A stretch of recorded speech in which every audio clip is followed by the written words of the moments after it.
sectors we may want to pay closer attention to.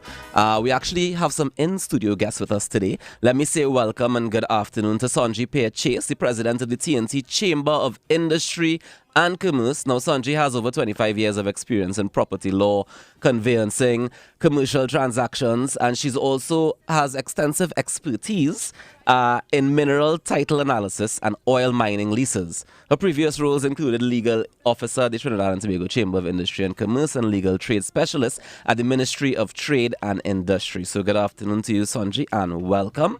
And I also must say welcome and good afternoon to Dr. Thackeray Driver, aka Dax Driver. He's the president and CEO of the Energy Chamber of Trinidad and Tobago, and he's been the CEO of the Energy Chamber since 2003. He previously served as chairman of the Economic Development Board and has held board positions with the TNT Coalition of Services Industries, the University of Trinidad and Tobago, and TNT Natural Gas Liquids Limited. He holds a PhD in history from the University of London.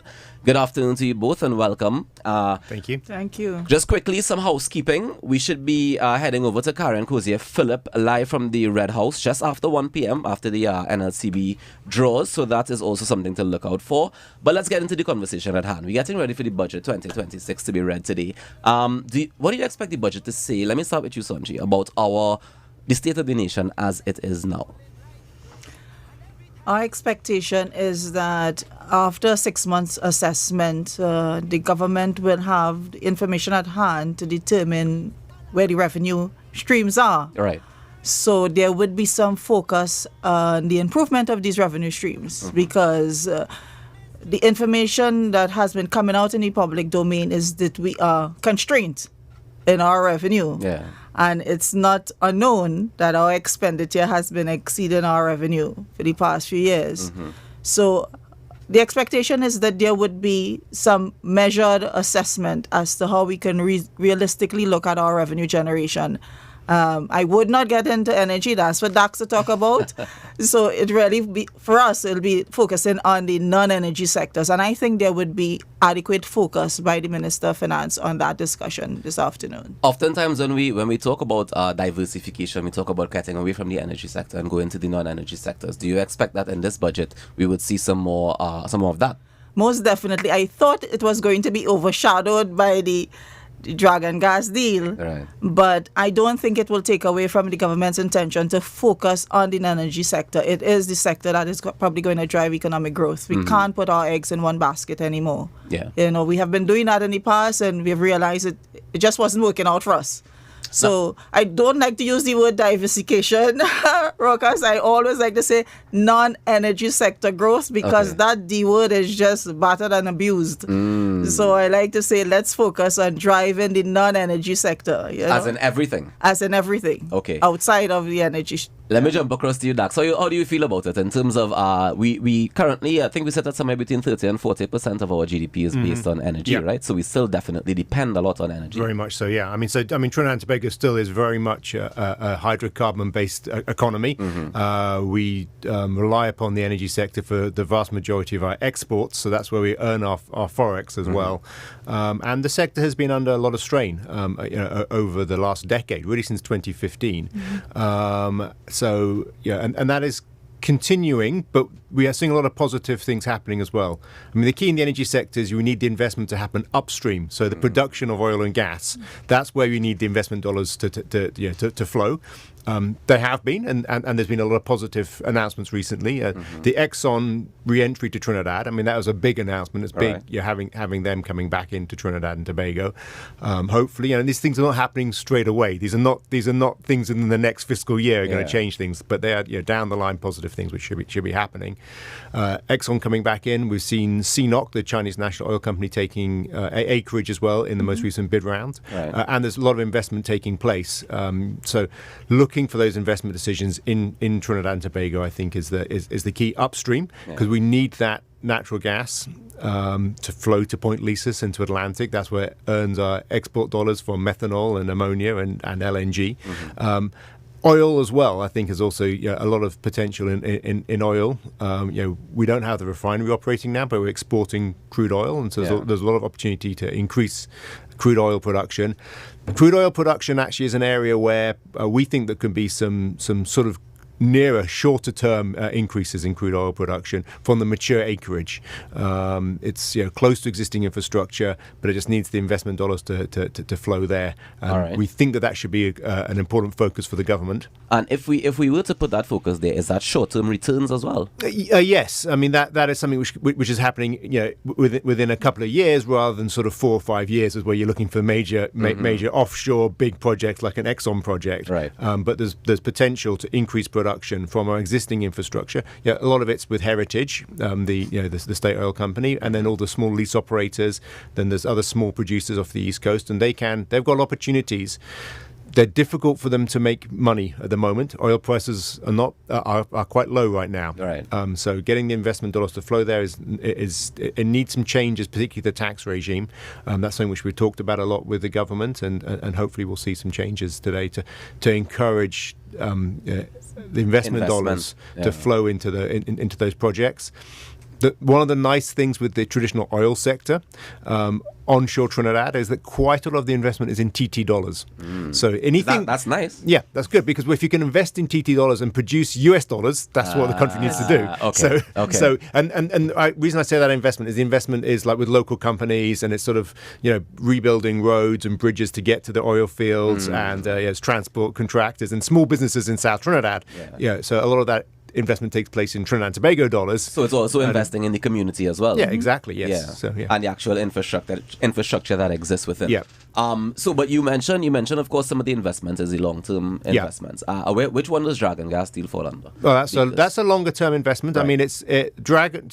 What I always like to say with Dragon is people focus on this one field, but there's actually a much bigger picture we need to be looking at of all these various sources of natural gas from Venezuela, which are looking for a route to the international market.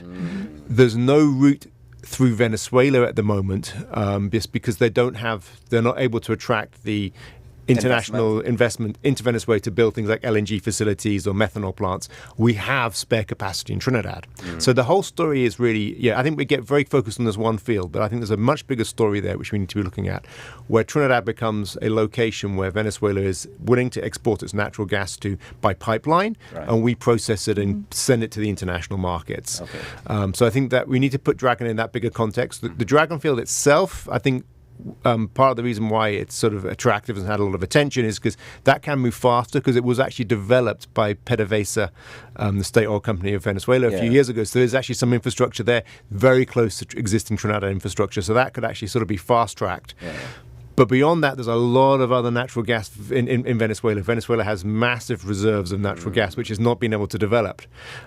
It would like to be able to develop those and find a market for that natural gas. And the obvious route for them to do that is through Trinidad. Okay, fantastic.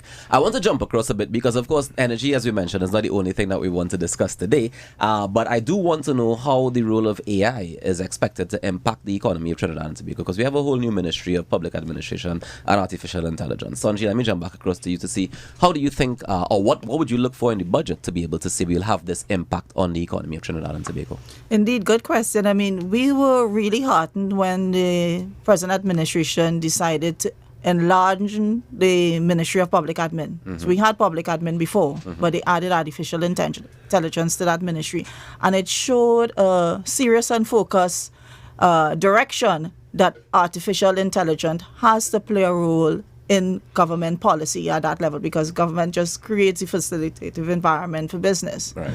So having a dedicated ministry focused on AI, it means that the government is serious about using technology, using artificial intelligence in the way we do business. And the big elephant in the room is always ease of doing business. Every private sector organization you speak with, you would hear, we need to improve the ease of doing business in Trinidad. And that's where artificial intelligence will come in. Artificial intelligence allows us to use the data analytics, create that secure, expeditious way of doing business in all streams, not just at the ministerial level, but, break it down, customs, better processing time, using technology, for clearance and stuff like that. Right now we have a situation, and Dax will affirm this. Last week, we were on a WhatsApp chat and got this message. What's going on at the ports? What's happening at the ports? We had the processing system, clearance system timeline changed from 3 days to almost 2 weeks, just over 2 weeks. And what was the cause of it? Well, I don't think we actually fully to get to the bottom of why, but we didn't get to why. Yeah, I think there seem to be some glitches in the system. So. Yeah. So there seem to be several issues. But that seems to be the challenge of technology as well. So even if we go the artificial intelligence route, there might still be some things like that show up, or... Yeah, but I think if you put the robust infrastructure in place, I mean, this works everywhere around the world. There's no reason why it shouldn't work in Trinidad and Tobago, Exactly. you know. So I think that, you just need to have robust systems in place. I think so much of what still is being processed in Trinidad is being processed on paper. Right. And even if it's being processed electronically, it's still being processed by people of things which really could be automated. Yes.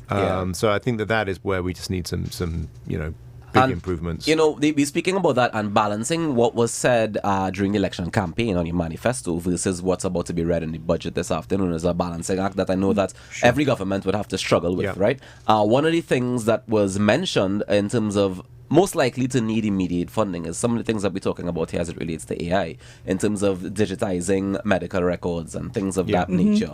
Do you expect to see that in the immediate budget change? I think the expectation is definitely there. It's an easy fix, you see.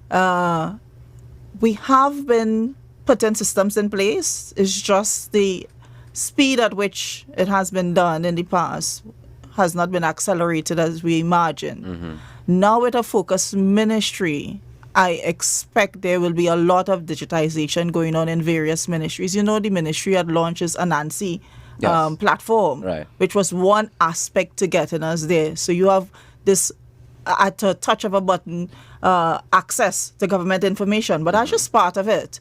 So I think definitely it will be featured in the Ministry of Health, the Ministry of National Security. Across the board. Because it starts with data collection. We are not short of data, because we collect a lot of data from everybody. Every time you interact with any entity, they collect data.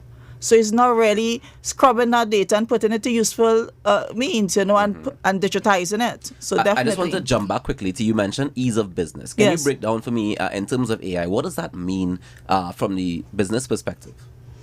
Is your interactions with any entity that you have to do business processing with. Right. So let's start. You want to incorporate a company. You want to have your plant and machinery on the ground. So it starts with the incorporation of a company. That process should be so seamless, so electronic. I mean, there are parts of it that is electronic, but They still have to go in and drop in the paperwork. We didn't get there yet in getting that correct.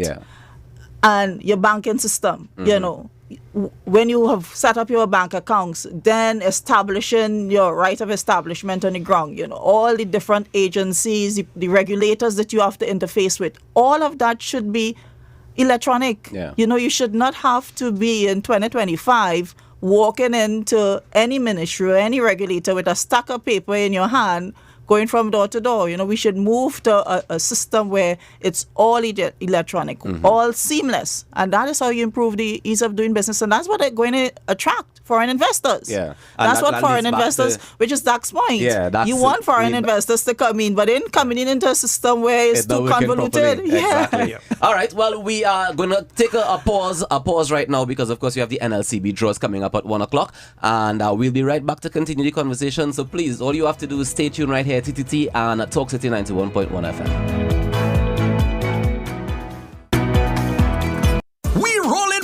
With NLCB, Playway and Fast Cash. Now, there's a jackpot after every draw. Just place your bet with any Mega Mix option or Monster Draw and get your jackpot numbers at no additional cost. Then match your jackpot numbers in any order for a chance to win big. And the bigger your wager, the bigger your win. Jackpots start at $10,000. It's your time to roll big and win today with the NLCB, Playway and Fast Cash jackpots. Welcome to this afternoon's Playway Pick 2 and Pick 4 draw, supervised by independent auditors KPMG and presided over by the National Lotteries Control Board. Good luck, everyone. Good afternoon. Welcome to the NLCB's 1 p.m. draw for Monday, 13th October 2025. Let's begin with our Playway draw.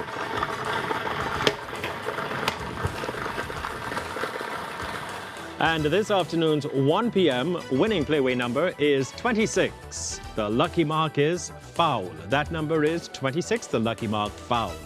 Hold on to your ticket. The playway jackpot could still be yours. Remember, you don't need to win your playway mark to win the jackpot. And players win bigger Megamix payouts for no additional cost with our upsized prizes. $80 with the Mega Ball, $110 with the Mega Ultra, and $130 with the Mega Extreme, all for a minimum bet of $1 each. Now for our Megamix selection.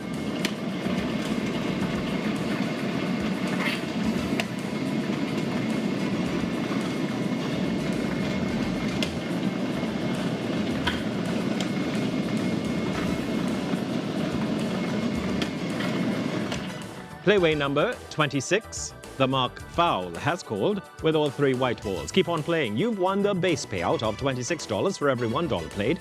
And remember, you can win upsized prizes when you play the Megamix. Now for our playway jackpot draw.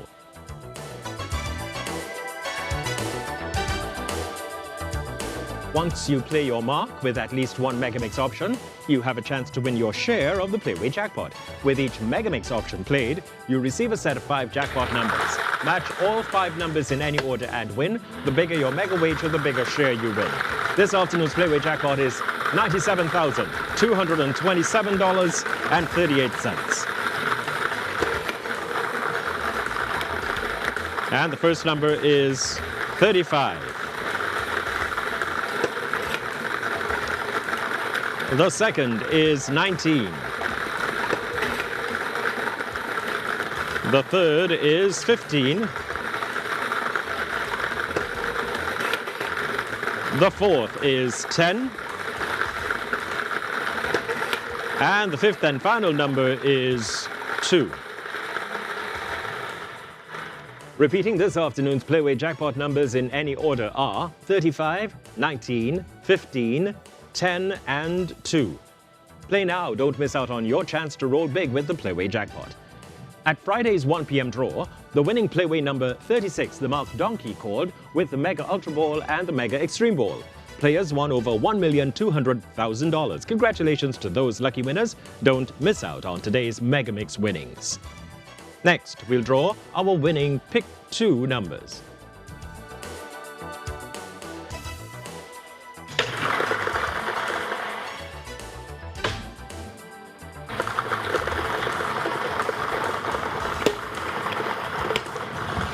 The first Pick 2 number is 22. That's 22. And the second Pick 2 number is 35. That's 35. This afternoon's Pick 2 numbers are 22 and 35 in that order. Now for our Pick 2 Mega selection. Our Mega machine is loaded with 2 white balls and the Mega Ball. Remember, if the white ball calls, there will be no extra payout. However, when the Pick 2 Mega Ball calls, if players wagered an extra $5 minimum on the Mega Ball, they will win the base payout and the additional Mega payout. Pick 2 numbers 22 and 35 in that order have called with a white ball. Remember, you can win an additional Mega payout every time the Mega Ball calls. And now for our Pick 4 numbers.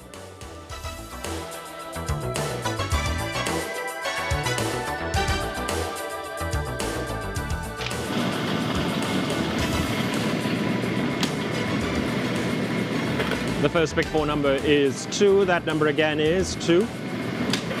The second Pick 4 number is 2. That number again is 2.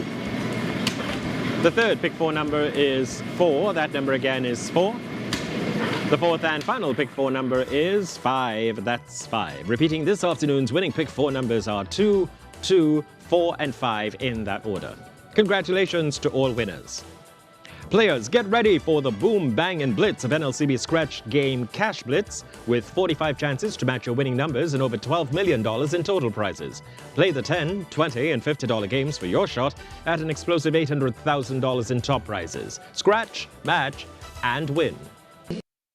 It was prompted by the threat posed to the state by actors in prisons, and they were threatening our national security in this country. Prime Minister Pasandu Bisesa said the decision made by the government proves their commitment to holding their end of the bargain. This targeted state of emergency proclaimed July 18th. It is not bluster. It is not theater. It's the fulfillment of the promise we made when 3 months ago the people of TNT returned us to office with an overwhelming mandate to make our nation safer by action and not just by empty noise. We intend to keep that promise. This is but one piece of the plan. In its manifesto, the UNC listed 60 points to address crime and the justice system, many of which are already being rolled out. Among them, the proposed Stand Your Ground legislation, now out of public consultation and expected before Parliament by year's end. During one of the public consultations, Minister of Legal Affairs Saddam Hussein said the proposed bill will also introduce a new offence of home invasion, giving homeowners the right to defend themselves using legally licensed firearms against trespassers. Minister Hussein added that intruders found guilty of home invasion offences that result in death could face a murder charge and possibly the death penalty. The offence of home invasion would also cater for in instances in which a home invader intentionally causes any injury to occupants of a dwelling house, including grievous bodily harm, grievous sexual assault, rape, and death. Other initiatives include the full-time placement of police officers in schools already implemented, with 95 special reserve officers assigned to high-risk institutions. The planned use of ankle bracelets and house arrest systems supported by updated legislation, and a move to raise the legal age for marijuana use and gambling to 25 years and older. The government is also prioritizing the modernization of the justice system, promising more courtrooms outside Port of Spain, faster case processing, and better victim support. The Ministry of Justice, which was introduced under the UNC administration, is expected to lead reforms that include categorizing murder and rape into first and second-degree offences, introducing a Victims' Rights Act, expanding psychological and restitution programs for victims, and ensuring every High Court judge has a designated courtroom to reduce backlogs. On the enforcement side, the Ministry of Defence is expected to focus on restructuring the national security apparatus, with plans to re-establish the National Operations Centre, increase CCTV coverage, and modernise TTPS facilities and training programs.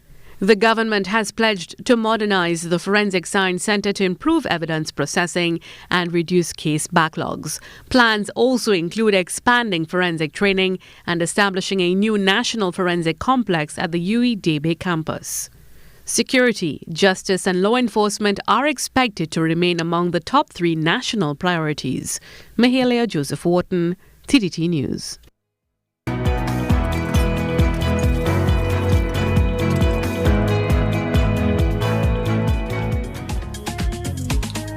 We are back here live at TTT and of course at Talk City 91.1 FM. I'm Ruckus. I'm chatting this afternoon with Sonji Chase, the president of the TNT Chamber of Industry and Commerce. 26 set to hand because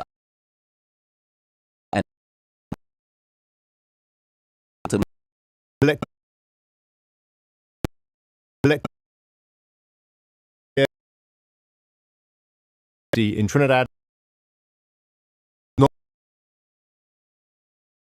sort of so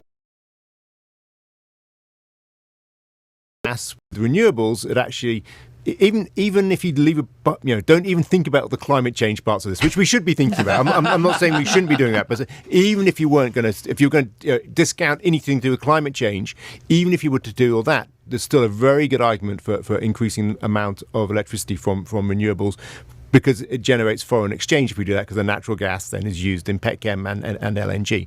Right. So we've had this one big solar project which is coming on stream at the moment, which is great. This is the Brecon Castle solar project, investment from BP, Shell and NGC.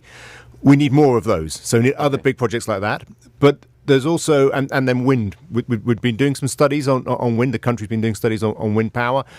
There's good potential in wind power, East Coast and off the coast. And if we could bring that renewable energy into the system as well, I think that is also positive. But then there's also a lot of pent-up potential investment from private individuals, companies in rooftop solar. Right. So people are willing to put the investments in, even though there's not sort of massive paybacks for people. It's not like you're going to get in Barbados where electricity is very expensive, so you get a payback very quickly. Right. But people still would like to do it, reduce their electricity bills.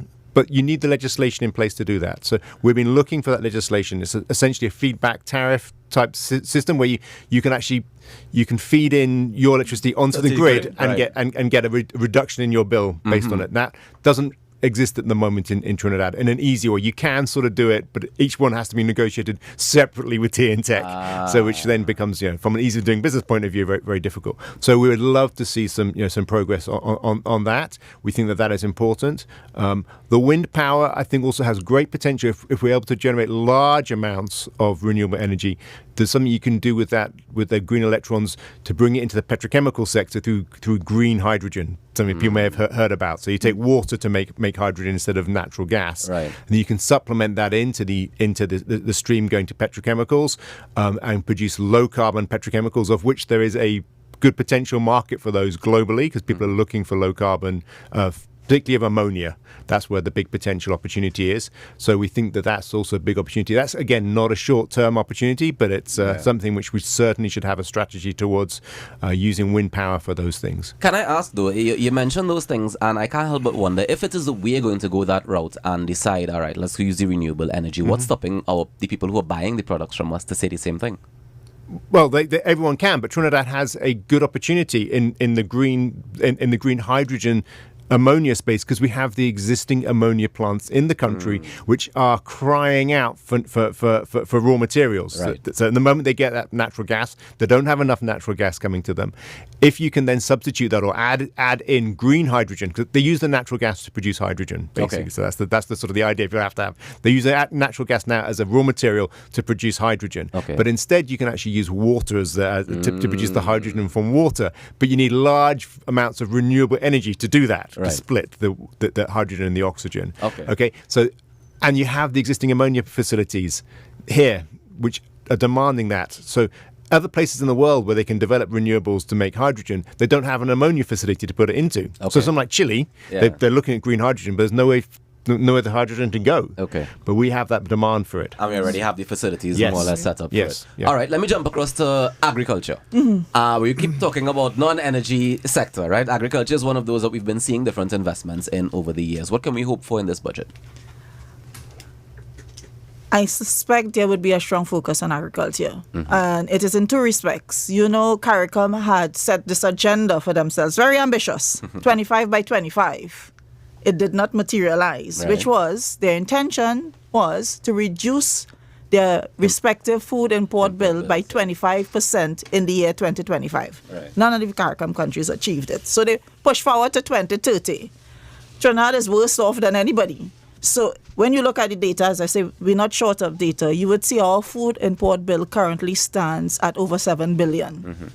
Our injections from the national budget into the agriculture sector is just about $1 billion. In some years, it was even under $1 billion. So when you compare the two, we are importing so much than we are producing. There must be a refocus on food and nutrition security. That's the mantra at CARICOM.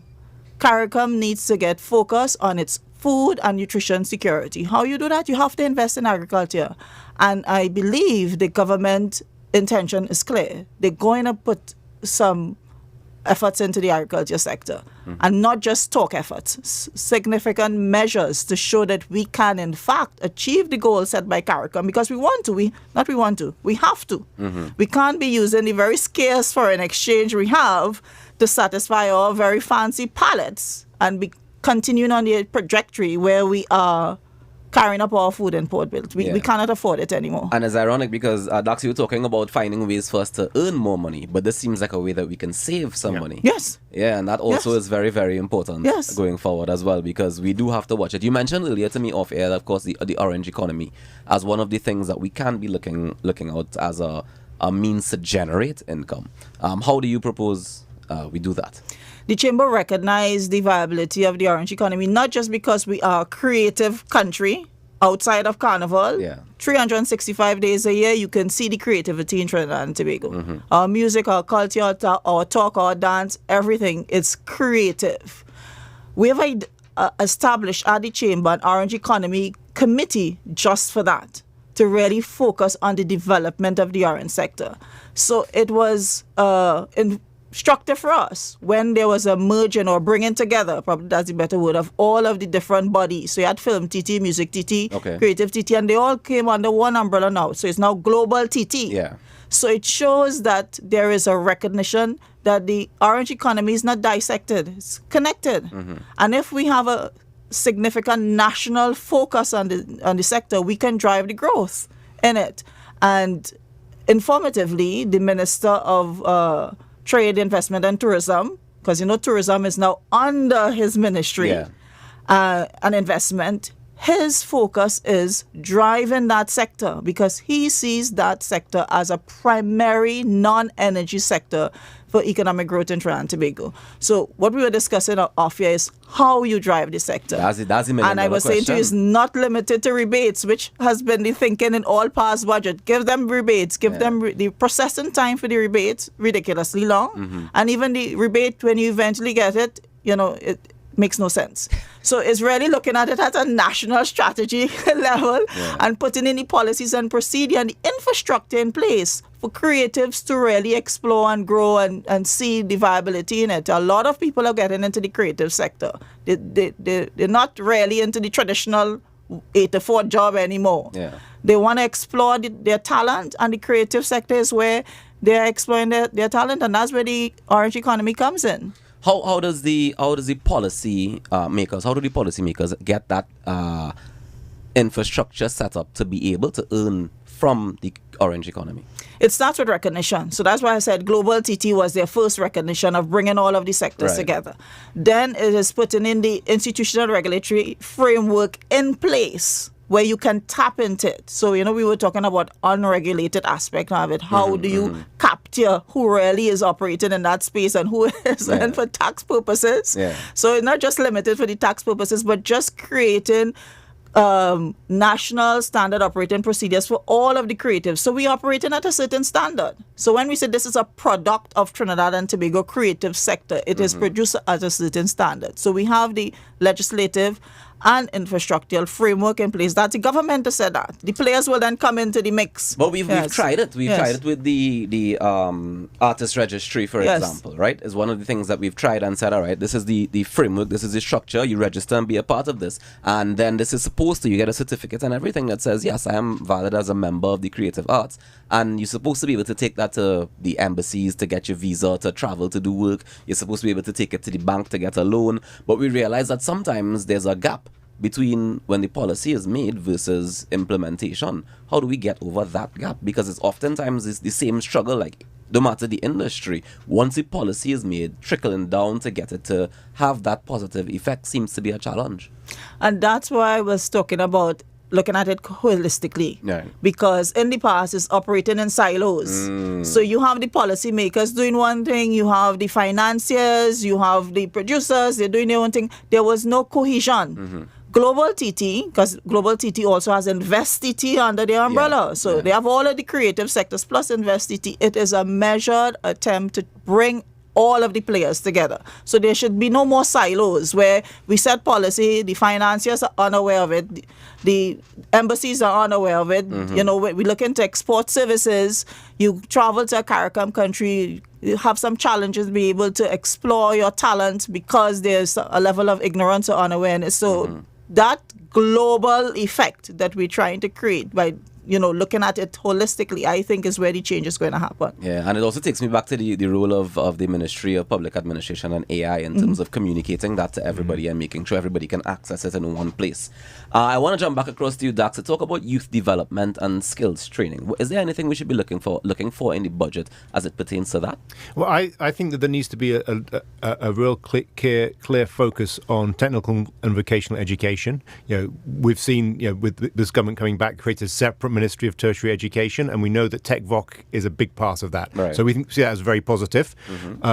There is a need. We're actually facing skill shortages issues in the country at the moment in the energy sector, and I think it's probably the case outside the energy sector as well, of not enough certified, qualified tradesmen in scaffolders and riggers and welders. We're actually facing some shortages there. I think what really happened 2020, COVID shut down. A lot of people exited the industry.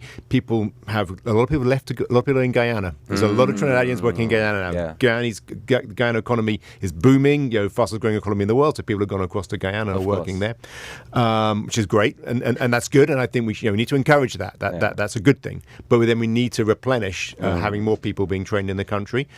Part of it is making sure we have the focus within the training institutions, the NESCs and the MICs and those sort of programs. But also then that we also have a program to certify the existing labor force, because a lot of people who've learned the job. Okay, they've learned the job from the guy next to them. They've learned on the job, and and they're good at what they do, but they have nothing to say they're good at what they do. So that means they can't get a CARICOM skill certificate. So it means that they can't then go and work around the region. So I think that there should be a particular focus on that, what we call PLAR, prior learning assessment and recognition, where you assess people's competency and you give them a certificate, a CVQ.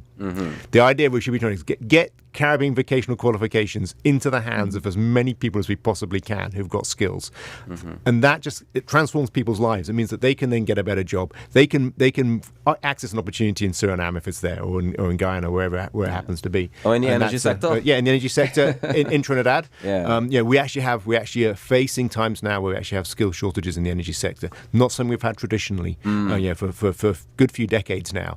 But times when we just don't have the people. If there's a lot of work at the same time, we actually don't have enough workers, and we've actually been importing workers from outside Trinidad in some times.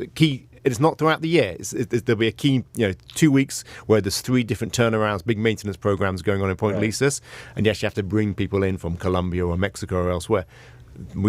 We shouldn't be having that situation. We should be making sure that we have enough skilled people. And so I think having the separate ministry is great, because that, I think, helps the focus.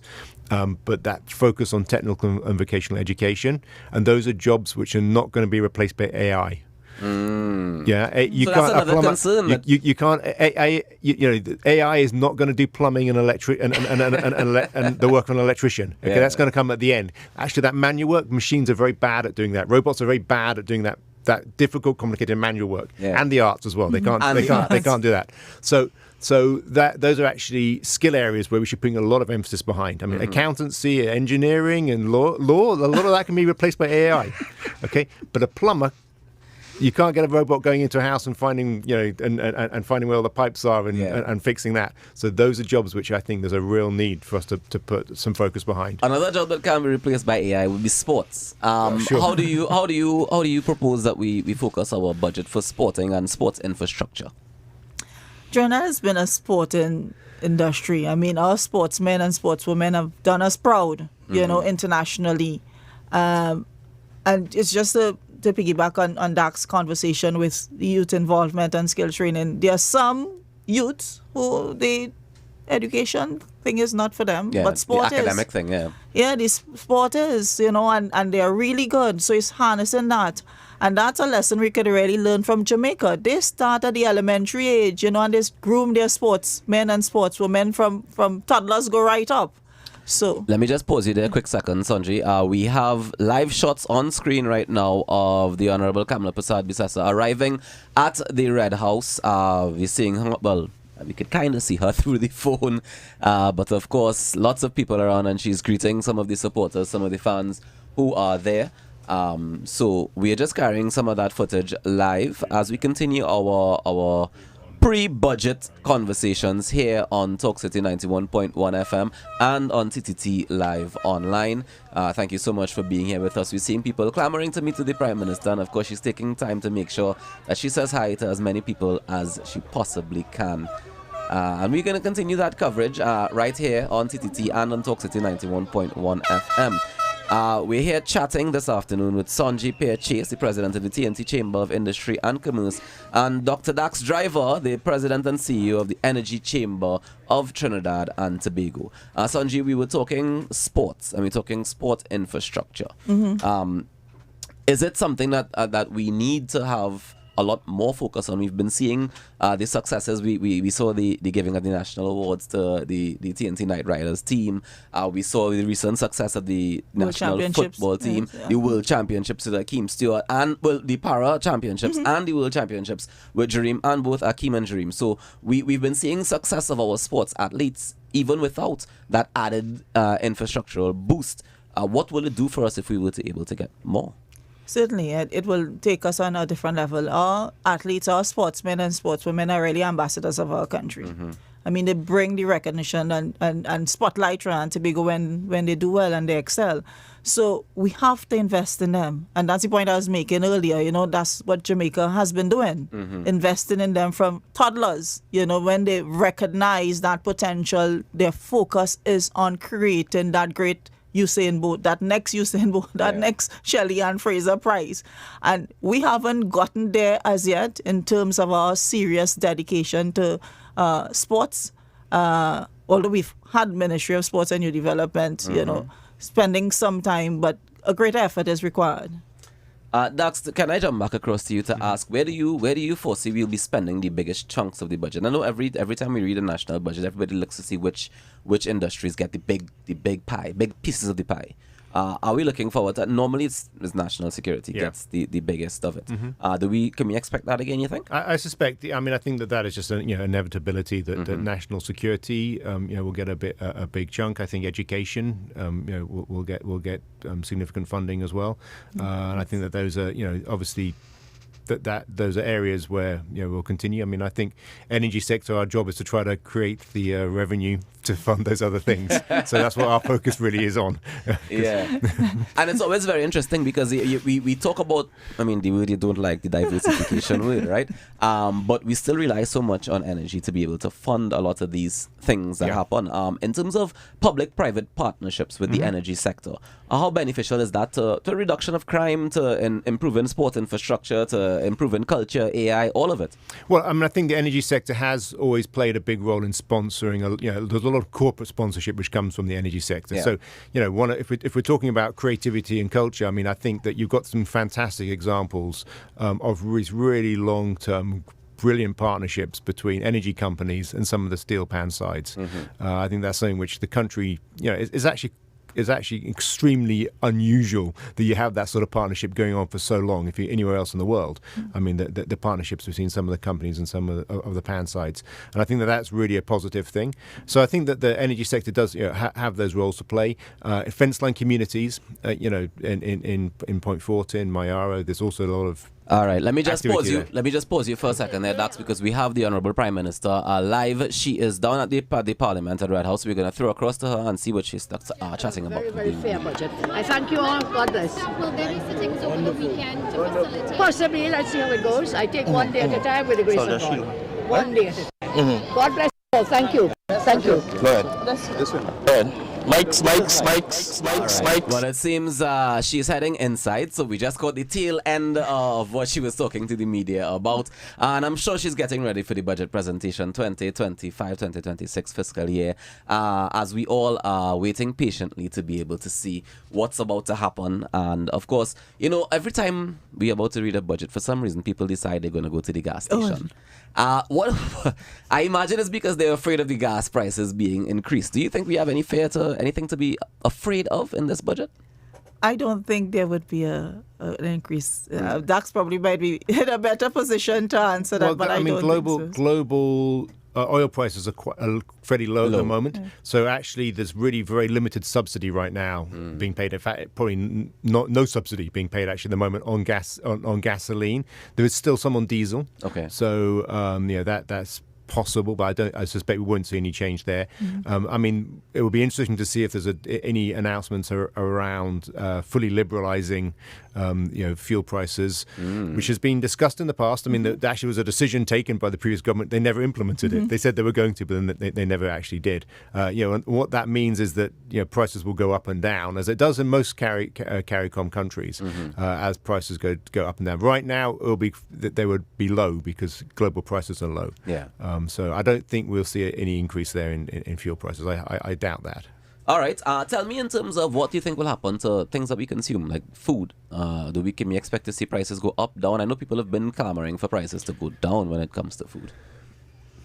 We have been seeing some increases in food prices when the consumer division does its spot checks. Yeah.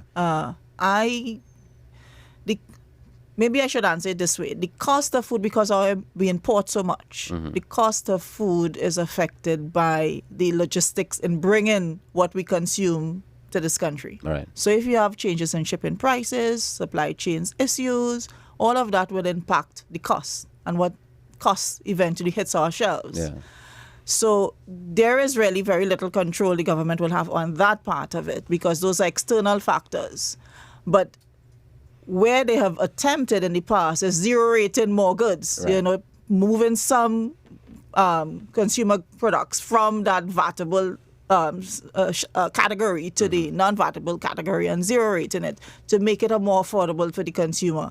And if I am to one takeaway that I heard from the Prime Minister's speech at Diwali Nagar opening is while everybody would not benefit, I get the sense that she will try to create an environment where people are comfortable. And food security is so important for us. So as much as possible to ensure that there is no drastic change in the price of consumables, I think would be a focus. It's so interesting because when the more you're speaking about it, the more I realize it's not up to the government. It's really up to us to be able to change our eating habits to buy more locally. Yeah, to buy local, and as the way that we will be able to drop that bill is by saying, well, no thanks, we don't want it. We'll go to the farmers market. Go to the farmers market. We'll be able to get all the local fruits, all the local vegetables, and be able to make it for ourselves. In terms of the Forex challenge that we all seem to be having, what happens to our USD and credit cards going forward? Because that's what hits the man on the ground. Is my credit card going to work or is it not going to work? Well, I mean, I think that, I think the signals have been that they're going to look to try to maintain the current exchange rate, not to have a devaluation, which obviously for every consumer is is welcome. The challenge is that is getting more US dollars available. And I think there are areas which can, short-term areas where you can help to increase the US dollar availability. Oil industry is one of those things. Renewables is the other thing which I was mentioning. I think that helps put the more natural gas you can put to Point Lisas and to Atlantic, the more US dollars you can create in the economy. So I think that focusing on getting the upstream investment, which brings US dollars to the country, ensuring you have as much local content in that as you do, so as much of that money gets spent in the country as possible. That's the other part of that. It is really what the crucial sort of at the big scale that we need to be doing to increase the availability of US dollars, and then increasing our exports. I mean, we need just to focus on our non-energy exports. I think that there is always a lot of focus on the manufactured goods, which we need, but there's also then the service exports. So tourism, is obviously it counts as a tourism as a service export. More tourists going to the country, consuming here, changing US dollars, to buy TT dollars in Trinidad. But then also things like our companies going and working around the region, going and working in Suriname and Guyana. And Guyana is this incredibly growing economy. If we have them doing that, generating US dollars there, that helps them, those companies, because they're getting their US dollars generated outside Trinidad, which then they can then use instead of selling TT dollars and buying US dollars in Trinidad, they're actually generating US dollars outside. Hopefully, bringing some of those US dollars back to Trinidad as well. So that's sort of what we need to be seeing. That focus on exports. Sanji, anything else you want to add to the short-term list of how we can generate more income? Besides the food import bill. But that's more like a savings. That's more like a savings and a generation, right? He mentioned, Dax mentioned the manufacturing sector as one aspect of things, the service sector as one aspect of things. Anything else that you want to add to it, or those kind of cover the basis of how we can go forward? There was one thought that came to me last week, and it was interacting with a foreign national who came to try to set up a bank account in Trinidad. This is actually a local living foreign. And when I read Tanku's message in today's newspaper asking the diaspora to come back home, come back home and invest, in your country. Physically coming back home is one thing, but what about getting the diaspora to repatriate their funds back home? So there must be some ease in allowing persons who are not holders of TT ID card and passport, but have connection with Trinidad and Tobago as members of the diaspora. The ease in opening a bank account and repatriating those funds back home. All right. As he correctly said, we have thousands of persons in the diaspora living outside in the UK and United States, all over the world, and they earn in internationally tradable currencies. Yeah. Let's encourage them to bank some of that back home. But you have to create the environment to be able to allow them to bank at home. And we have seen challenges in them being able to do that. Yeah. So how do we then encourage them? Because, I mean, some people would have moved away for various reasons, right? Yes. Be it for crime, be it for better opportunities, for their industry having that growth outside of Trinidad and Tobago where they feel like they're more valued. So how do we get them to come back? Well, come back or send their money back home. Oh, we don't want them to come back. We just want them to send their money back. We want them to come to. We want them to come to. But in the first instance, because your question to me was in the short term in dealing with the Forex challenge. Right. So part of the short term measures in dealing with the Forex challenge is getting the diaspora to bank some of their money in their home country. All right. Yeah. Well, both Sanjay and Dax, I want to thank you all so much for joining us this morning. We are getting ready to head across to Parliament, where we have the reading of the budget is going to be taking place live. And of course, you can stay tuned to Talk City 91.1 FM and TTT and TTT Live online as we get you ready to head over to the Minister of Finance, Devendranath Tanku. He is going to be delivering the much anticipated 2026 national budget presentation. Thank you so much for being here. Stay tuned. He's going to outline the government plans for the upcoming fiscal year. Let's head across to Parliament.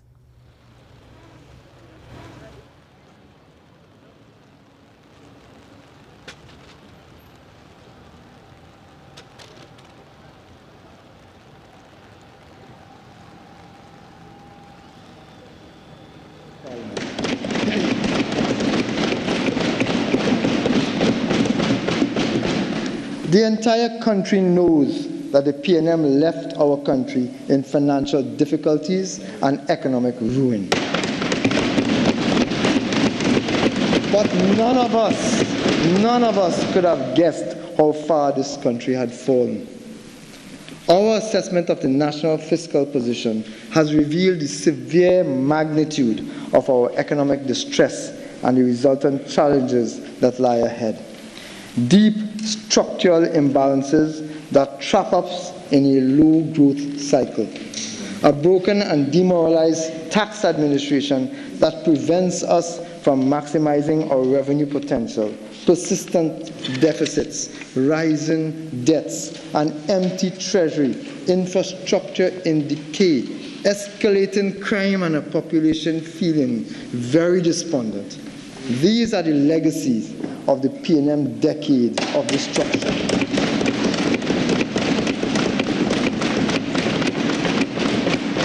For 10 years, the Rowley administration presided over the collapse of law and order, allowing criminals to roam free and shattering public confidence in the judicial system.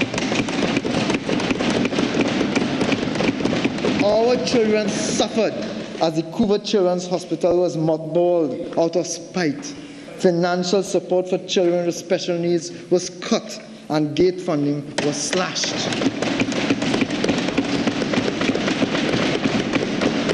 Our elderly and chronically ill were left without critical CDAP medications. Petrotrin was shut down recklessly, jeopardizing fuel security and draining our foreign exchange.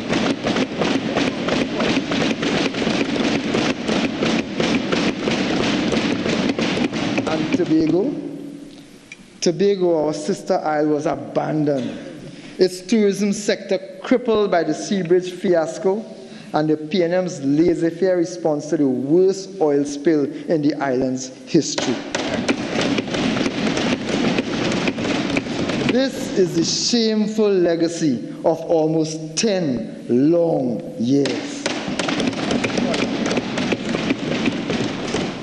Mr. Speaker, the UNC government is taking decisive action in the interests of Trinidad and Tobago.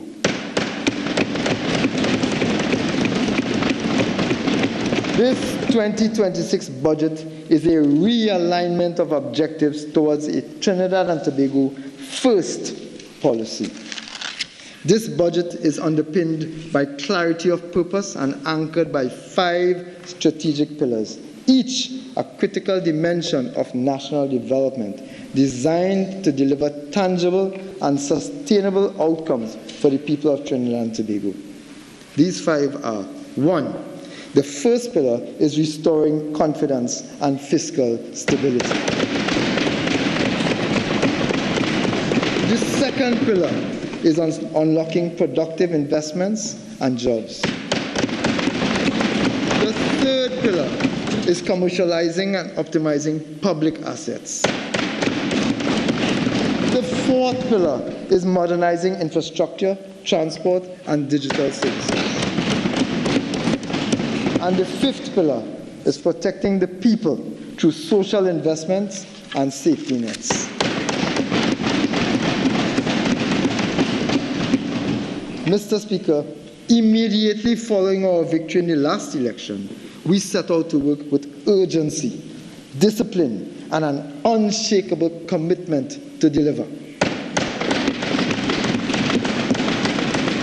In our first 6 months, we moved swiftly with tangible actions, real achievements, and measures security. License from the United States Treasury Department to pursue development of gas on the Dragon Field. These advancements will attract significant foreign investments, create jobs, and unlock new revenue streams. Mr. Speaker, promise made, promise kept. We took the fight to the criminals, Mr. Speaker. We created 3 specialized ministerial portfolios: justice, defense, and homeland security, to prioritize targeted attention on zones of national security weaknesses. We have appointed a new commissioner of police who is leading an aggressive, coordinated attack and offensive against crime. And these results have been immediate. Murders and violent crimes are down by 40% compared to last year. Promise made, promise kept. We protected our citizens from floods. To correct a decade of neglect under the former administration, we launched a targeted flood mitigation and shelter management exercise with drain clearance, river desilting, embankment reinforcement, and road rehabilitation in flood-prone communities. Mr. Speaker, promise made, promise kept. We kept our promise to public servants by repealing the Trinidad and Tobago Revenue Authority Act and ending years of anxiety for public officers. Promise made, promise kept. We honored our elderly. We brought immediate relief to 6,400 senior citizens whose applications had been abandoned by the former administration. Promise made, promise kept. We put students first by completing repairs to 279 schools under the Accelerated School Vacation Repair Program and distributing 20,000 book grants ahead of the new school term, ensuring safe classrooms and stronger starts for our children. We are in the process of delivering 18,000 laptops to Form 1 students. Promise made, promise kept.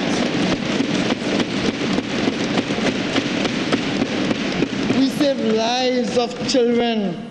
In June 2025, by amending and strengthening the Children's Life Fund Act, we increased access to children battling life-limiting illnesses, including cancer, blood disorders, heart and kidney diseases, and more. Promise made, promise kept.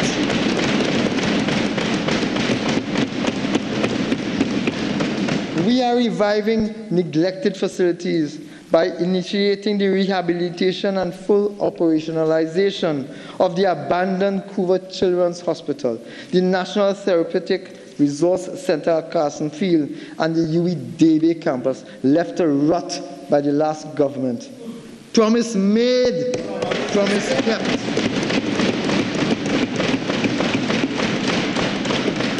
We upgraded public health care by restructuring the CDAP program to include new medicines and launching CDAP Plus for specialized drugs at affordable, regulated prices. Promise made, promise kept.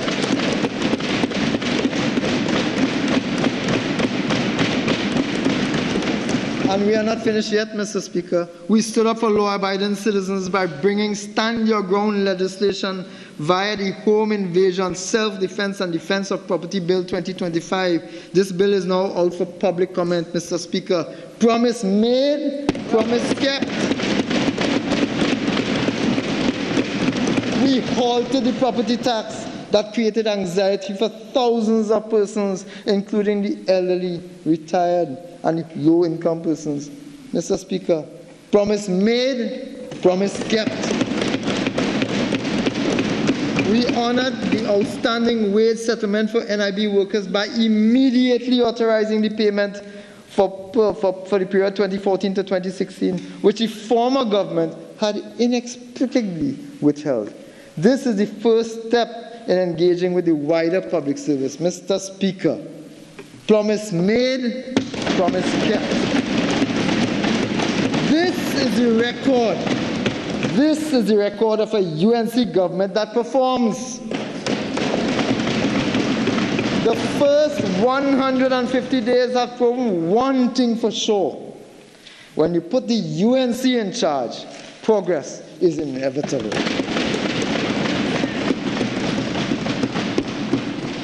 We were able to deliver all of these positives in extremely difficult circumstances. Let me show you the disastrous record of the last government. Real GDP growth in Trinidad and Tobago dropped from 3.7% in 2014 to 2.5% in 2024. Similarly, during this period, the economy shrunk by 17%, with real GDP falling from $187 billion in 2014 to $154.9 billion in 2024. This country's nominal GDP fell by 8.4% between 2014 and 2024, from $188.9 billion to $173 billion. Over the last 10 years of PNM policy, the amount of money owed by the country to local and foreign creditors increased by over 100%, from $67.9 billion, or 37.1% of GDP in 2014, to $140.7 billion in 2024. This represents, Mr. Speaker, 81.8% of our GDP in 2024. As a result of the PNM's financial bungling, 10.2% of the country's revenue is now required to service this debt. This obviously places a significant constraint on resources available for national development. In 2014, Mr. Speaker, this was a mere 4.2%. Today, it is 10.2%. The former Minister of Finance and the 10-day Minister of Finance took our country from a Standard & Poor's A-grade rated economy in 2015 to a BBB- rating in 2024. These two incompetent individuals eroded our revenue streams, squandered our resources, and undermined confidence, leading to 7 downgrades in our ratings and outlook over 9 years. Over the same period, Moody's Investor Services downgraded us from investment grade in 2014 to junk status under them. Under the PNM, 70,600 jobs were lost. 70,600. According to the CSO, 636,800 people were employed in 2014. Mr. Speaker, by 2024, the PNM had reduced this to 566,200 people, which means that 70,600 persons were pushed into unemployment by the PNM. To put this into perspective, the population of Tobago is about 60,000. So the number of persons who were put on the breadline by the PNM was substantially greater than the entire population of Tobago East and Tobago West combined. Visualize that, Mr. Speaker. Further, the labor force participation rate was 61% just when we left office. But by March 2025, under the PNM, this rate had collapsed to 54.3%. This is of grave concern to this government. And as I speak, we are implementing measures to significantly improve job creation in Trinidad and Tobago. The Honorable Prime Minister will reveal much more about this during this debate, Mr. Speaker. Let's look at our foreign reserves. At the end of calendar year 2014, Trinidad and Tobago's net official reserves stood at US $11,497.1 million, equivalent to 12.9 months of prospective import cover. Let me repeat that. At the end of calendar year 2014, Trinidad and Tobago's net official reserves stood at US $11,497.1 million, equivalent to 12.9, almost 13 months of import coverage. Would you believe, Mr. Speaker, that by March 2025, the official reserves had collapsed substantially to $5.272 million US dollars, representing just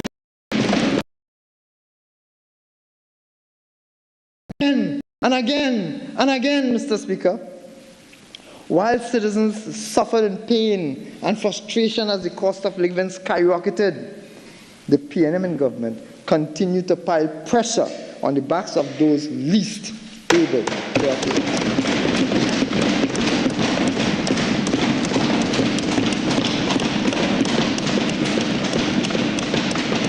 That is a hateful conduct from the former government that the people of this country rejected.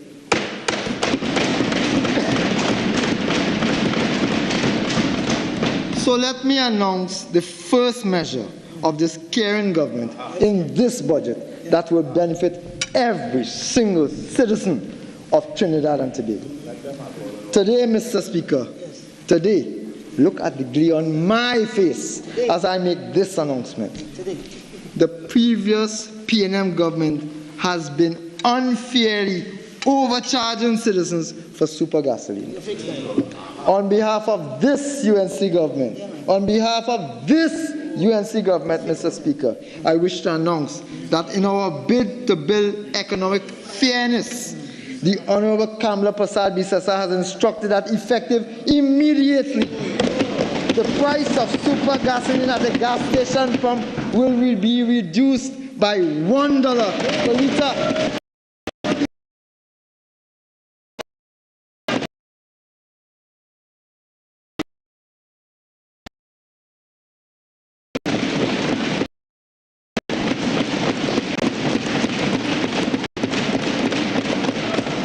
Mr. Speaker, non-energy sector growth is concentrated on 9 industries, with particularly notable contributions from non-energy manufacturing sub-industries, including food, beverages, and tobacco products at 17.1%, and other manufactured products at 4.3%, as well as transport and storage at 5.6%, and trade and repairs at 1.4%. Mr. Speaker, over the period January to March 2025, real economic activity at basic prices contracted by 2.1%. This downturn was due to the declines in both energy at 4.8% and non-energy at 1%, and is forecasted to continue until the end of at the end of calendar 2025, due to ongoing geopolitical and trade tensions, as well as reflecting institutional weaknesses. Mr. Speaker, the energy sector's lackluster performance reflects continued declines in natural gas exploration and extraction, testifying to the previous government's mediocre efforts in stimulating this critical sector. Correct. Such a truth. The sector is driven by growth in food.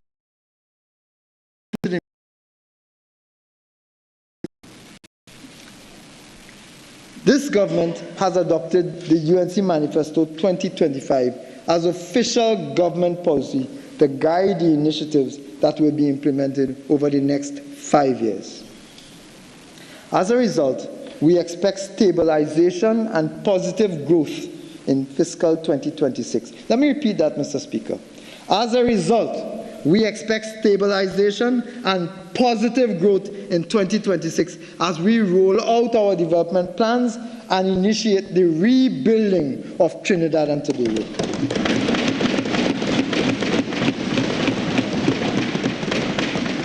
Trinidad and Tobago's economic prosperity, economic security, energy security, and regional stability have also been given a significant boost with the recent United States support for the Dragon gas proposal. And we will be exploring every avenue to advance this project. You see, Mr. Speaker, after years of underperformance, natural gas production in Trinidad and Tobago is projected to recover from the current levels of approximately 2.6 billion cubic feet per day to over 3.2 billion cubic feet per day by 2027. Correct. That is performance of the UNC government.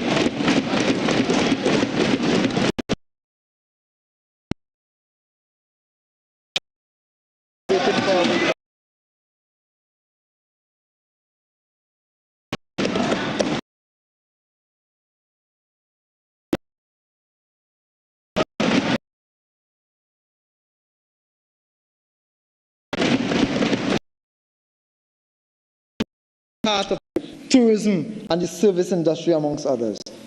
Increasing investments and facilitating growth in agriculture and agro-processing will not only support the diversification thrust, but also strengthen our agricultural base for food security and reduce our food import bill. We will also focus on expanding manufacturing exports, boosting medical, sport, health, education, and cultural tourism, and accelerating digital transformation, amongst others. These are expected to generate employment, increase foreign exchange inflows, and create opportunities for young people and small businesses.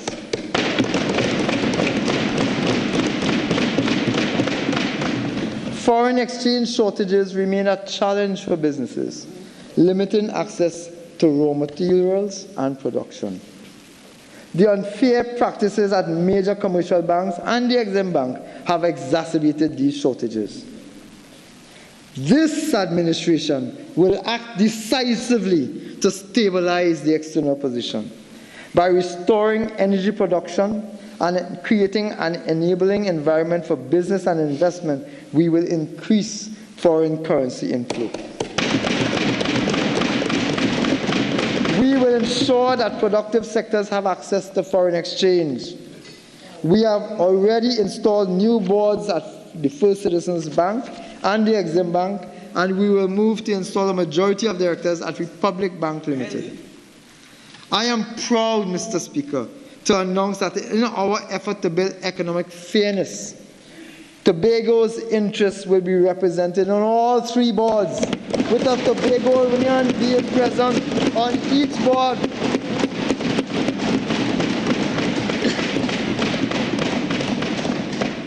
By accelerating energy production, broadening and deepening diversification, consolidating the fiscal accounts, and taking stable, proactive steps to stabilize the external sector, we will protect Trinidad and Tobago's investment-grade standing and deliver sustainable growth.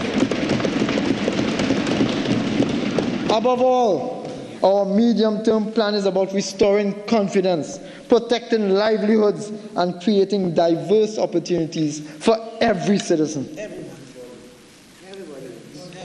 When the UNC wins, everybody wins.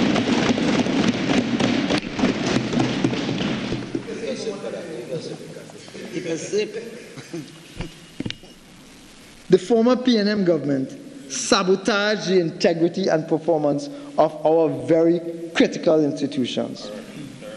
Your UNC government has already commenced the strengthening and redesigning of these institutions to be effective, accountable, and resilient. Mr. Speaker, when I assumed office, I found state enterprises in a state of absolute decay, with multiple examples of corruption, abuse of office, lack of accountability, and lack of transparency. This tells you what those on the opposite sides have been doing. Mr. Speaker, this is confirmed by the last report of the procurement regulator, which stated that $5 billion in contracts were illegally awarded by ministries in one financial year. Contracts were awarded without tendering, without key performance indicators, and with no form of monitoring for value for money, and in some instances, without any verification that contracts were in fact completed. This was a veritable feeding frenzy of enormous proportions. The Churchill-Roosevelt Highway extension has cost overruns of over $250 million on a $400 million original contract. We are being price gouged by suppliers for medicines, medical supplies, and medical services to the tune of almost $500 million a year. Just at Queen's Hall, they have been renting a tent worth $30,000 since 2023. $30,000 per month. They're renting a tent for $30,000 per month since 2023. The 3-year contract would have cost $2 million thus far and would surpass $3 million when it expires for one tent. $3 million in rent for a $30,000 tent. That is the legacy of those opposite, Mr. Speaker.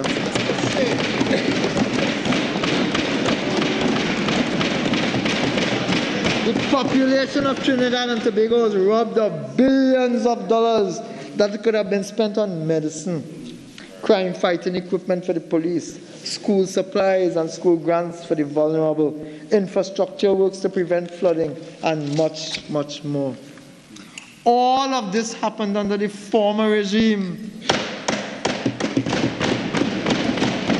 Over the last 9 years at this rate, $45 billion was lost to PNM-sponsored and facilitated theft. No one was held accountable, Mr. Speaker. That is why you are seeing PNM appointees resigning and running. They are being called on to account for billions of taxpayers' dollars that were wasted. Mr. Speaker, we are replacing outdated frameworks with modern governance standards.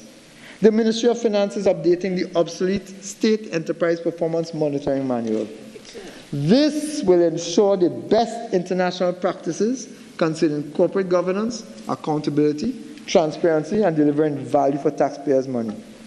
Let me give you just one example of why these changes are critical and are being made today. Mr. Speaker, CAL's management spent Caribbean Airlines Limited's management spent more than $60 million on audits from Ernst & Young and PricewaterhouseCoopers. Let me repeat that because I don't want it to get lost in the error. Mr. Speaker, CAL's management spent more than $60 million on audits from Ernst & Young and PricewaterhouseCoopers, but still failed to submit a single audited financial statement to the Ministry of Finance for over 9 years under their government. Shockingly, even in the absence of these audited accounts, even in the absence of transparency and accountability, the former Minister of Finance repeatedly approved financing for CAL in 2017, 2018, 2019, and as recently as March 2025 to cover operational costs. The former Minister of Finance closed his eyes as CAL descended into inefficiency, non-compliance, and fiscal indiscipline, leaving behind not a national airline, but a national liability. Worse yet, he actively fueled this reckless behavior by repeatedly approving billions in financing without demanding accountability.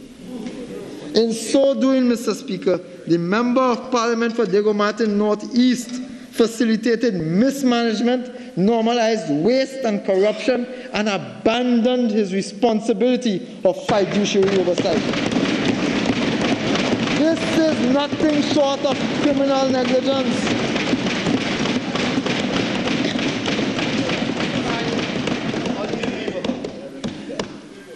But we are fixing it.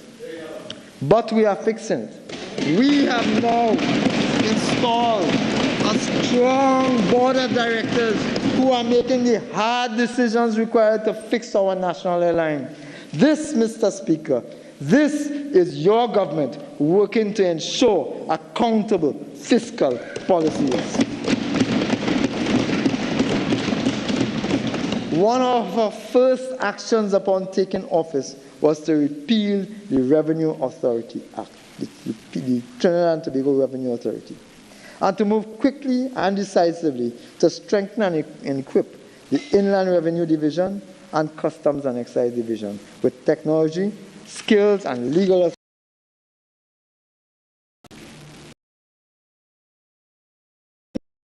Neglected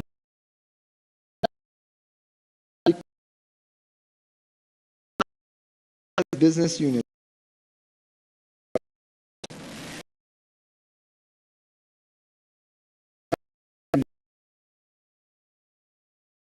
Of 100 accountants and auditors promised by the member opposite in the 2022 budget never materialized.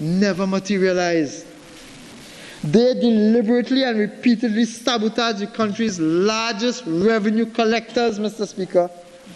From this podium here today, I challenge the PNM to tell the country in whose interest they were working when they chose to undermine our tax collection system and compromise the integrity of our country's revenue.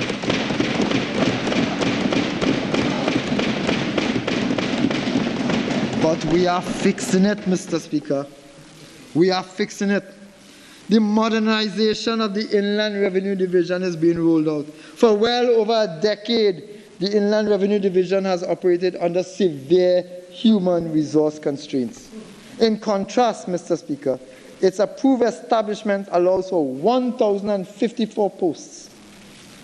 As of 2024-2025, when they were in office, only 356 had been filled, with a further 286 offices being occupied by acting officers. That is a significant understaffing, Mr. Speaker. And this persistent understaffing undermines compliance and erodes the state's credibility. But we are fixing it, Mr. Speaker. To address these deficiencies, the government has advanced a three-pronged strategy. Short-term measures to stabilize operations, medium-term measures to modernize system, and long-term initiatives to strengthen institutional capacity. In collaboration with the Service Commissions Department, priority is being given to filling all vacant posts and accelerating the recruitment process. Immediate action. Immediate action.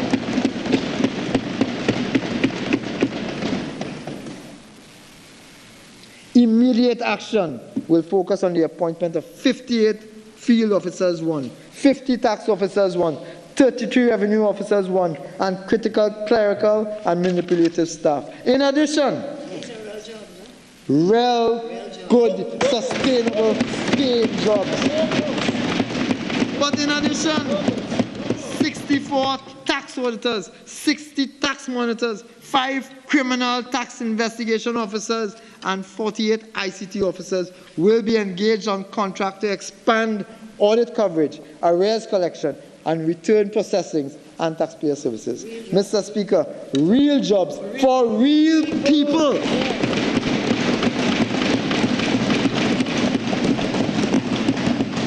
We will drive a comprehensive digital transformation of the Inland Revenue Division and have commenced already procurement of an upgraded GenTax system to underpin the tax administrative function at the Inland Revenue Division. This modern system will support every core function at the IRD, including taxpayer registration, efficient return processing, payments, collections, compliance, and analytics.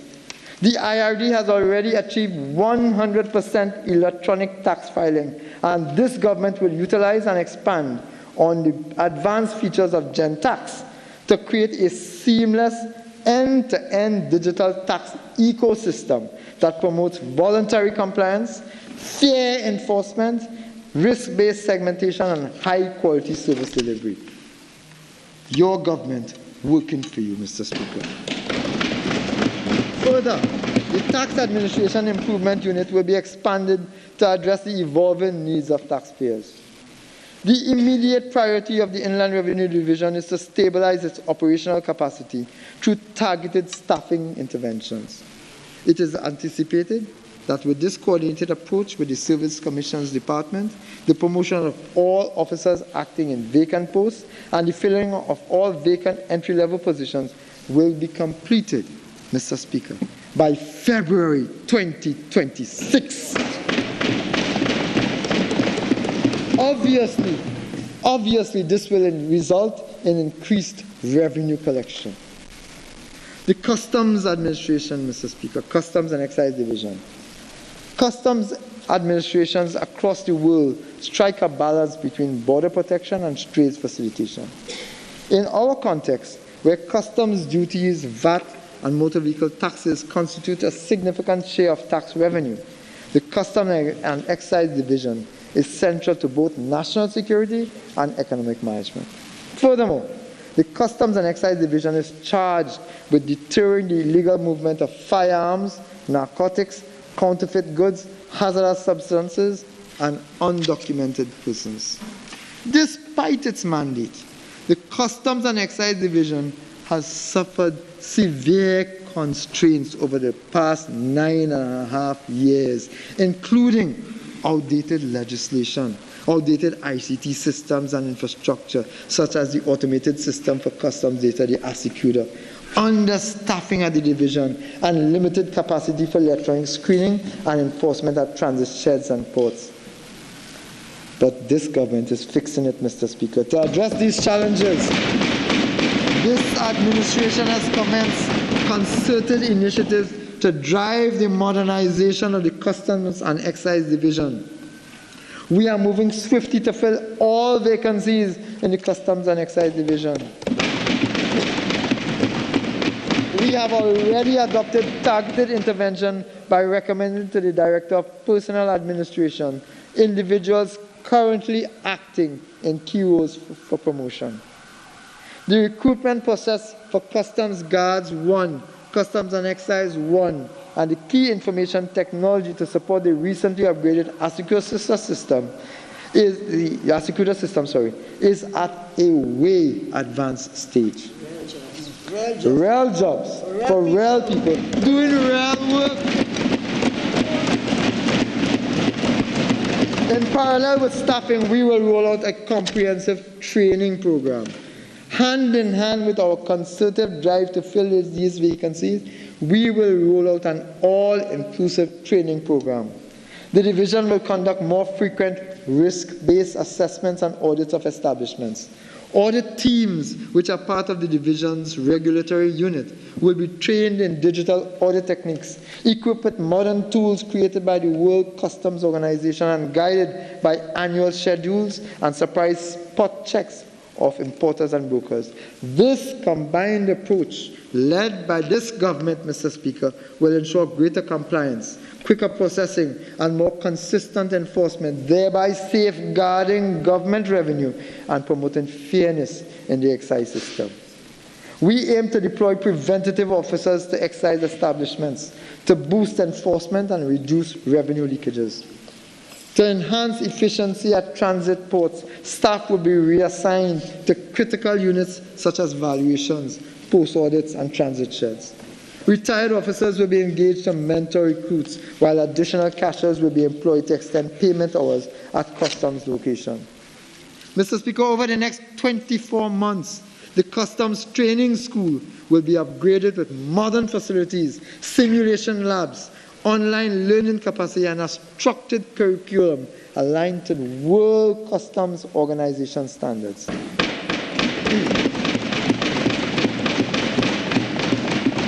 Through this government, training will be delivered via partnerships with the U.S. Customs and Border Protection, World Customs Organization, regional customs schools, and local universities.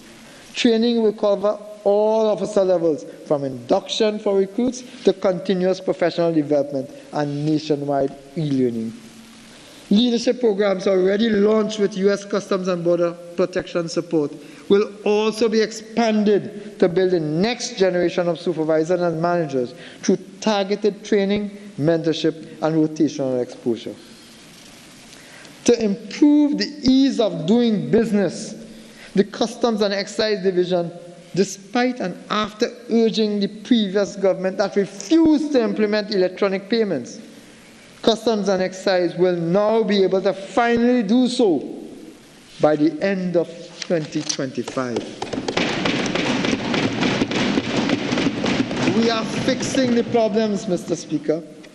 In partnership with the United Nations Conference on Trade and Development, UNCTAD, we have launched an 18-month program to upgrade the Asecura system.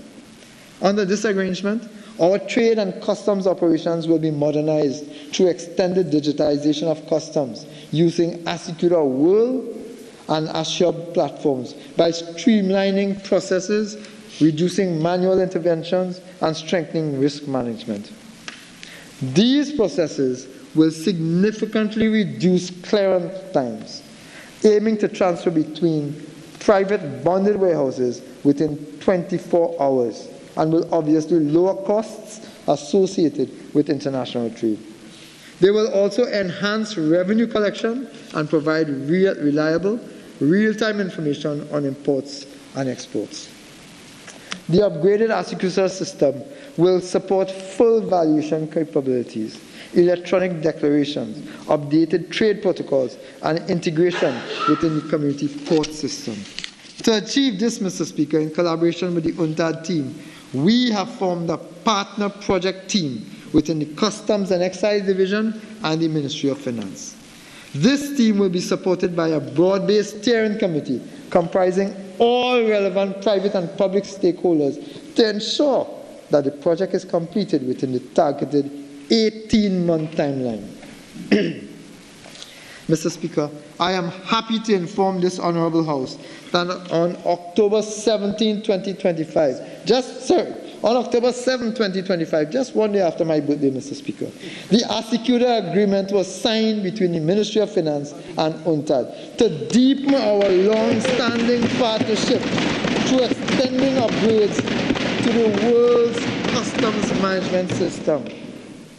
Furthermore, in the medium term, we aim to support organizational review and infrastructural development at the Customs and Excise Division. This would include a review of the staffing establishment and a rollout of improved and more comprehensive training programs with strict background and personnel vetting to uphold integrity and transparency. In keeping with its strategic direction, risk management will be embedded across cargo examination, verification, and delivery to boost efficiency, revenue collection, border protection, and the ease of doing business, Mr. Speaker. To drive this reform agenda, a designated project team has been established which will be mandated to oversee the implementation of this project.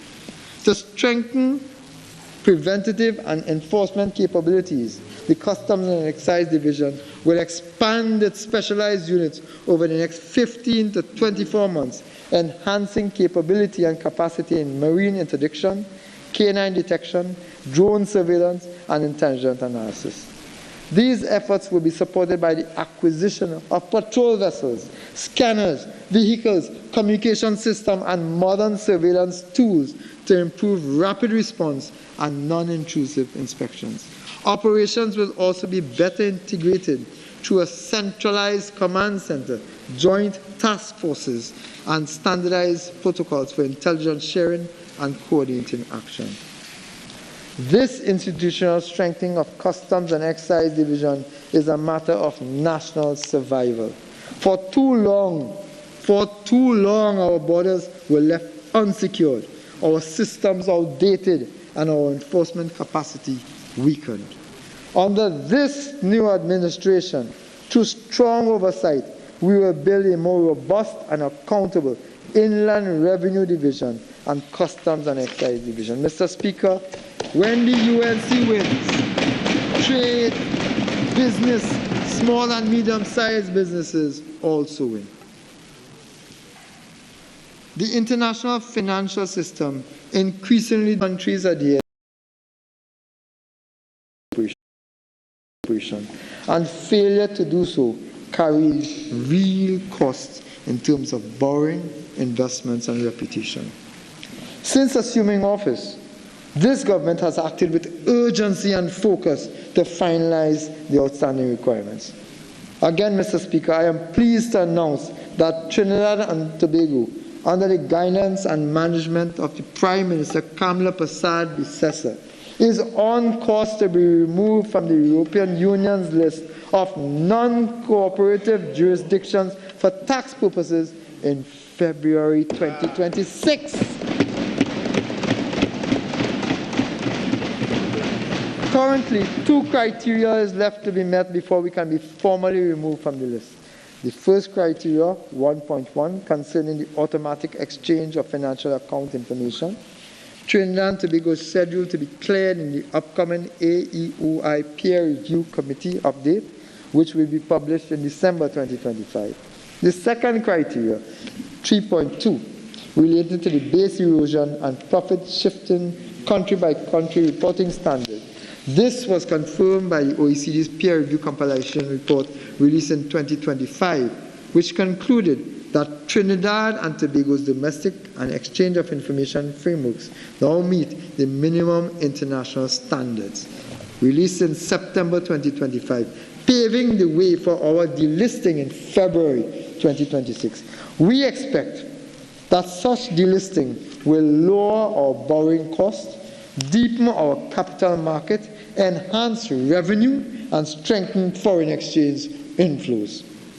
For our financial institutions, stronger correspondent banking ties will reduce transaction costs and accelerate payments, directly improving, Mr. Speaker, the ease of doing business.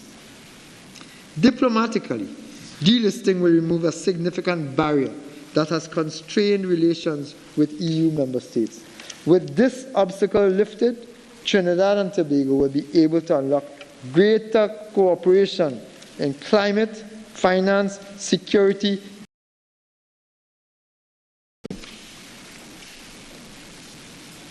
I turn now to multinationals, Mr. Speaker, and the reforming of transfer pricing. Multinational corporations must pay their fair share of taxes. For years under the previous government, the issue of transfer pricing was raised, but was never addressed in a cohesive, structured manner. A study by the ECLAC estimated that Trinidad and Tobago lost approximately $17.5 billion over 8 years due to the failure to act on transfer pricing. Until now, no effort has been made to protect the public purse. This government will once and for all review, make adjustments, and implement transfer pricing legislation to secure and fortify our revenue base. This primary legislation, Mr. Speaker, this primary legislation will be followed by secondary legislation and regulations that will provide the detailed rules and methodologies and compliance obligations to ensure smooth and effective implementation. Concomitantly, a comprehensive training program for transfer pricing techniques, documentation requirements, and audit methodologies will be rolled out at the Inland Revenue Division. These initiatives, Mr. Speaker, will ensure that multinational companies that operate in our jurisdictions pay their fair share of taxes to the people of Trinidad and Tobago.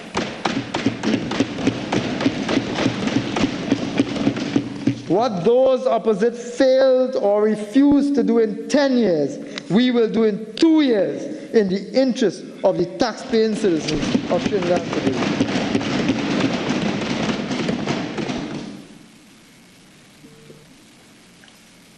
The benefits to Trinidad and Tobago are wide-ranging, securing revenues and adjusted profit shifting to key sectors, including oil, gas, petrochemicals, finance, and services. It will level the playing field for local businesses, ensuring that they are not disadvantaged against multinationals that shift profits abroad.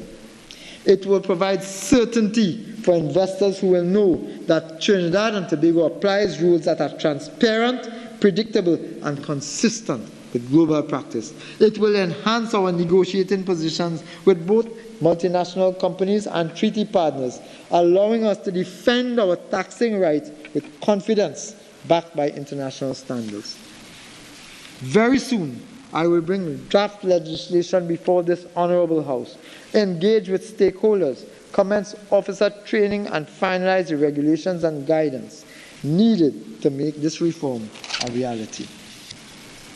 Mr. Speaker, on September 19th and 26th, 2025, the House of Representatives and the Senate respectively passed 2 critical pieces of legislation.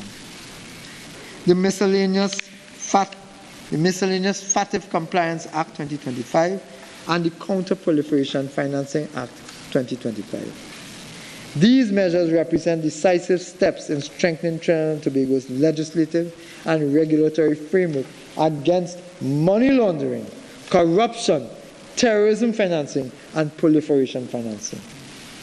Beyond legislation, this government is investing heavily in systems and institutions to ensure effective implementation of this legislation.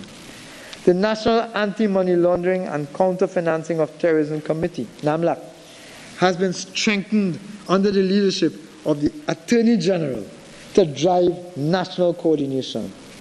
Capacity building initiatives are being rolled out for the Financial Intelligence Unit of Trinidad and Tobago, the Central Bank of Trinidad and Tobago, the Trinidad and Tobago Securities and Exchange Commission, law enforcement agencies, and other competent authorities, and the judiciary, and strengthening corresponding banking relationships, Mr. Speaker.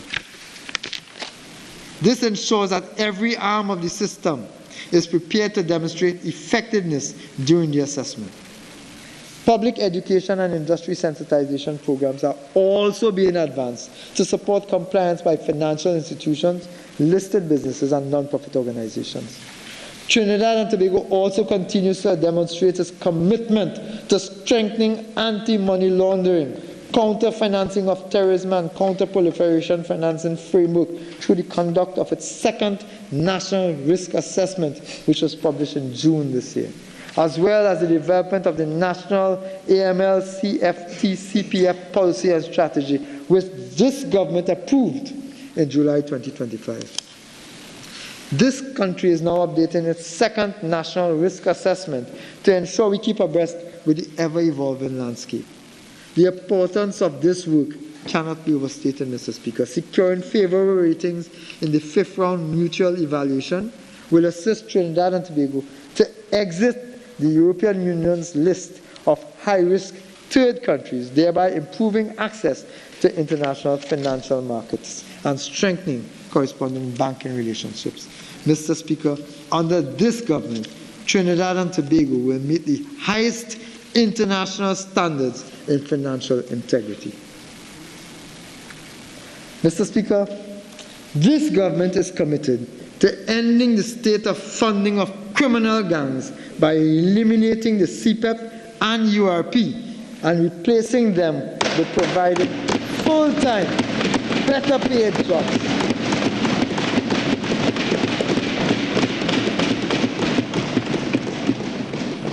To this end, I have established an employment fund in the Ministry of Finance with $475 million, which will be utilized with the $310 million in the unemployment fund for job creation. Our Honorable Prime Minister will provide greater detail on this very critical job creation exercise during her contribution in this meeting.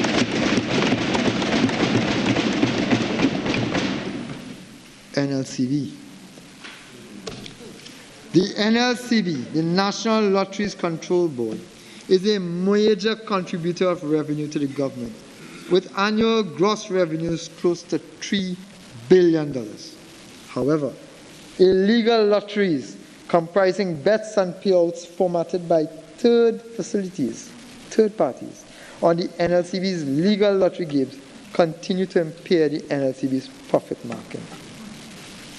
It is estimated that revenues generated from illegal lotteries are upwards of $9 billion per year.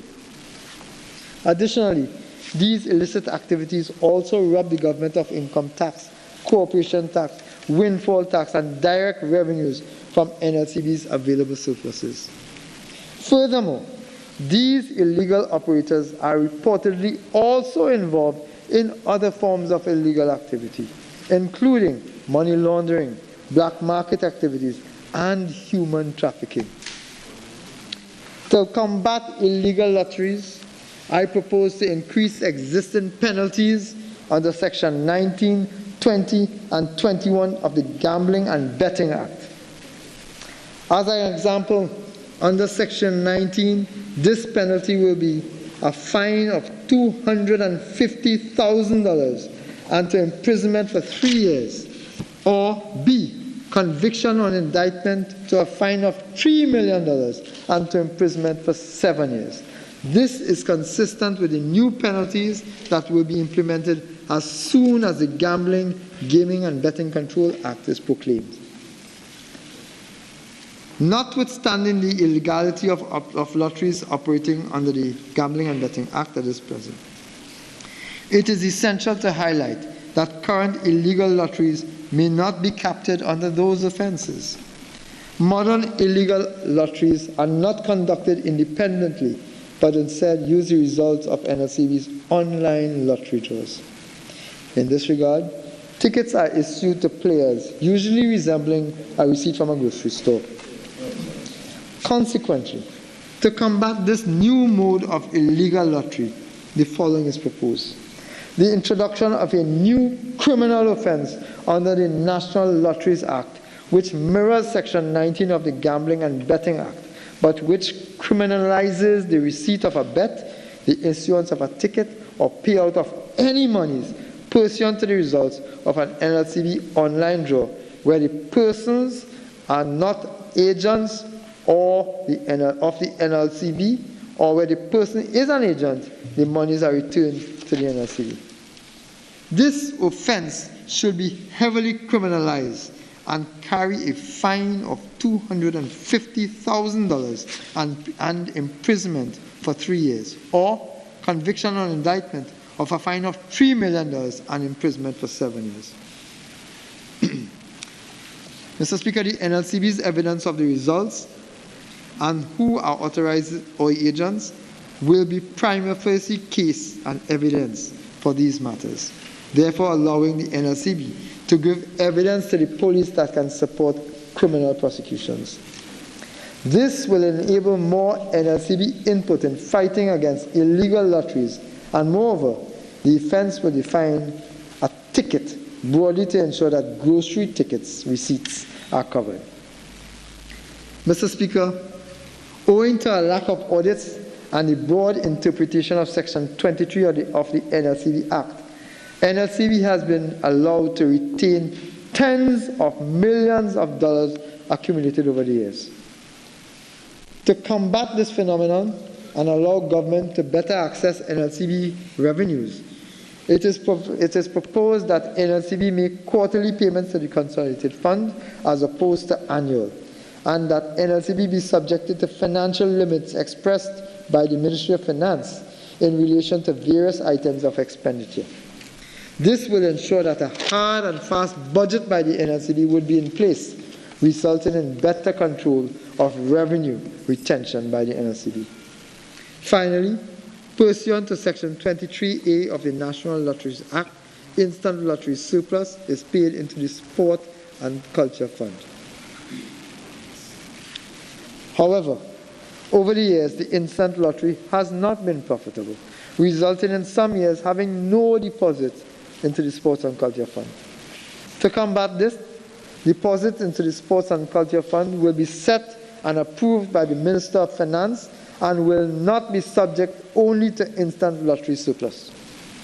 This, together with the introduction of a hard and fast budget by the Minister of Finance, will allow greater control over NLCB sponsorships and will allow better financial management of the Sports and Culture Fund. The committee, Mr. Speaker, I propose the establishment of a Financial Oversight and Appropriations Committee, an FOAC. This committee will provide oversight and performance management for the government. It will have the authority to review, approve, and monitor all budget items, such as ministerial expenditure, projects, and investment decisions across all ministries at the sole discretion of the Honourable Prime Minister. This committee will work alongside the relevant ministry representatives and stakeholders to ensure the execution and proper management of state resources. The committee will be chaired by the Prime Minister, and the deputy chairs will be the Minister of Finance. The FOAC will screen major expense items, investment opportunities, projects, and funding proposals at a strategic level and provide oversight and governance to advance proposals before Cabinet consideration and the FNGP. I also propose the establishment of an Economic Resilience Council. Recognizing the imperative of sustained economic growth, diversification, and national economic resilience, the Economic Resilience Council will be established to serve as a strategic advising and policy coordinating body. It will support and guide economic development, initiatives that attract investment, stimulate entrepreneurship, generate employment opportunities, and promote equitable prosperity for all citizens. The Minister of Finance will chair the ERC and retain commercial consultants as needed to provide subject matter expertise. These consultants will work alongside relevant ministry representatives and applicable stakeholders to ensure the execution and proper management of state resources in line with the approved budget and official policy framework. The committee will oversee the financial evaluation and approval of all economic transformation strategies, borrowings, investments, and projects over $50 million. The Council is mandated to support the nation's economic transformation by facilitating investment, fostering innovation, promoting competitiveness, and guiding the transition towards a knowledge-based, export-oriented, and inclusive economy. Your government, Mr. Speaker, working for you.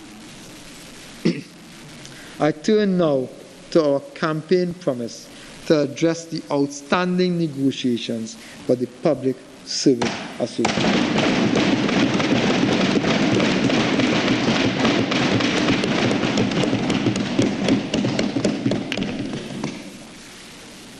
For far too long, our public officers, the backbone of our nation's workforce, have been made to carry the weight of the former government's neglect and indifference.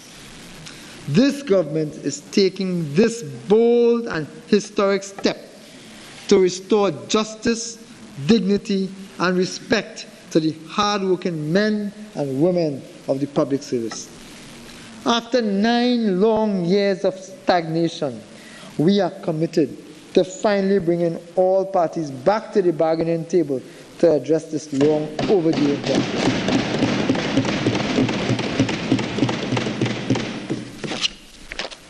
On the completion of the bargaining process, we will work with Republic Bank, First Citizens Bank, and the National Insurance Board to find a comprehensive solution to discharge this national obligation. This government is focused on delivery and not delay, workers' rights and not neglect, appreciation and not excuses.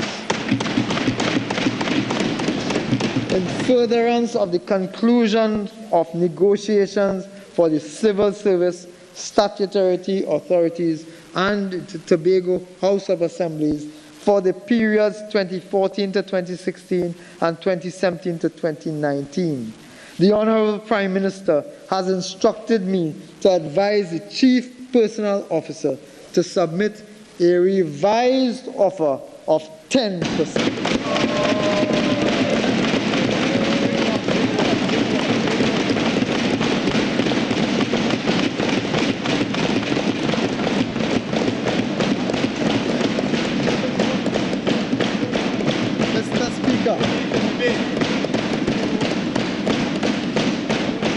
Mr. Speaker, promise made, promise kept. Because when the UNC wins, public servants win. Public servants wins. I wish to advise the members of the teaching service, Mr. Speaker, the Trinidad and Tobago Defense Force, and the Port of Spain and San Fernando City Corporations that this government will ratify the collective agreement signed in April 2025 between the Chief Personnel Officer and their respective associations, unions, and committees.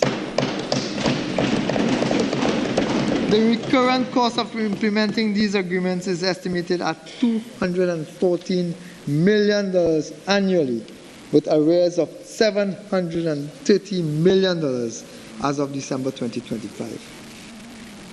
I would like, Mr. Speaker, to share some additional policy decisions that the government will undertake to improve the lives of all public servants, teachers, and central government daily rated workers. Upon assuming office, I must say that I was shocked to learn that our retirees in these groups were removed from the UNIMED Group Health Plan precisely when medical issues are most likely to occur.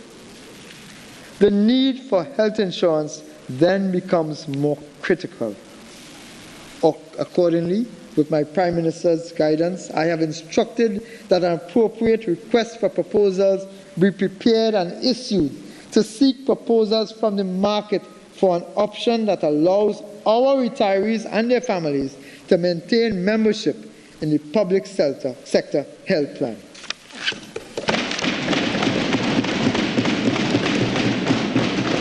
When the UNC wins, public servants, teachers, and central government daily worker raters also wins, Mr. Speaker. The job evaluation exercises for the civil services are estimated to be completed within the next 6 to 8 months. This major exercise marks a significant milestone in the modernization of the public service. This government is committed to achieving this exercise within 6 to 8 months. However, apart from the revised job descriptions with updated duties and responsibilities, it will provide another significant opportunity for nationals of this country. Upon completion of this exercise, approximately 40% of all fixed-term standardized contract positions will be made permanent and pensionable. Real jobs for real people to do real work.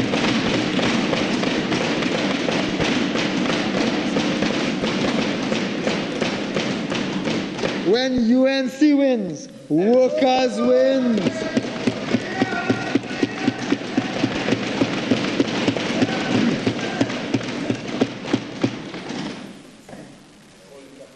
In comparison, another 20 to 23% of standard fixed-term contracts will also be classified into the new grade structure.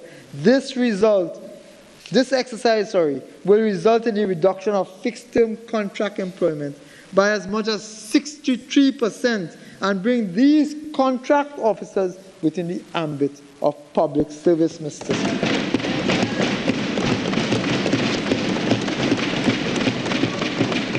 You see, Mr. Speaker, when UNC wins, even contract workers win.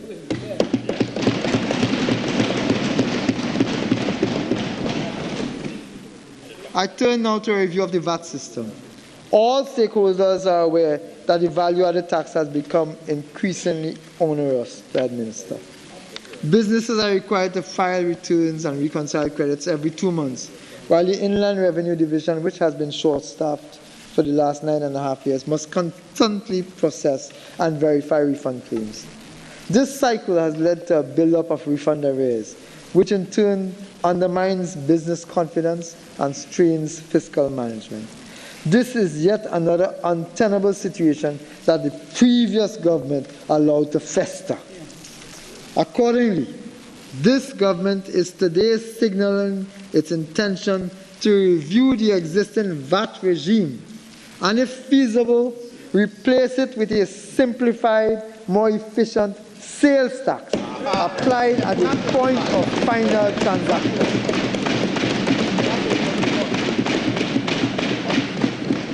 The concept of the sales tax is simpler, more straightforward, easier to administer, and eliminates the persistent and complex problem of calculating and auditing refund claims. We plan to initiate this review in the current fiscal year with the necessary technical guidance. This transition will require comprehensive legal amendments, administrative restructuring, IT reconfiguration, and close consultation with stakeholders across the country. At the same time, the government will clear the backlog of VAT refunds and bring closure to outstanding arrears. We will also ensure that any transition to sales tax is revenue neutral and socially balanced, with appropriate protections for low-income households. When UNC wins, businesses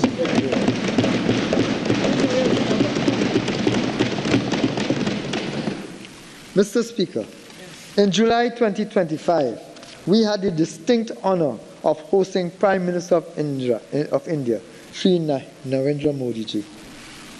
During this visit, Trinidad and Tobago was recognized and congratulated by being the first Caribbean nation to adopt India's unified payments interface, a proven digital platform already used by hundreds of millions worldwide. This secure system, which will be further rolled out in 2026, will accelerate financial inclusion, empower small businesses and e-commerce, and strengthen our digital economy. The Prime Minister of India also made generous contributions to support the development of our people. India gifted 2,000 laptops to the Prime Minister's flagship laptop program, with the laptop set to arrive in Trinidad and Tobago in December 2025. In agriculture, India donated agro-processing machinery valued at $1 million to Namdevco and extended technical support to farmers, to natural farming systems. Our healthcare sector also benefited from the generous donations of 20 hemodialysis units, and 2 sea ambulances, which will significantly boost our capacity in chronic and emergency care. Mr. Speaker, between October and November 2025, a 50-day Jaipur foot artificial limb fitment camp has been established at the Wali Nagar site, benefiting 800 individuals in Trinidad and Tobago. Importantly, we signed a memorandum of understanding on the Indian pharmacopoeia for the long-term supply of affordable, quality generic drugs and treatment opportunities. The program of cultural exchanges for 2025 to 2028 between the two nations was renewed, providing opportunities for steel pan artists and cultural practitioners to showcase their talent in India. Mr. Speaker, when the UNC wins, cultural activities and cultural activists and musicians also win. India also extended their overseas citizenship of India eligibility to the 6th generation of our diaspora, strengthening bonds with thousands of our citizens. Mr. Speaker, with Grenada, we are rebuilding an energy and trade bridge, unlocking Grenada's resources alongside Trinidad and Tobago's world-class services. On July 29, 2025, the Trinidad and Tobago and Grenada Chambers of Industry and Commerce signed a cooperation agreement to pursue joint ventures, market access, and regional expansion.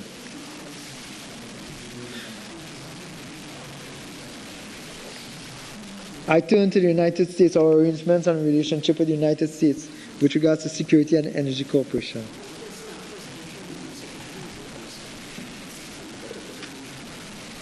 Mr. Speaker, my Prime Minister has just returned from a successful trip to the United States.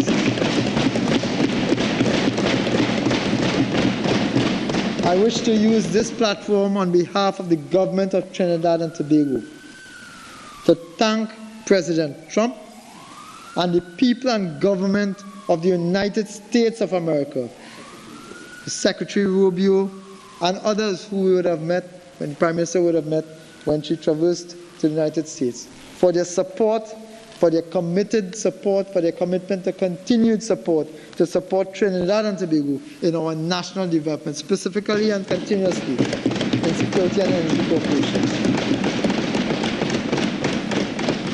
On the basis of that engagement and that support, Mr. Speaker, we are modernizing collaboration with the United States under the Caribbean Basin Security Initiative to strengthen border and maritime security, counter drug and firearms trafficking, and dismantle organized crime.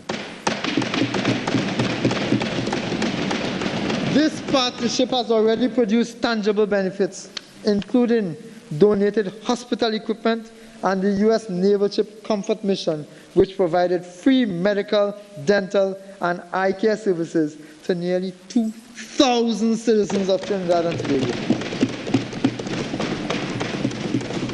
A new multi-million-dollar agreement with ExxonMobil for ultra-deep water exploration off our East Coast, signed in August 2025, marks the company's return after 2 decades.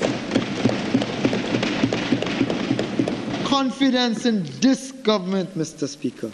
And if these discoveries prove viable, it will anchor Trinidad and Tobago as the hemisphere's energy hub. I repeat, Mr. Speaker, during the Honorable Prime Minister's recent visit to Washington and discussions with Secretary of State Marco Rubio, we reaffirmed our partnership on security and counter narcotics cooperation. For reference, Mr. Speaker, the United States commended our efforts to counter transnational criminal organizations and stem illicit firearms and narcotics flows, Mr. Speaker. Both governments also pledged continued support for UN-led efforts to stabilize Haiti. Mr. Speaker, during the Prime Minister's attendance at the 80th UN General Assembly, bilateral agreements were signed with China and the UAE. China will provide $94 million grant to fund national projects, including new fire tenders for under-resourced stations, something that the previous government abandoned and refused to do over their 9.5+ years in government. The UAE arrangements allow visa-free entry for diplomatic and official passport holders and introduces an MOU to rehabilitate the Couva Children's Hospital.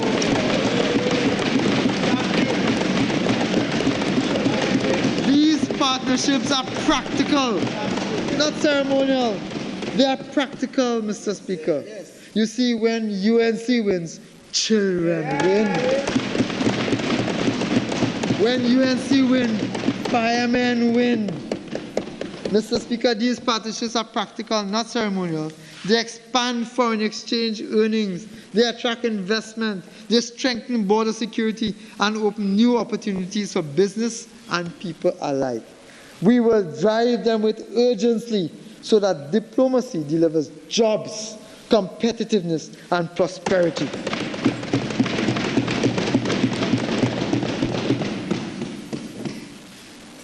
Modern infrastructure, Mr. Speaker, is the backbone of a modern economy. When this government assumed office, bridges were unsafe, drains were blocked, and coastal roads were eroding. That era of neglect is done. Through the Boots on the Ground initiative, the Ministry of Works and Infrastructure is identifying roads, drains, and bridges most in need of rehabilitation, putting people first, and restoring safe, reliable access nationwide. Mr. Speaker, in Fiscal 2026, we will advance a comprehensive program to safeguard lives and property. Under the Strategic Drainage Plan, $13.8 million will fund studies and design in South Oropouche and $60 million for structural works in Caroni and in Oropouche. The flood mitigation and erosion control program will execute 18 ongoing and 119 new projects worth $238.6 million. With $29.95 million, that's $30 million assigned for river clearing and embankments in high-risk communities, Mr. Speaker. Pump house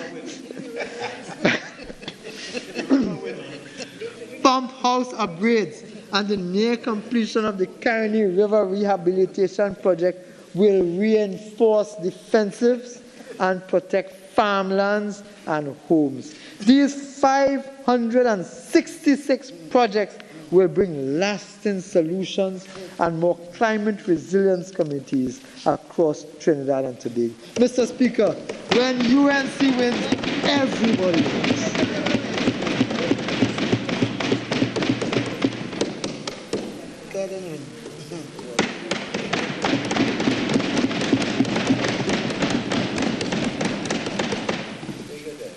Thank you.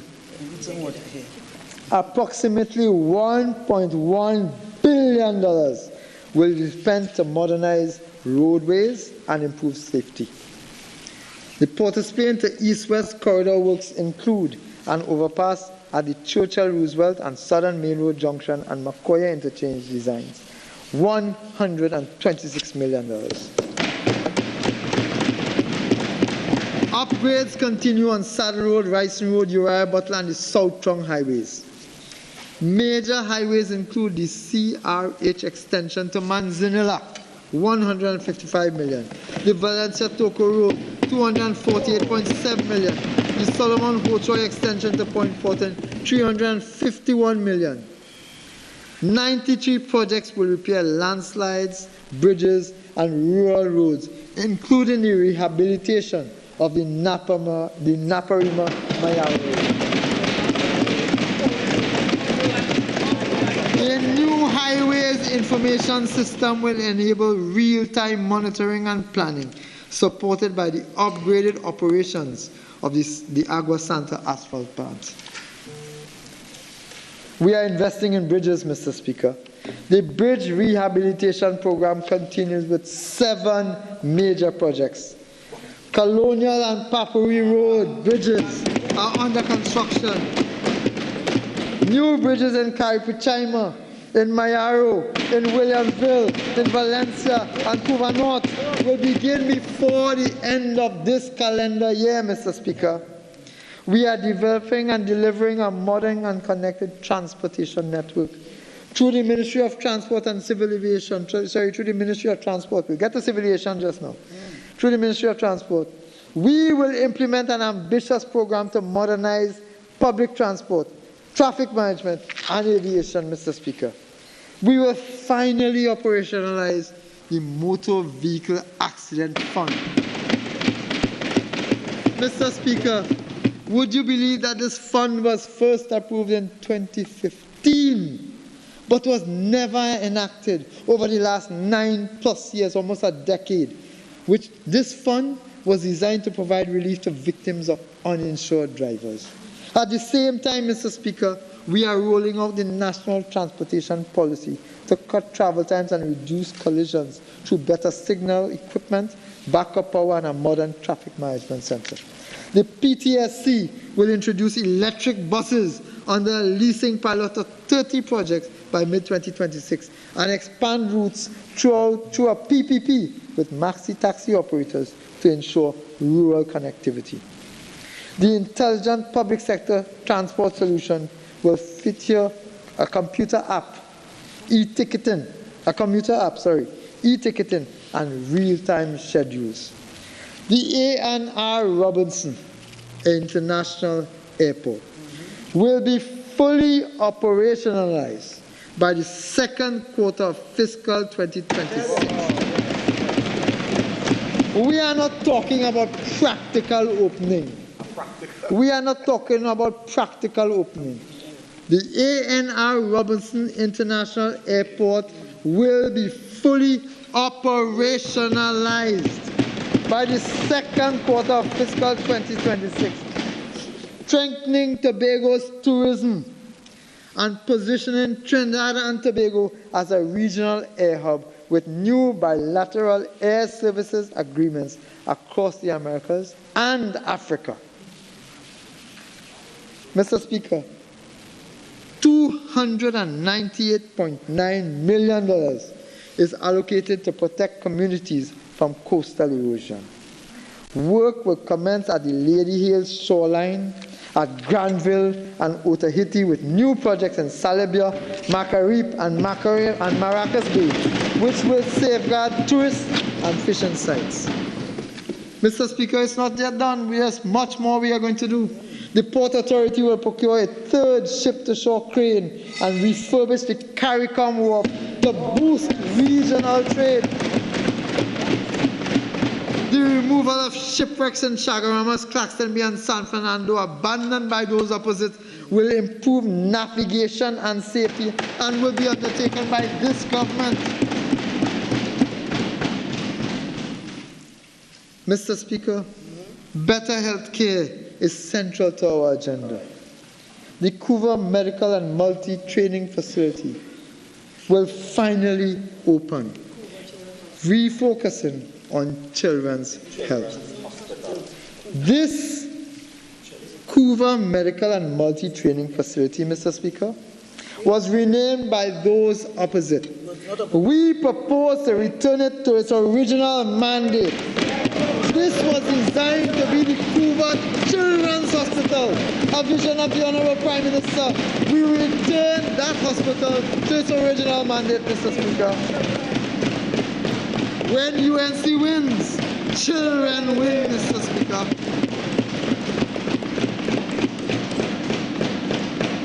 The San Fernando Hospital will add a new catheterization lab.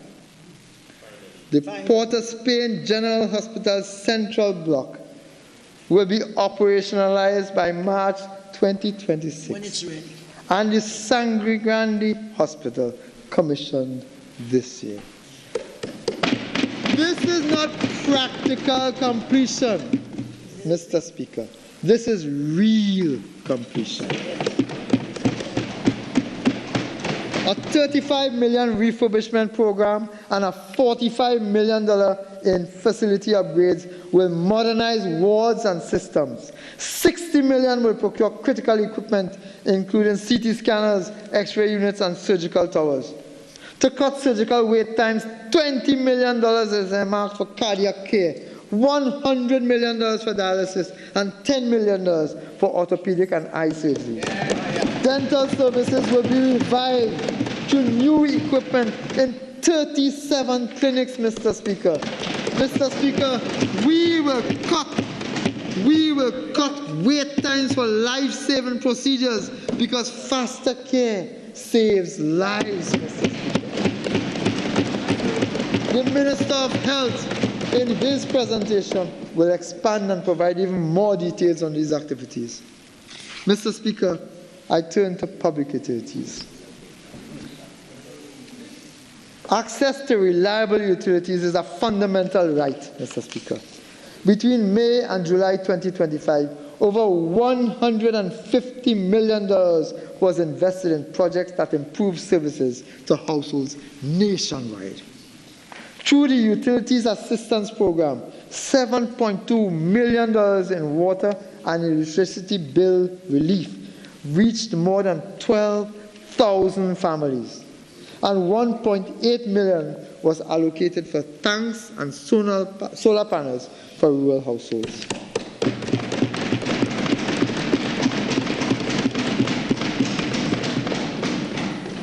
This fiscal, $250 million will expand rural electrification and grid upgrades, installing 8,000 LED streetlights to improve safety and reduce costs.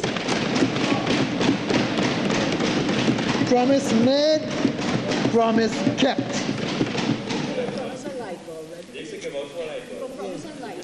They promised light bulbs and didn't deliver. We are delivering street lights, Mr. Speaker, for everybody. Renewable energy projects worth $75 million will begin advancing our clean energy goals. TSTT will invest $200 million to expand fiber-to-home connections and strengthen cybersecurity, while $2 million will fund youth entrepreneurship through the YBTT. When UNC wins, the youth wins, Mr. Speaker. We made the strategic decision to cancel the WASA transformation plan, preserving 3,700 jobs, and redirected $30 million in savings to critical services. Water supply has improved dramatically in areas long neglected. Carapal increased 1.5 million gallons per day. Navet, 600,000 gallons per day. Siparia, from every 9 days to 3 times weekly. Maracas Bay is now 5 times weekly. $300 million will replace pipelines in Port of Spain, San Fernando, and Arima. A $50 million smart metering program will improve billing accuracy and reduce loss. Mr. Speaker, when the UNC wins, even Arima wins. The fact is, when the UNC wins, Mr. Speaker, everybody wins.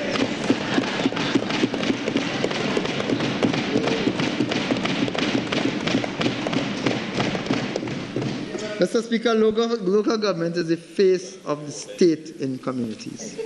The Local Government Sector Plan 2025 to 2030 will reset municipal delivery on 4 principles: accountability, data-driven execution, resilience, and citizen-focused service. Disaster management units are being equipped with boats, early warning systems, and trained community emergency response teams. Schools will play a role in public education. We will strictly enforce litter and dumping laws and modernize penalties to deter offenders. Equipment provided by partners such as Japan and the United Nations will help tackle sargassum and the coastal seaweed protection and the coastal cleanup efforts, Mr. Speaker. Mr. Speaker, energy remains the backbone of our economy. In April 2025, crude and condensate output averaged 52,357 barrels per day, rising to 55,257 barrels by August, an increase of nearly 3,000 barrels under this government. Gains came from BPTT, EOG Resources, and Heritage Petroleum, supported by the Mento Development Project that achieved first production in May. Heritage is expanding its drilling campaign, and Perenco's acquisition of shallow water assets from BPTT and Woodside is expected to boost mature field output. Natural gas production rose from 2.41 to 2.73 billion cubic feet per day between April and May 2025. Driven by BPTT's Cypher Phase 1, Cypher Phase 1,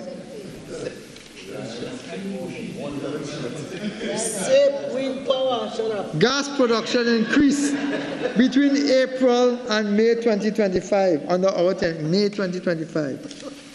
Phase 2 will further strengthen supply, Mr. Speaker. Foreign investment in upstream remains robust.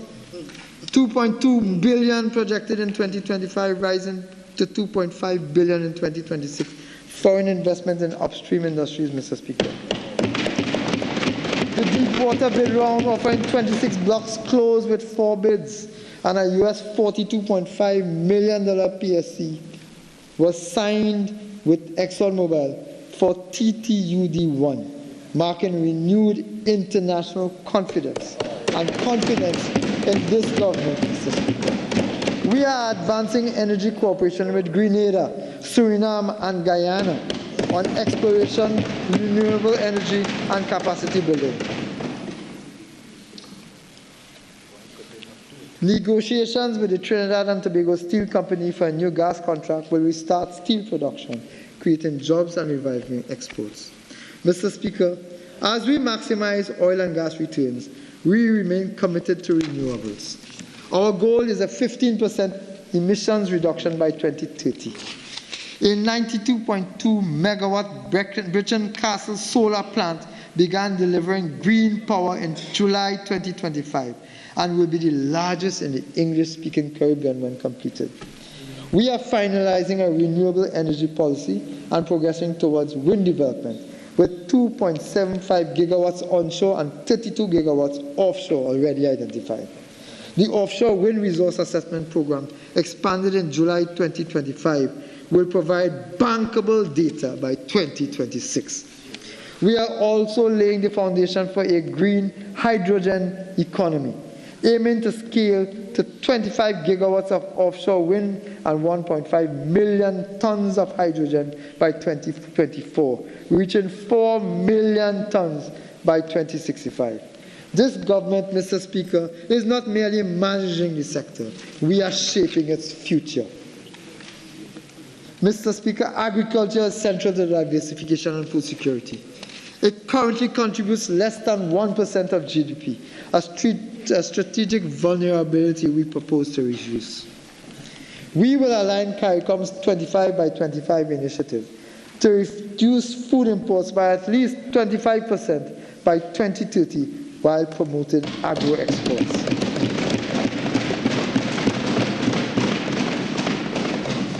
A 3-year priority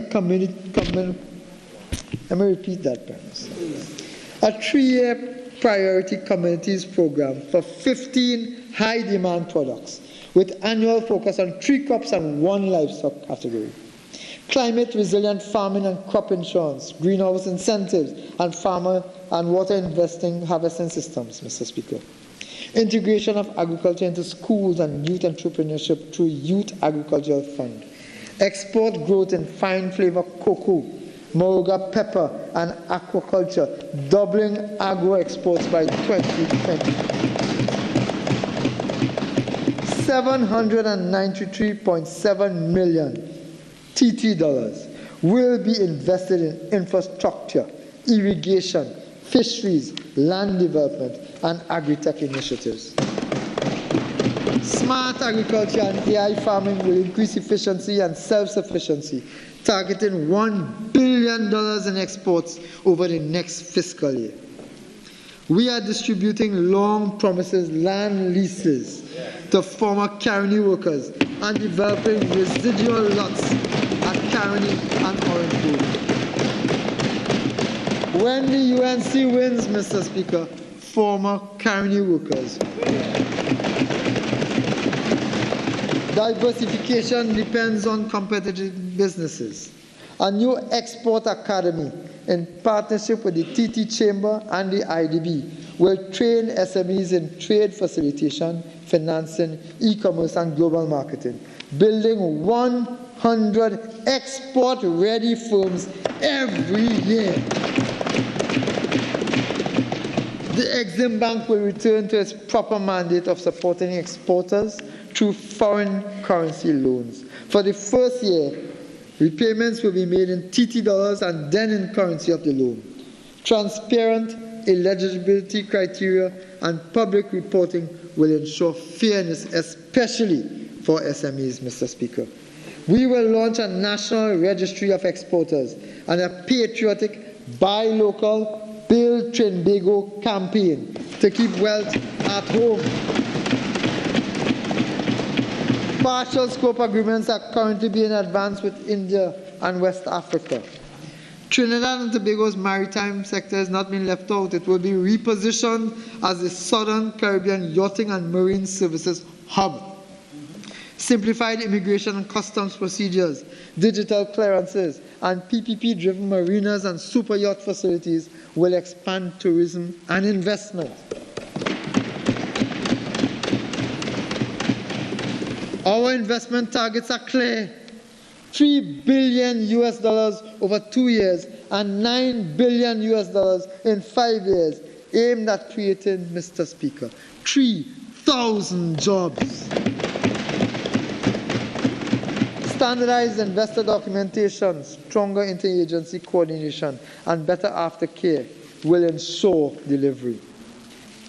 Idle or distressed state assets will be repurposed for revenue, including the redevelopment of the long-abandoned Caroni Racing Complex into a world-class convention center.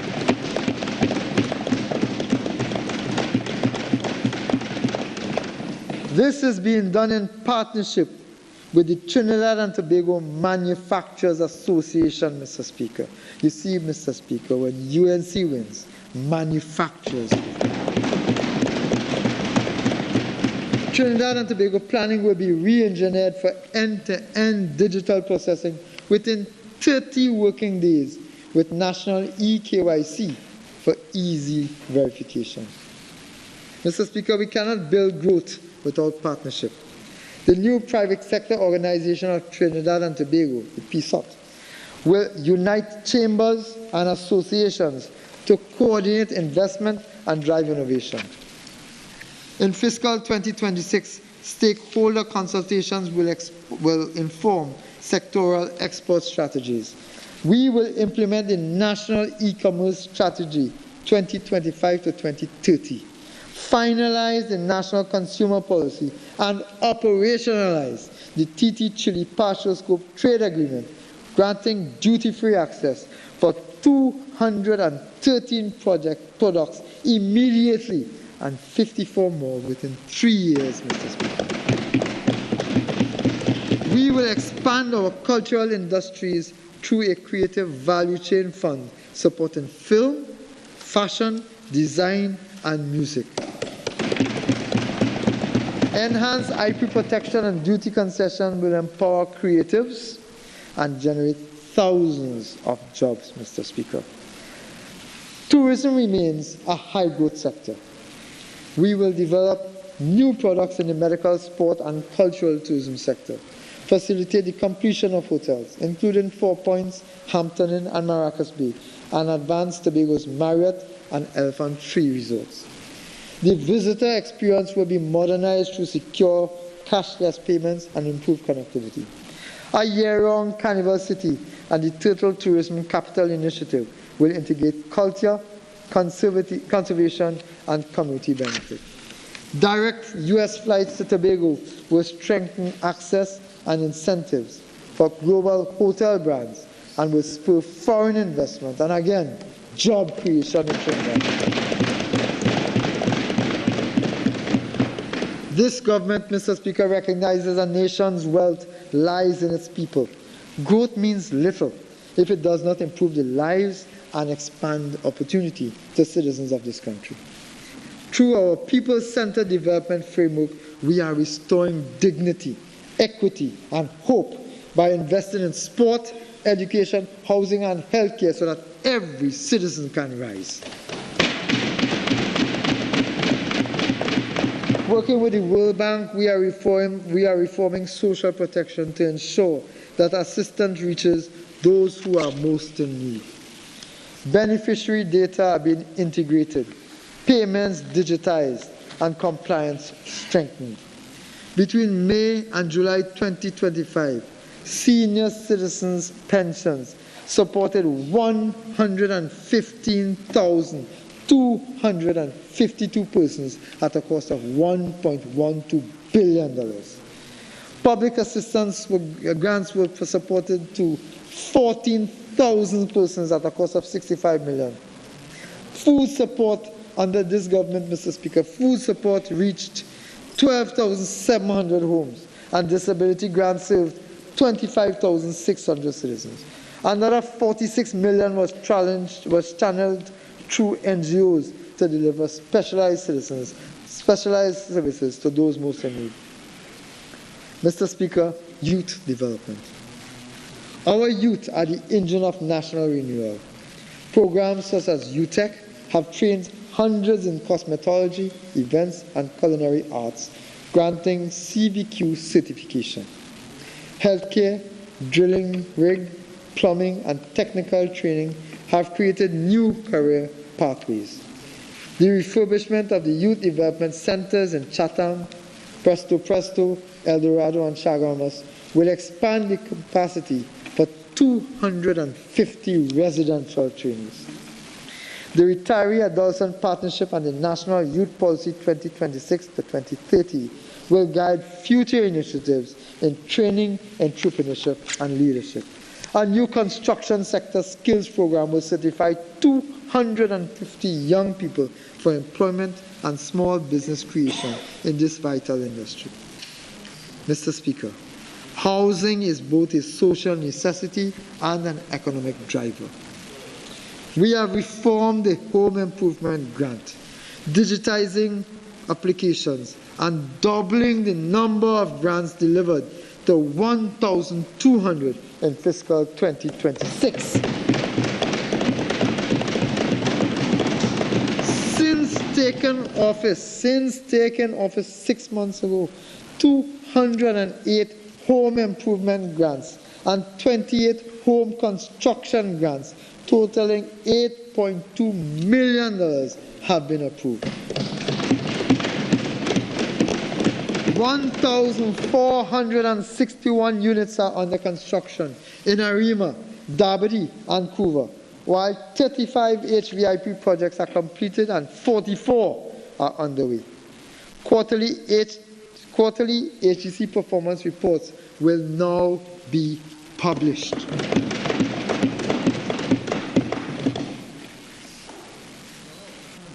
Mr. Speaker,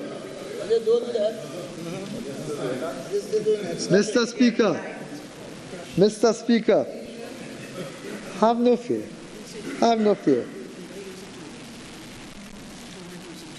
Yeah, have no fear. The UNC is here.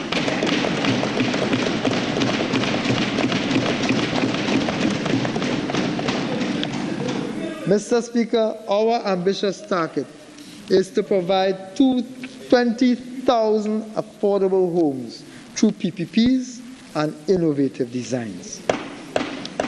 We will launch first-time homeowner grants, low-interest loans for young families, and revive the Land for the Landless program. The Foundation for Life program will help single mothers and seniors with rent-to-own options, while inclusive housing at Edinburgh 500 will serve persons with disabilities. Mr. Speaker, good health is the foundation of prosperity. Amendments to the Children's Life Fund Act now cover life-limiting conditions such as sickle cell disease and rare cancers, ensuring children receive timely care. Extended hours health centers now operate in 12 communities, reducing hospital congestion. The CEDAR program, Mr. Speaker, the CEDAR program was modernized with new life-saving medicines for hypertension, mental health, and autism, benefiting 300,000 citizens. Digitization is advancing through a national health management information system with a secure health ID, enabling seamless access to records. We will legislate a medical malpractice court, no-fault compensation fund, and a revised patients' charter.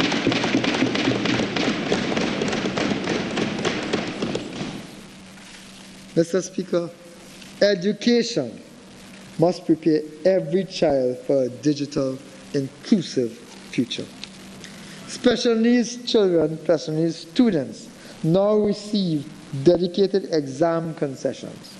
13 partner schools have been strengthened with $11 million in support in fiscal 2026. In case you missed it, Mr. Speaker, 13 partner schools dedicated to special needs students have been strengthened with $11 million in support in fiscal 2026 by this government.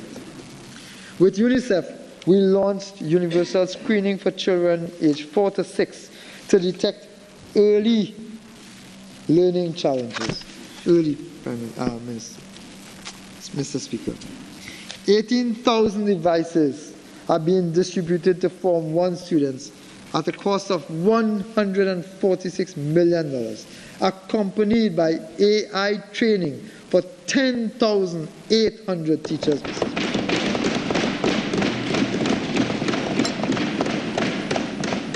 The Vacation Repair Program upgraded 279 schools, recognized as one of the most successful in recent history.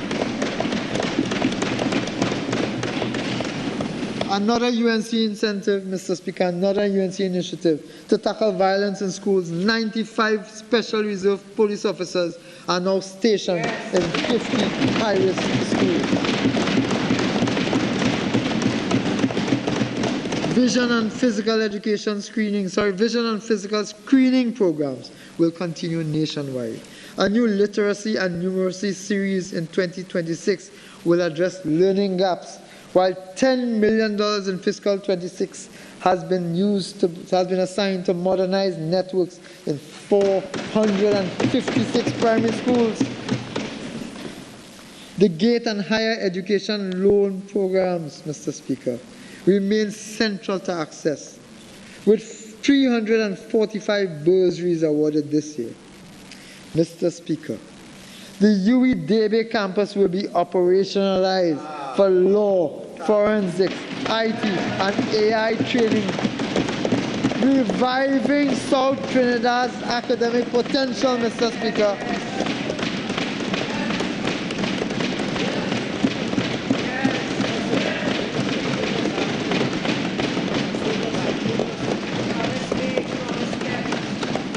Promise made, promise kept. Mr. Speaker, sport drives unity and national pride. Rehabilitation of pools in Maloney, Morva, Tonopuna, Beach, and Rio Claro continues alongside upgrades at National Stadium. When UNC wins, Mr. Speaker, everybody wins. New community grounds and the elite athlete gym at Tacarigua will enhance performance and health. Scholarships through UTT and partnerships with GC Foster in Jamaica and India are developing coaching and sport administration, including women's cricket.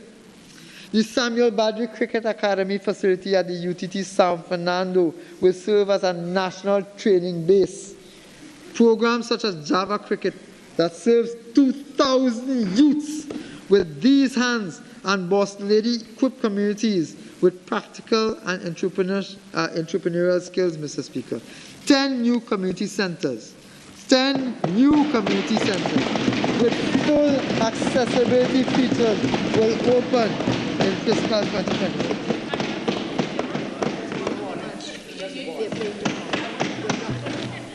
Mr. Speaker, on this monumental venture, this huge venture, I want to congratulate our women's cricket team for their fabulous victory, and I want to wish them well.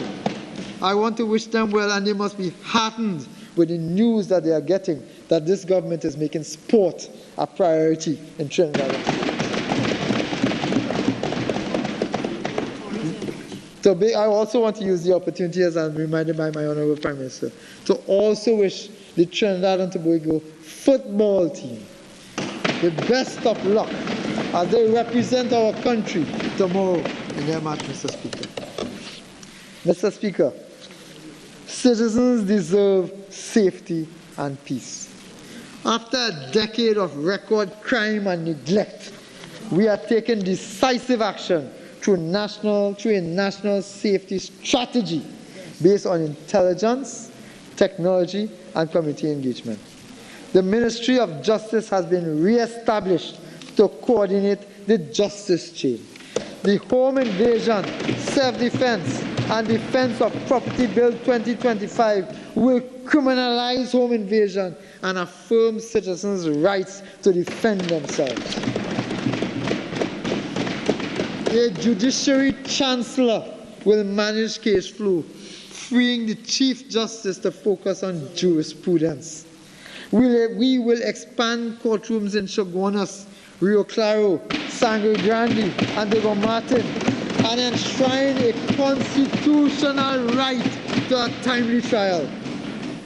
Victim support will include restitution, job placement, and housing. The DPP and public defenders' offices will be strengthened. Mr. Speaker, for the first time, the administration of justice will be given the priority that they so desperately need, but was so desperately lacking under the former government, Mr. Speaker. We have restored leadership to the TTPS with a new commissioner of police, and we have already absorbed 800 special reserve officers to address staff shortages. That is performance, Mr. Speaker. 67 new vehicles and additional transit units have expanded patrol reach, Mr. Speaker. The National Operations Center is being reintegrated under the TPPS. Municipal police and mobile units are being expanded.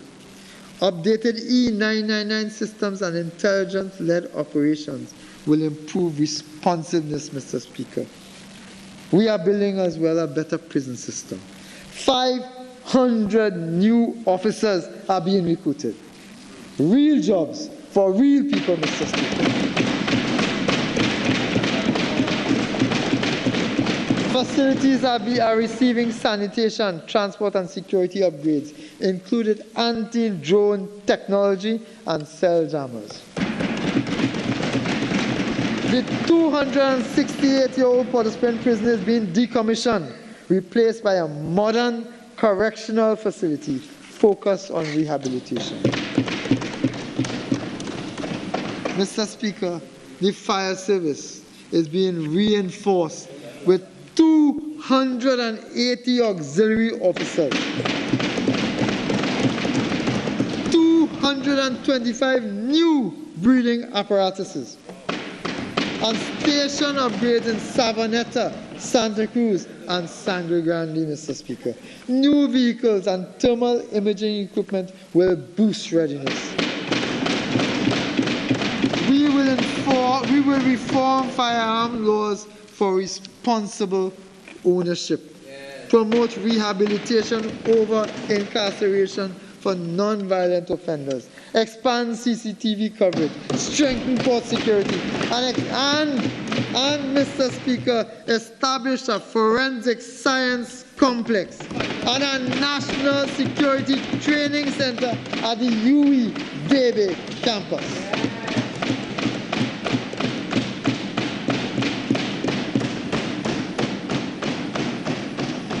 Mr. Speaker, we are transforming government through digitization and AI. Long lines and paper delays will soon be history.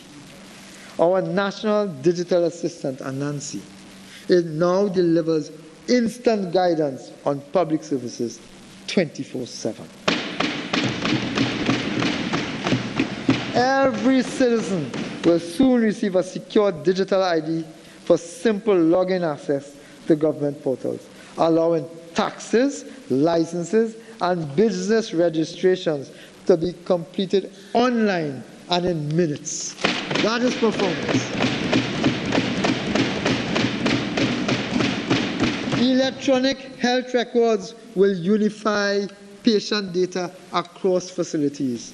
Education platforms will introduce smart classrooms, e-textbooks, and AI tutors. And police will have real-time access to records through innovative policing systems. A national plan, Mr. Speaker.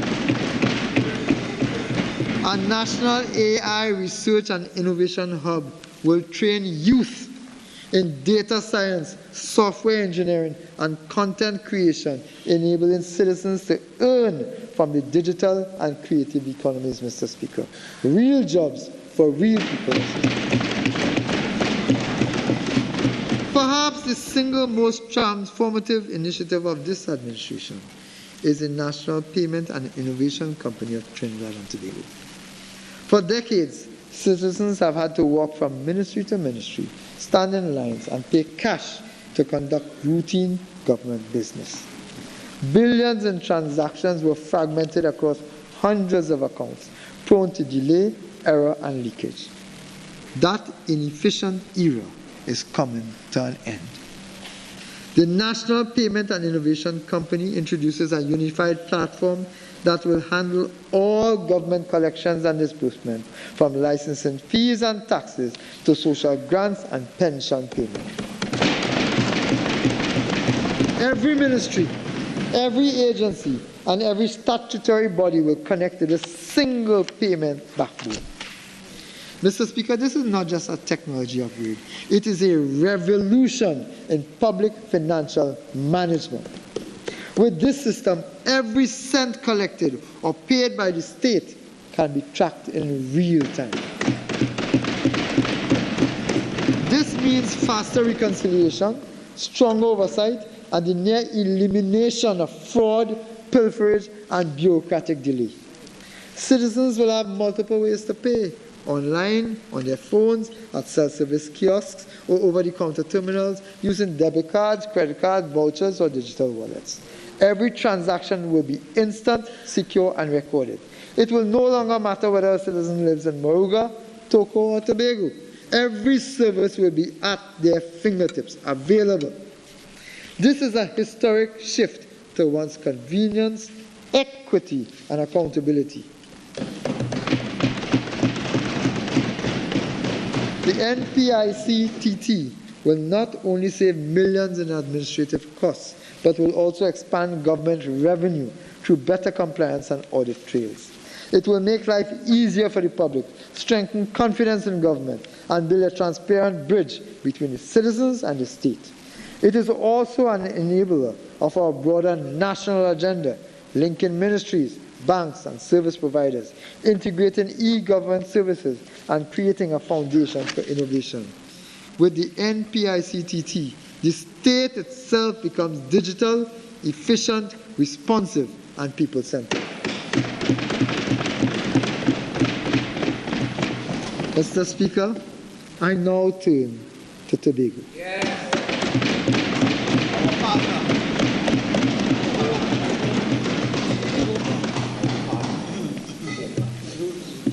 In pursuit of the Tobago House of Assembly's vision to make Trinidad and Tobago,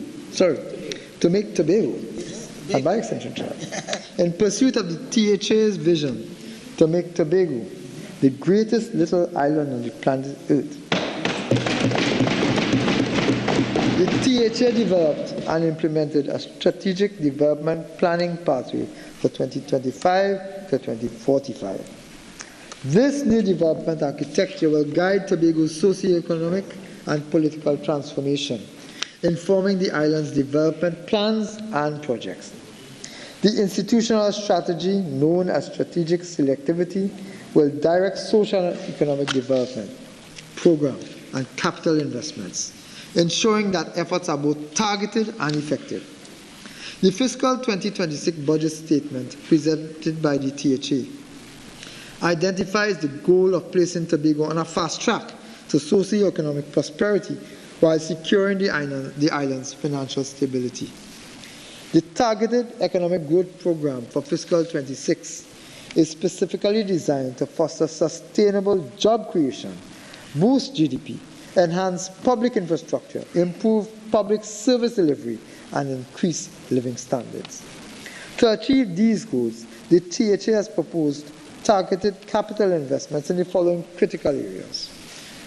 In tourism and the creative sector, Tobago's tourism remains a vital cornerstone of the economy. There is immense potential in the pristine natural environment, rich cultural heritage, and vibrant festivals. THA intends to invest in product development, destination branding, and promoting high-end accommodation. It also aims to support a sustainable community-based approach, promoting the unique cultural heritage through digital content, heritage stores, and training programs. These strategic investments will not only create direct jobs, but will also stimulate growth across related sectors such as transportation and agriculture, ultimately revitalizing the entire economy. In agriculture, Tobago is committed to building productive, safe, and sustainable food systems. The THA strategy includes a mega farming program to encourage innovation and attract agri-entrepreneurs, strengthening the food security and positioning agriculture as a viable career path. To further support farmers, the THA is investing in local seed banks to preserve indigenous crops, developing efficient irrigation systems, and providing extensive training on modern agriculture techniques. In infrastructure, the THA has committed itself to significantly upgrading its public infrastructure. This includes enhancing road networks, public utilities, public housing, and coastal protection systems. Upgrades are also projected to include enhancing airlift connectivity between both Trinidad and international markets to accelerate socio-economic growth, create employment opportunities, and enhance the island's overall prosperity. In terms of digital technologies, Mr. Speaker, the THA plans to integrate digital technology into its business operations, governance, and daily life.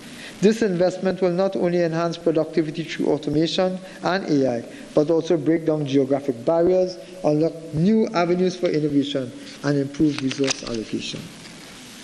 To accelerate Tobago's growth, a two-pronged strategy that includes both immediate and long-term investments to create a skilled and adaptable workforce, ensuring that Tobago's population is well equipped to meet the challenges and opportunities of a dynamic future. Tobago's education reform program will encompass all levels, from preschool to tertiary, placing a strong emphasis on support for students with special needs. In terms of micro, small, and medium-sized enterprises sector, Mr. Speaker, over 90% of the island's businesses fall into this category. MSMEs are crucial for creating jobs and reducing reliance on the government sector for employment. Initiatives such as the Tobago Development Fund and the newly launched Loan Guarantee Program will help businesses grow, create more jobs for marginalized groups, and ultimately build a more equitable and resilient economy for all Tobagonians. Tobago continues to acquire new diagnostic technology and modernize hospitals in Scarborough and Roxborough, and ultimately increase the life expectancy of its citizens. Mr. Speaker, I'm advised that the THA intends to expand the Scarborough and Roxborough hospitals to accommodate better and meet the growing needs of the population. Tobago is ensuring that the communities are safe and have appropriate green and functioning social infrastructure to meet the needs of the citizens. The adaptation to climate change will include coastal protection and restoration, sustainable water management, and the building of climate-resilient public infrastructure. Tobago is also focusing on skill development, vocational training, building an amateur to professional sports pipeline, and youth internship programs. The Sport Development Work Program aims at monetizing sport and outdoor recreation and catalyzing investment in sports infrastructure. The THA intends to leverage sport to diversify tourism, led by a new sport tourism unit and supported by key events such as the International Youth Cricket Tournament and the International Diving Meet. Under Public Utilities and Rural Development, the THA has developed a suite of initiatives, including subsidized housing, land affordability schemes, rental assistance, and home improvement grants to ensure all Tobagonians have access to safe and affordable housing solutions. Mr. Speaker, the minimum share of the national budget that should be allocated to Tobago, as prescribed by the Dispute Resolution Commission, is 4.09%. So 4.03%, sorry. Just for the record, Mr. Speaker, the minimum share of the national budget that should be allocated to Tobago, as prescribed by the Dispute Resolution Commission, is 4.03%. I recognize that this will be insufficient to achieve the objectives I have just described. I have taken note of the budget proposed by the Tobago House of Assembly and their national agenda. In that vein, I am proud and happy to announce that in this fiscal year, I have been directed by my Prime Minister to allocate $2.96 billion to the Tobago House of Assembly, which represents a full 5% of the national budget.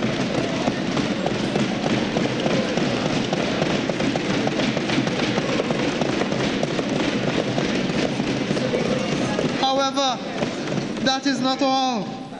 That is not all. In addition, a further $763 million will be spent by various ministries on Tobago. In total then, the allocation to Tobago for the fiscal year 2026 will be $3.72 billion, which equates to 6.3% of the national budget. Mr. Speaker, when UNC wins, Tobago wins.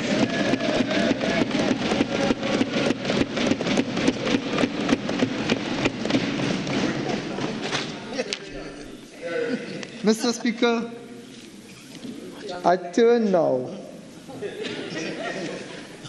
to the 2025 fiscal performance. Almost immediately upon assuming office in April, it became evident that we had inherited a seriously distressed financial situation, marked by collapsing revenues, unsustainable expenditure, rising debts, and mounting arrears. Amongst these obligations was a substantial bill for salary adjustments and arrears for officers under the SRC report. Faced with this reality, we had no choice but to seek to settle outstanding obligations left unattended by the previous administration. Thus, we were forced to appropriate an additional $3.1 billion in the mid-year review of the fiscal 2025 budget.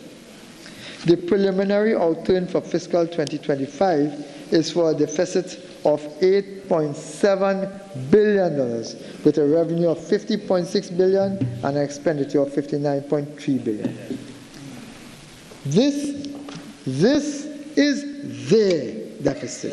This is the deficit of the former administration, led, well, I'm not too sure who they are led by even now, Mr. Speaker.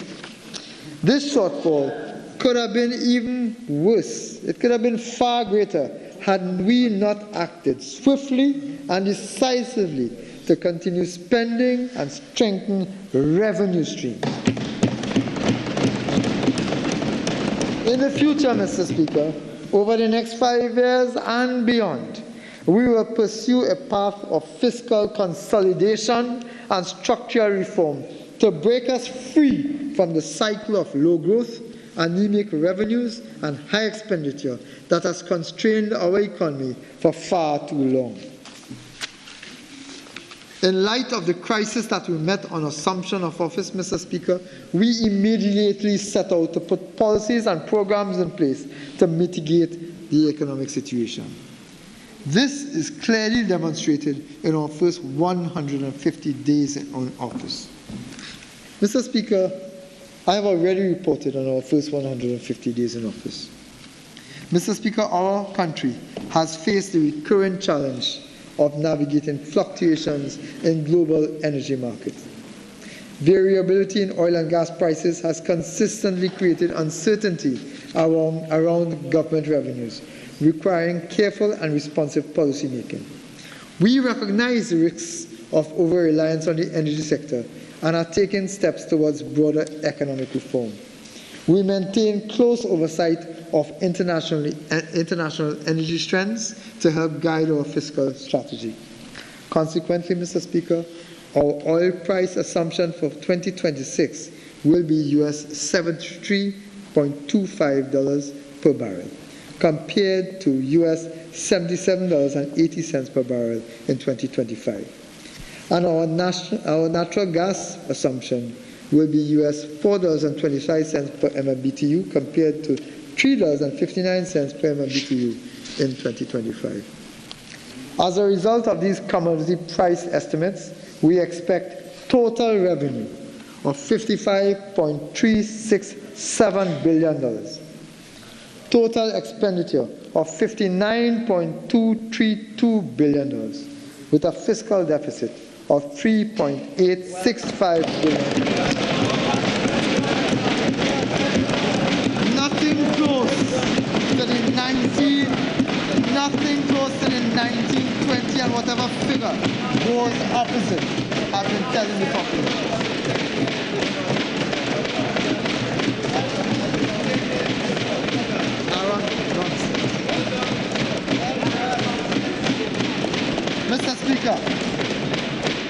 Mr. Speaker, the total estimated revenue of $55.37 billion comprises, you want to know where the money coming from? Pay attention. Comprises oil revenue, $11.254 billion. Non-oil revenue, $43.402 billion. Capital revenue, $0.711 billion. Mr. Speaker, you should note that the fiscal deficit at $3.865 billion is 2.17% of GDP, again within the international benchmark of 3%.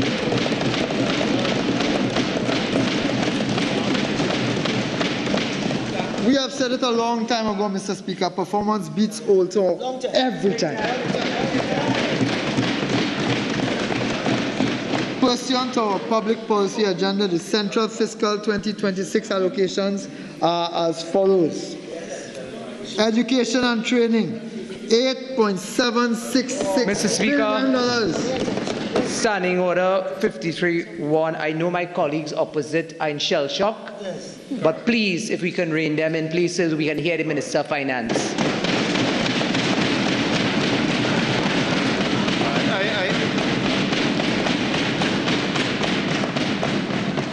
I really don't think that this today of all days is a time I should have to intervene to allow the Minister of Finance to proceed to read his budget speech in some degree of quietude. Minister, continue, and please, members, let us all allow the Minister to continue. He's been going a long time. Thank you, Mr. Speaker. Mr. Speaker, pursuant to our public policy agenda, the central fiscal 2026 allocations are as follows. We will be spending $8.766 billion on education and training. On health, we will be spending $8.214 billion.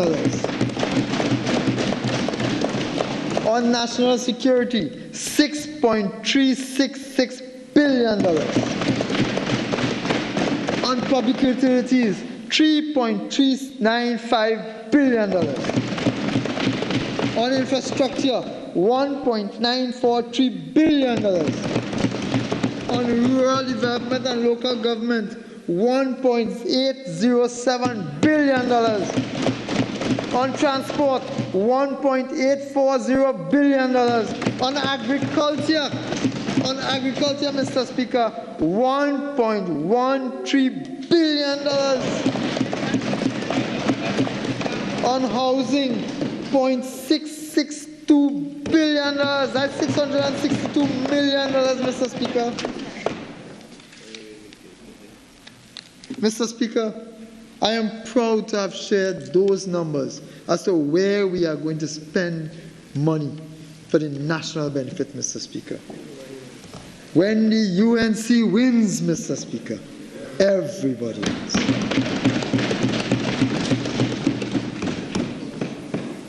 But, Mr. Speaker, fiscal stability is the foundation of sustainable growth. And so I turn now to fiscal and other measures. I've numbered them for easier reference. Number one, levy on assets of commercial banks and insurance companies operating in Trinidad and Tobago. Mr. Speaker, commercial banks and insurance companies, due to their large size, profitability and capitalization, have reported sustained earnings, high liquidity ratios and strong asset growth. Conservative lending practices and favorable monetary conditions have driven these outcomes. Despite this, the average citizen continues to be subjected to unreasonably high fees and near zero returns on their savings and investments. Against this backdrop, I propose to introduce an asset levy of 0.25%. That's 0.25%, Mr. Speaker, which is to be charged against the assets of commercial banks and insurance companies operating in Trinidad and Tobago. Importantly, the asset levy will not be applied to financial institutions and insurance companies operating under the provisions of the Special Economic Zones Act. This measure will become effective January 1st, 2026, and is expected to contribute $575 million annually to revenues. The landlord business surcharge. In recent times, there has been an explosion of unregistered commercial and residential rental properties. Many of these landlords have been avoiding paying their fair share of taxes. This contributes, Mr. Speaker, to significant revenue loss and a lack of reliable data to support policy development. The introduction of this landlord business surcharge based on actual rental income. Let me repeat that, Mr. Speaker, for those who are misinforming the rest of the public. The introduction of this landlord business surcharge is based on actual rental income, will broaden the tax revenue base, promoting fairness, transparency, and accountability. This measure requires all landlords to register with the Board of Inland Revenue and pay a one-time registration fee of $2,500. This surcharge will be applied as follows. 1. 2.5% on the gross annual rental income of $20,000 or less. And 2. 3.5% of the gross annual rental income exceeding $20,000. Mr. Speaker, I want to stress that this is based on actual, real rental revenue. Actual, real rental information, Mr. Speaker. This measure takes effect from January 1, 2026 and is expected to yield a minimum of $70 million from the one-time registration fee. It bears repeating, Mr. Speaker, that this is based on actual rental income, not proposed or some nefarious ghost rental calculation, as those on the other side had proposed in their nefarious property tax, Mr. Speaker. Mr. Speaker, item 3, electricity surcharge. Mr. Speaker, the government proposes the introduction of an electricity surcharge as a targeted fiscal measure to address the growing cost of electricity subsidies and promote efficiency in energy use. This surcharge will take the form of a fixed bill level charge of 5 cents per kilowatt. 5 cents per kilowatt for commercial customers and industrial customers. This surcharge will take the form of a fixed bill level charge of 5 cents per kilowatt for commercial customers and industrial customers.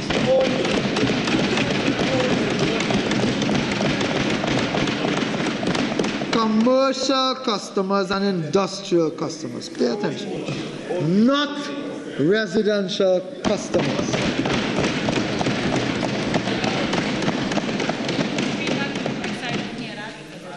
In case some members were closing their fridge doors and didn't hear it, this surcharge is applicable to commercial customers and industrial customers and not residential customers. You see, when we say we care, and we show it. The policy is designed to encourage energy conservation, reduce the government's subsidy burden, and generate a predictable revenue stream. It must be noted that our electricity rates will remain substantially below those of our trading partners. In addition to residential applications, essential public services such as schools, hospitals, and street lighting will be exempted.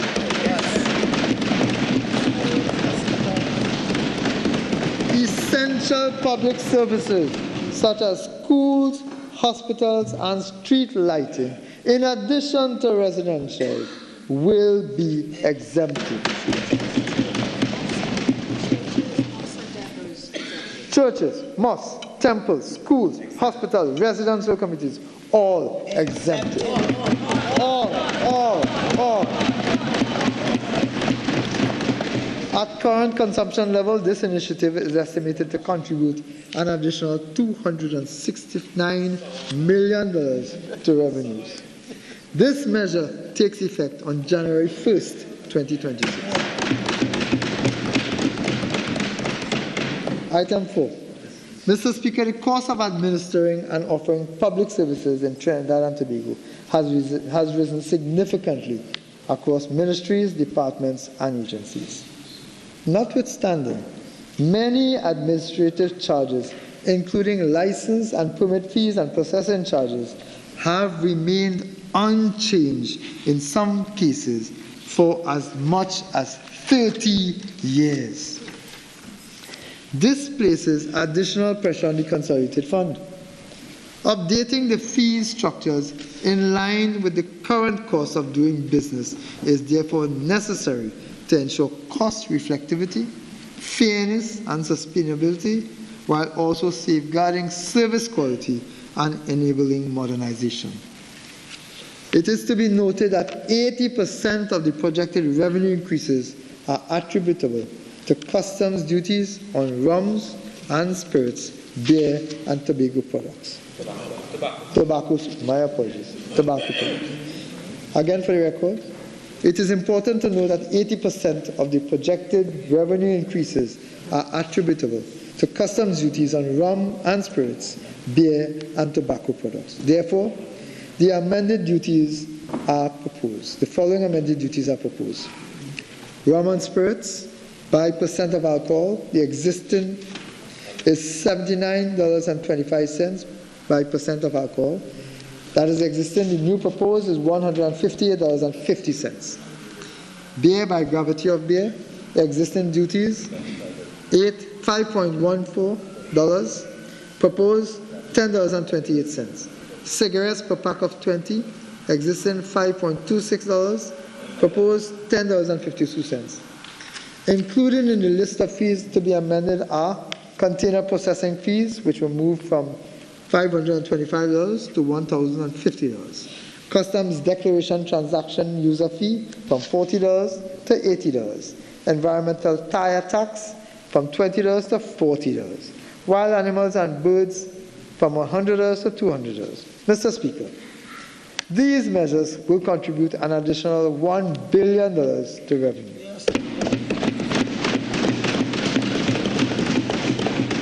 The increase in customs duties on rum, spirits, beer, and cigarettes will take immediate effect. The increases in other fees, charges, and licenses will take effect from January 1st, 2026. 5. Custom duties on luxury electric cars.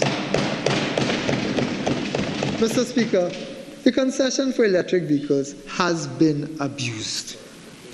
Data reveals that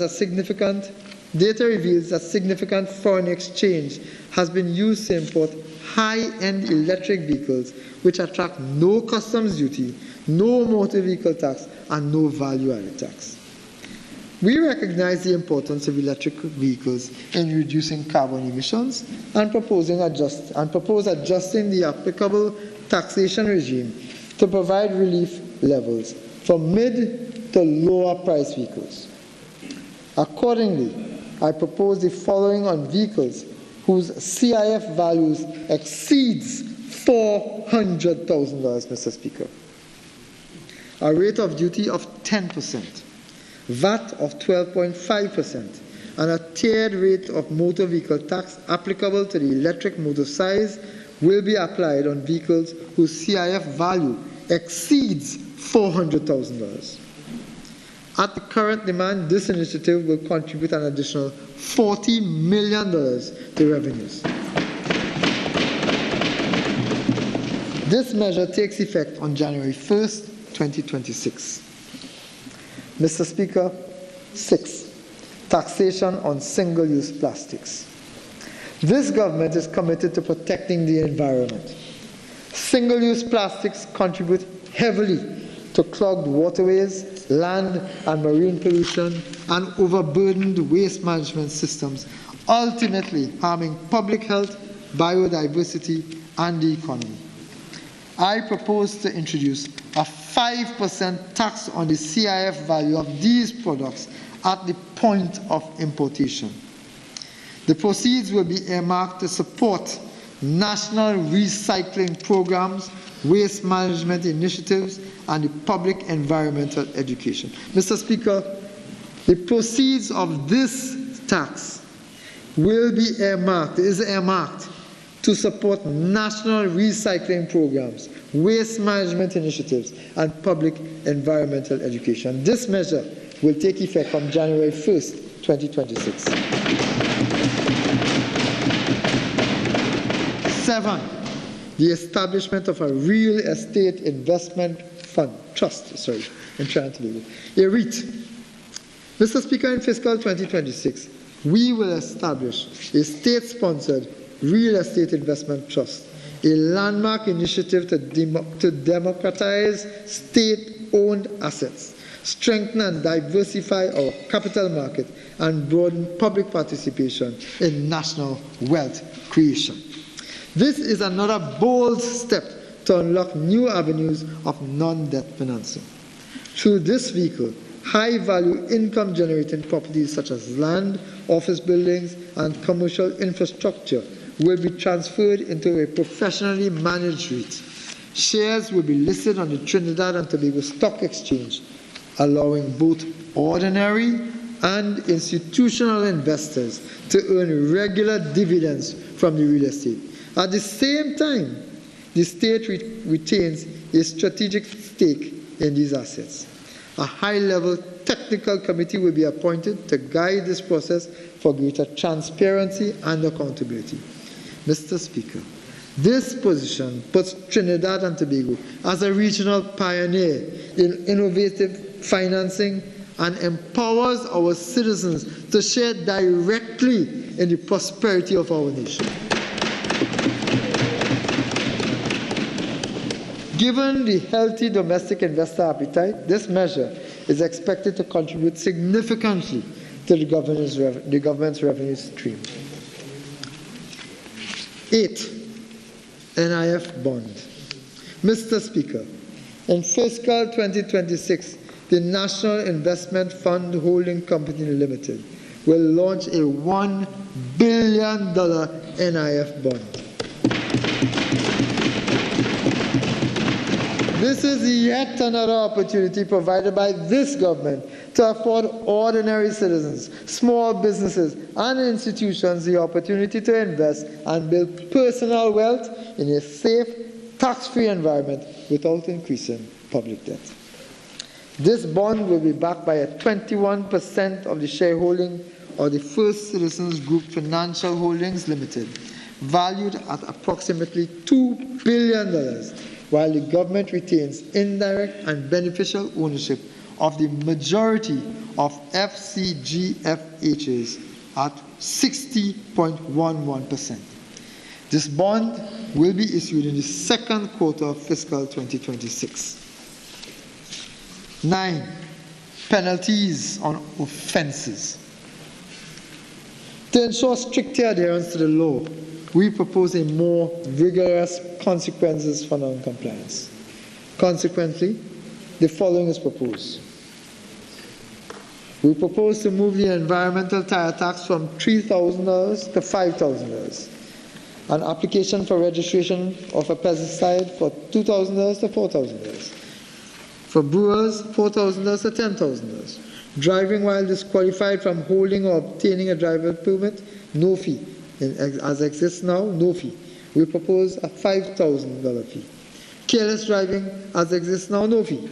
We propose a $15,000 fine.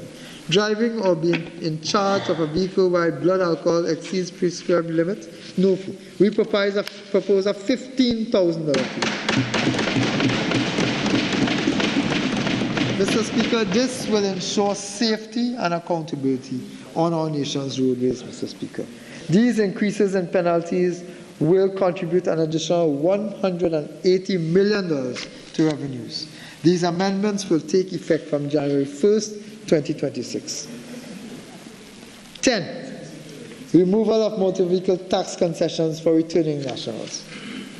Mr. Speaker, in January 2023, the Financial Intelligence Unit issued to the Ministry of Finance its strategic analysis report on the abuse of the duty relief concession granted for personal vehicles imported by returning nationals in accordance with Section 17(1)(b) of the Financial Intelligence Unit of Trinidad and Tobago Act, Chapter 7201, and Regulation 26(1)(d)(2) of the Financial Intelligence Unit of Trinidad and Tobago.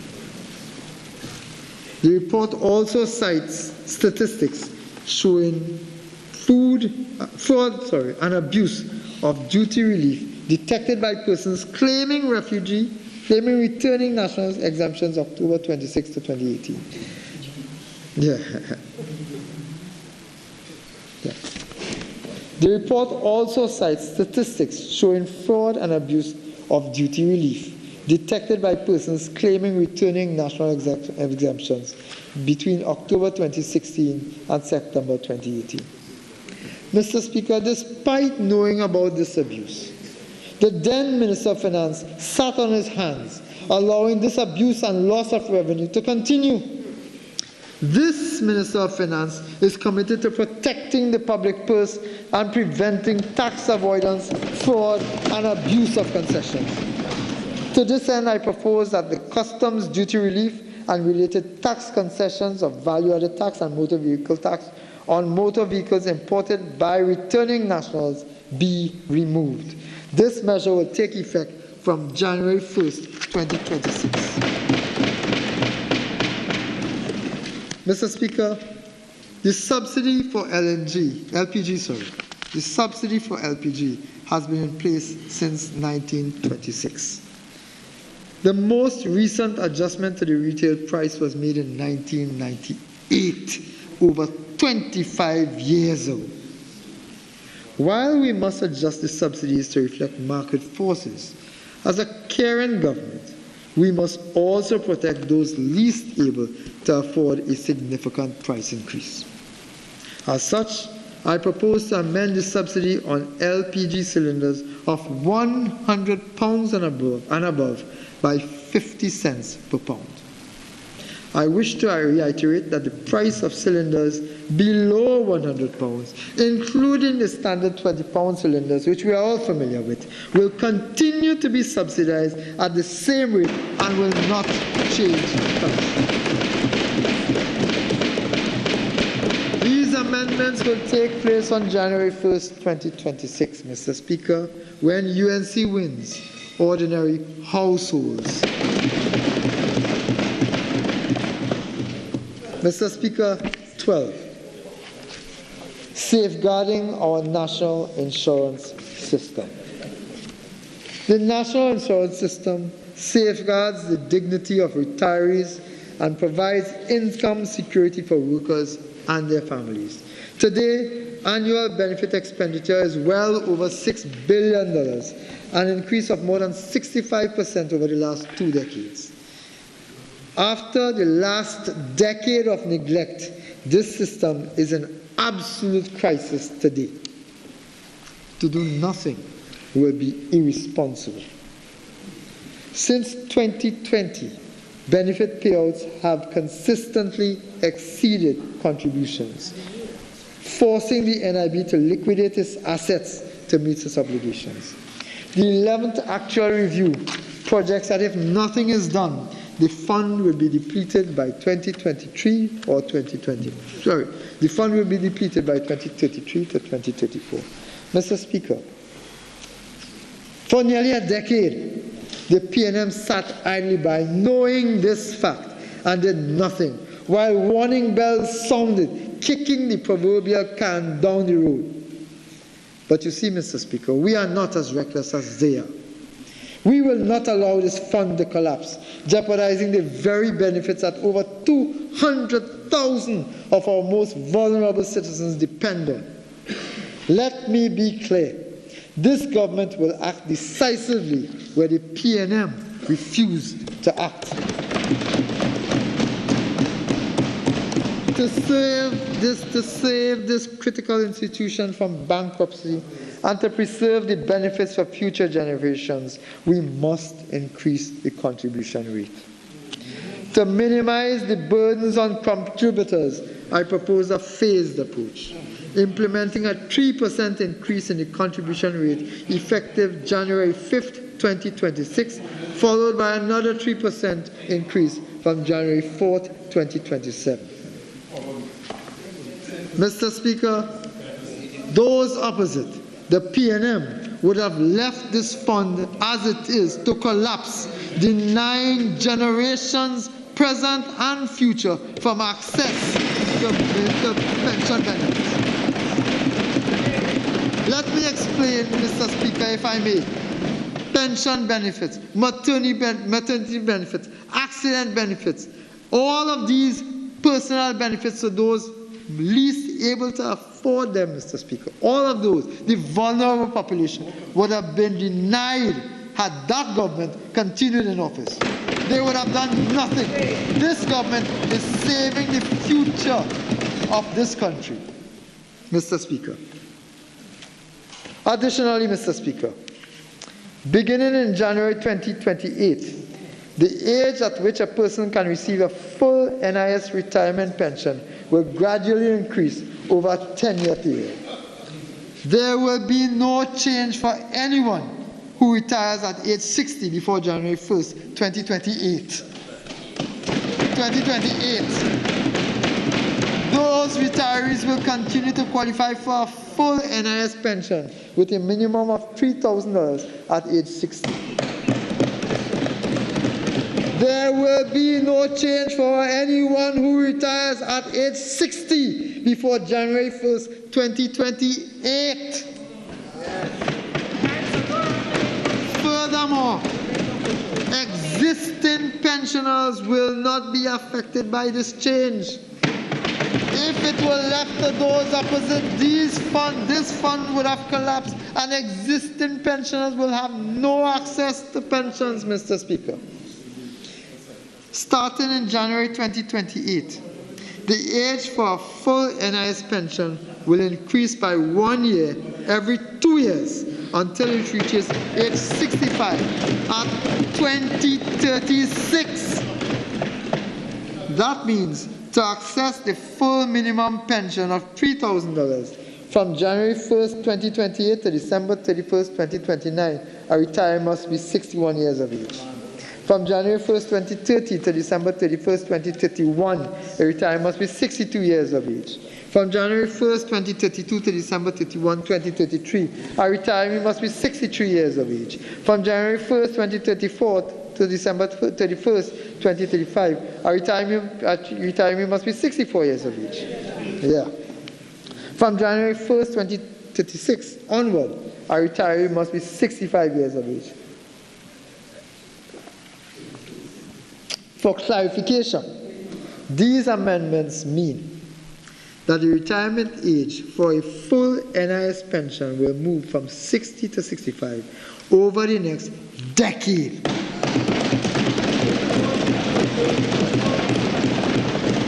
Persons who retire early will still receive a pension, but at a reduced rate. Mr. Speaker, these reforms are not easy, but they are not urgent. Yeah.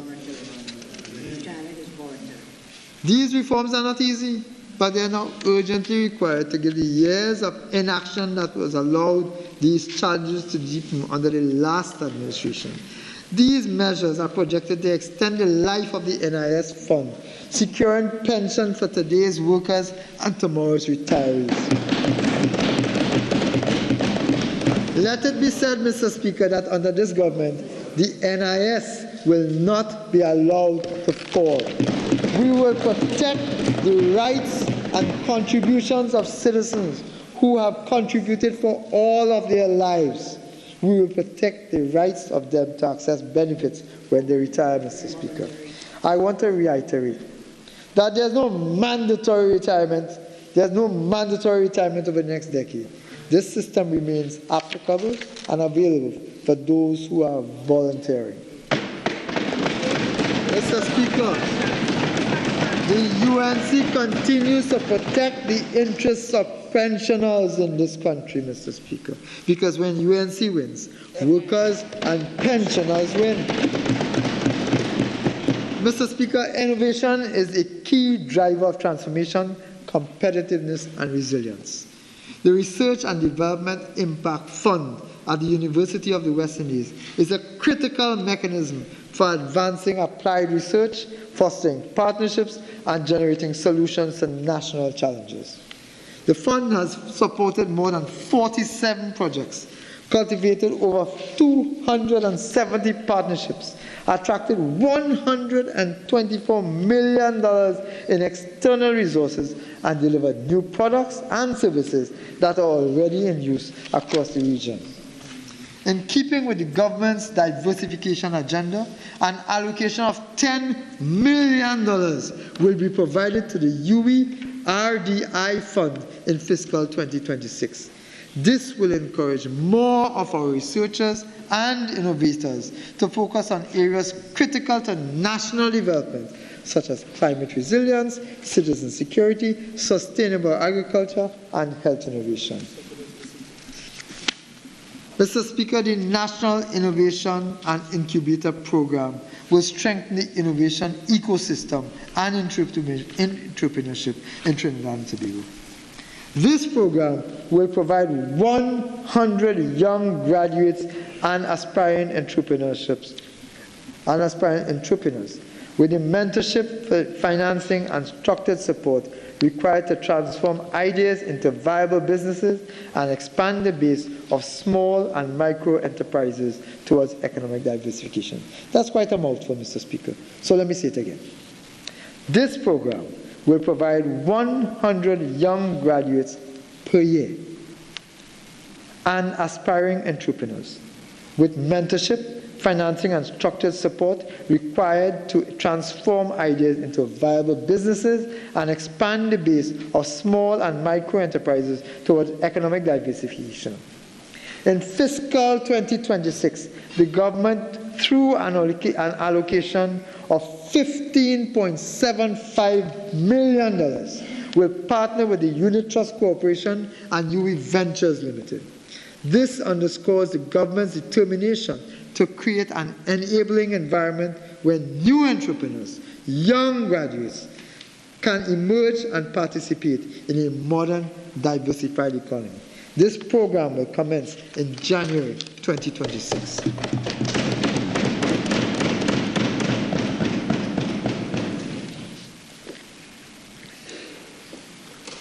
That's for the public subsidy.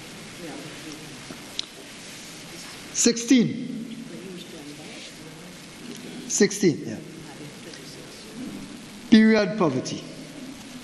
This is a period poverty intervention, Mr. Speaker. Period poverty continues to undermine the health and educational opportunities for many women and girls in Trinidad and Tobago. Women and girls impacted by period poverty struggle to afford menstrual hygiene products. To this end, I propose the following strategic interventions to address the socio-economic issue.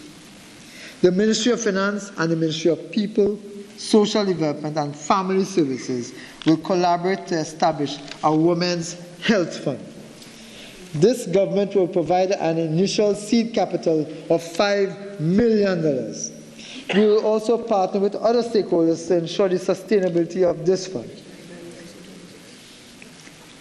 This fund will be used to launch a pilot program to provide distribution of free menstrual kits in educational institutions. It will also be used to provide education and sensitization on menstrual health for various groups, including men and boys, to foster inclusivity and dismantle stigma. A tax incentive, Mr. Speaker, will be provided to encourage individuals and corporations to contribute to this fund. This initiative will commence in January 2026. Mr. Speaker, when UNC wins, women and girls win.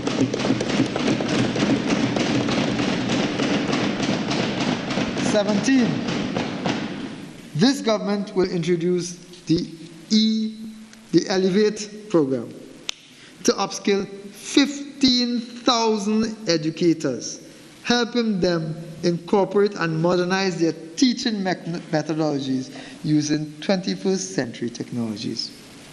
The government will allocate $5.72 million to this program, which will deliver relevant, flexible, and modern professional development aligned to national priorities and the 2025 to 2030 education policy.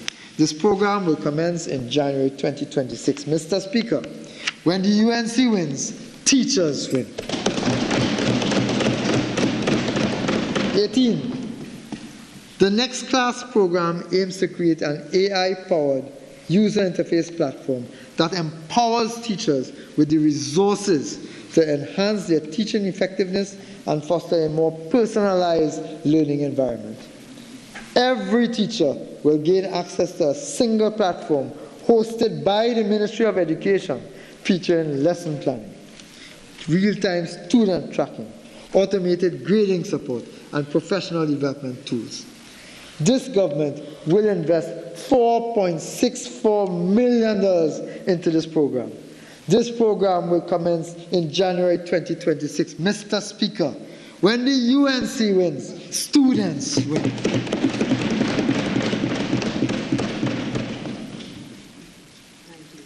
The Pearl Project, promoting early assessment for resilient learners.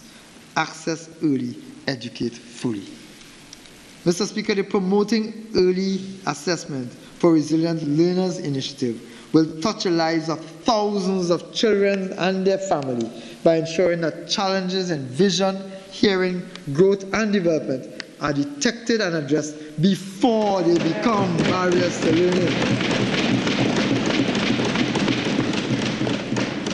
The program will embed universal screening in our schools, ensuring that difficulties are identified and addressed early before they limit a child's potential.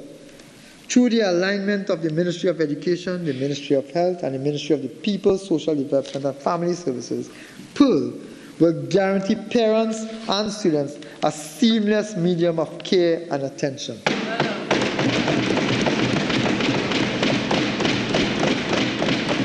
This government will allocate $7.89 million to this program, which will commence in January 2026. Mr. Speaker, when the UNC wins, children with learning disabilities win.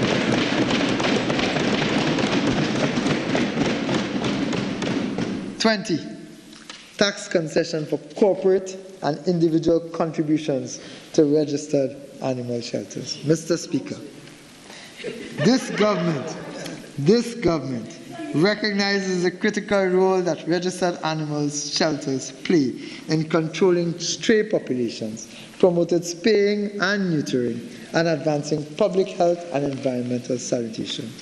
To support their work, I propose to amend the Corporation Tax Act, Chapter 7502, to allow companies that make financial contributions to registered animal shelters approved by the Ministry of Agriculture, Land and Fisheries, as well as the Ministry of Agriculture and Fisheries, to claim such contributions as a deduction in computing their chargeable profits. The deduction will be capped at a low of 15% of chargeable profits of $100,000 per year of income. Mr. Speaker, I propose to amend the Income Tax Act, Chapter 7501, to provide a standalone deduction for individuals who support registered animal shelters. To qualify, the shelter must be registered under the Non-Profit Organizations Act 2019 or the Companies Act, Chapter 8101, and approved by the Minister of Agriculture and Fisheries. This deduction will be capped at the lower of 20% of the individual's total income, or $20,000 per year. These amendments will take effect from January 1, 2026. Mr. Speaker, when the UNC wins, animal lovers.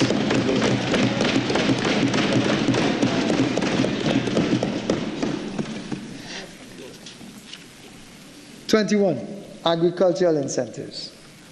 Mr. Speaker, despite their promise to make the agricultural sector tax-free, the PNM failed to fulfill this commitment. This has characterized the PNM's neglect of our farmers, which has compromised our food security over the last decade. Our focus is to make food more affordable to every citizen by supporting increased and sustainable agricultural production. To this end, I propose to remove VAT from all machinery and equipment intended explicitly for agricultural use.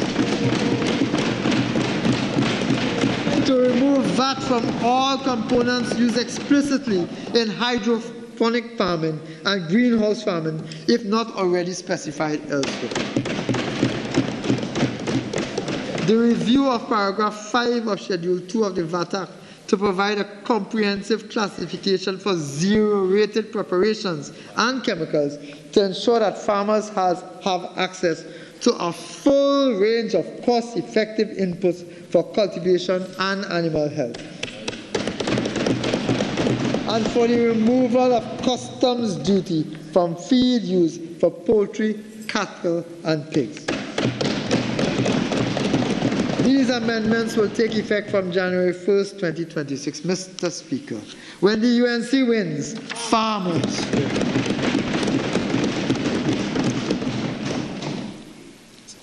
Yeah.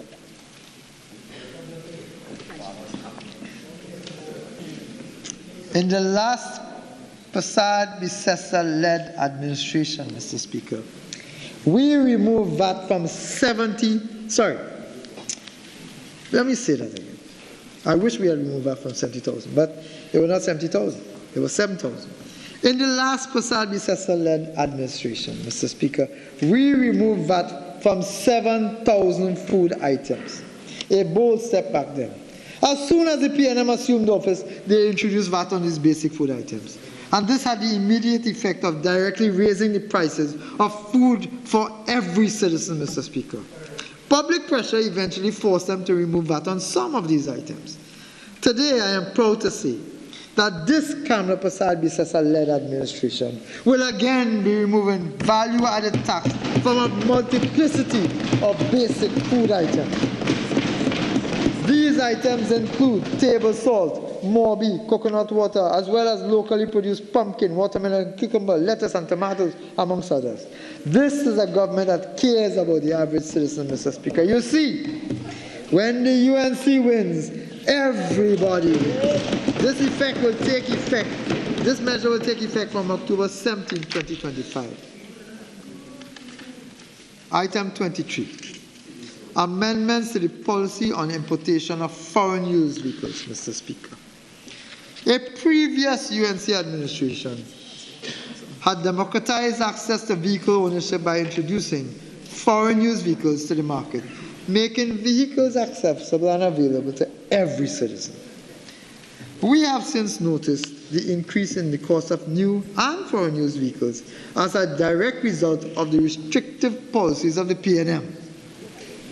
Today, I am pleased to announce that in keeping with our 2025 general election commitment to make vehicle ownership available and affordable again, I propose the following. Firstly, an increase in the permissible age of importation of private cars, that is SUVs, sedans, and station wagons, which are powered by gasoline, diesel, or CNG, from 3 years and under to 6 years and under from the date of manufacture.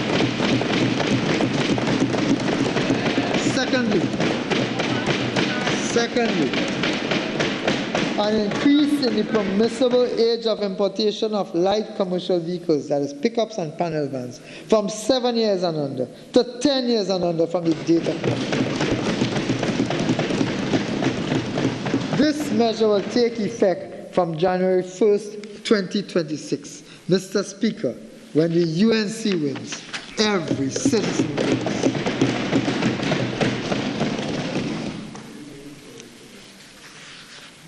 24. Removal of tax on private pensions. In keeping with the government's promise during the 2025 election campaign, I propose that private pensions be now exempted from income tax. This amendment will take effect from January 1st, 2026. Mr. Speaker, when the UNC wins, retirees win.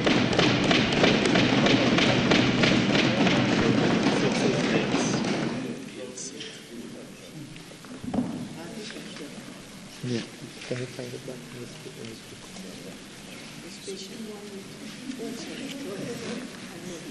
Yeah, thank you. Yes.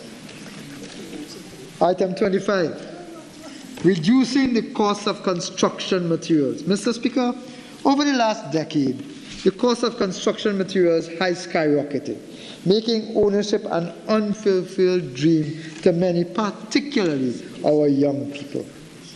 Conscious of this, and to further stimulate the economy, particularly in the area of construction, I propose that the negative list under the Trade Ordinance be amended to remove item number I-4.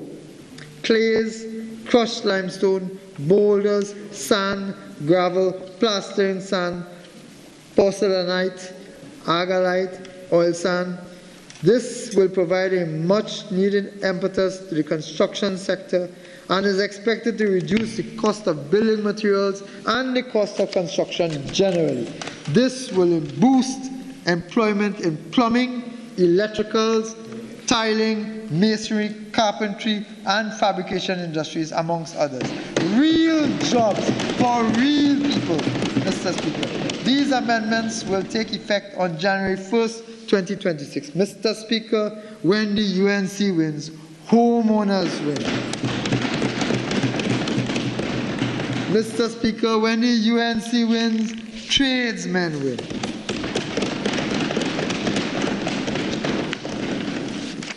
Mr. Speaker, the last measure, which bears repeating, item 26. On behalf of this UNC government, I wish to announce that in our bid to build economic fairness, the Honorable Kamla Prasad Bisesa has instructed that effective immediately, the price of super gasoline at the gas station pump be reduced by $1 per litre. On an average tank of 50 liters, you will save $50 every time you go to the gas station to fill up. $50, Mr. Speaker. When the UNC wins, the traveling public wins. Mr. Speaker, Budget 2026 is a declaration that Trinidad and Tobago is back on course. In the words of Khalil Gibran, true progress is not in enhancing what is, but in advancing what should be. This budget is more than an accounting of revenues and expenditures, plans and policies. It represents a shift towards fairness. For far too long, the government's fiscal policy has been seen as a technical exercise. Today, we redefine it as a human one. Every dollar we spend, every measure we take must be guided by a single principle, putting the people of Trinidad and Tobago first. In this fiscal year, we are taking deliberate steps to realign national priorities, to put our great nation first, and to build economic fairness through accountable fiscal policies. This is the beginning of a new era built on trust, fairness, and people-centered governance, where growth is measured not only by GDP, but by the strength of our communities and the hope we inspire in every home across this nation.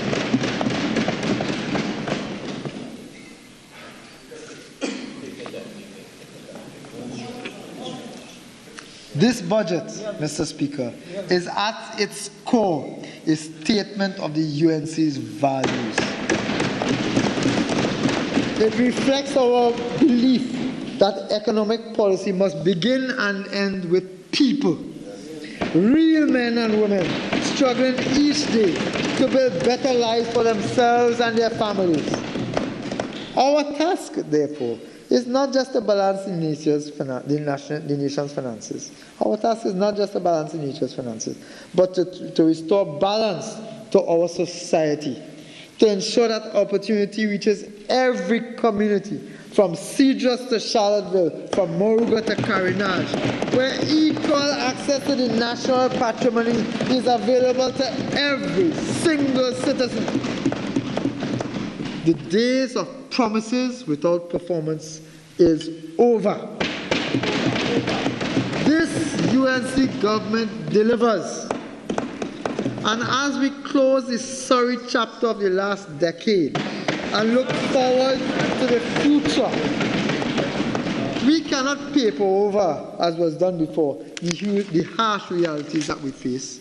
Yes, the road ahead is long, and growth will be tempered in the short term by a decline in the energy sector, a legacy left by a decade of neglect and irresponsible government by those on that side. However, this nation would have noted that this government under the visionary leadership of Kamala Prasad Bisesa, refuses to be paralyzed by the legacies of the past and the postmortems of those who rush first to bleed. We have chosen to listen to the people of Trinidad and Tobago. We have chosen a fiscal approach that will not only restore stability, but will lay a foundation for lasting prosperity, ensuring that our nation's future is one of opportunity for every citizen, no matter their background. To every citizen of Trinidad and Tobago, this is not just the governor's journey. This is yours as well. Our shared future depends on unity, patience, and collective effort.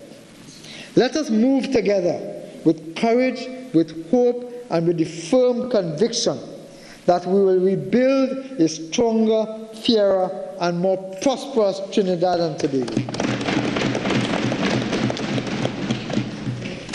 Mr. Speaker, as this this budget demonstrates, when the UNC wins, homeowners win. When the UNC wins, tradesmen win. When the UNC wins, retirees win. When the UNC wins, children win. When the UNC wins, workers and pensioners win. When the UNC wins, farmers win. When the UNC wins, business win. When the UNC wins, manufacturers win. When the UNC wins, public servants win. When the UNC wins, former county workers win. When the UNC wins, women and girls win. When the UNC wins, motorists win. When the UNC wins, children with learning disabilities win. When the UNC wins, animal lovers win. When the UNC wins, young people win.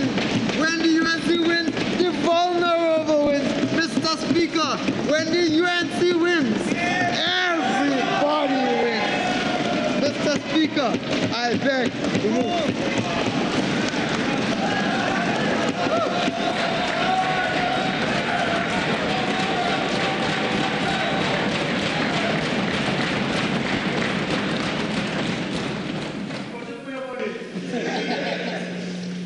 Mr. Speaker, in accordance with Standing Order 81-4, I wish to advise that debate on the budget will resume on Friday 17th of October 2025 at 10 a.m.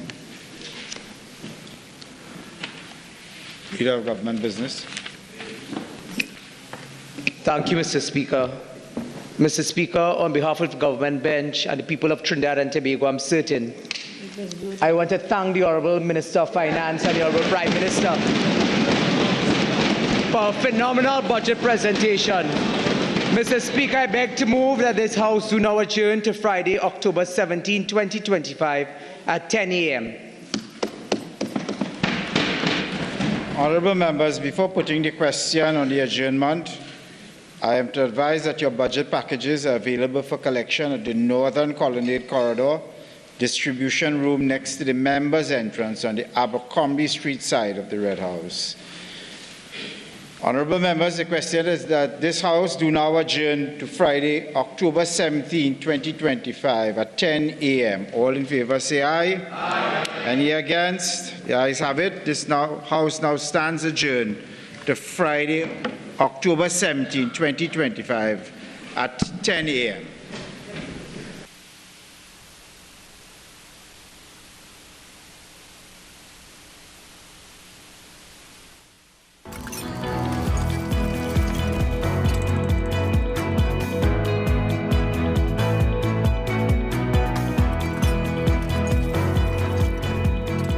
Thank you you for staying with us. I'm Mahalia Joseph Wharton. We just heard from Minister of Finance Devendranath Tanku, who presented his maiden budget presentation under the theme TNT First, Building Economic Fairness Through Accountable Fiscal Policies. In his presentation, he outlined the government's plans to restore stability, ease the financial burden on citizens, and stimulate growth across key sectors.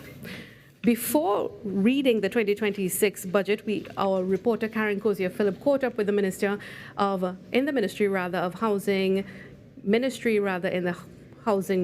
Philip Alexander, outside the Parliament. We don't have that at this time, but we will circle back to that at another point. The UNC National Budget 2025-2026 under the theme, as we would have mentioned earlier on, is a deficit of $3.865 billion with higher revenue as compared to the PNM's budget last year. This outlook depicts significant fiscal growth in the year ahead. So now we go back to our reporter, Karen Cozier-Phillip, who would have caught up with Minister in the Ministry of Housing, Philip Edward Alexander, outside the Parliament, and he shared his take on the budget.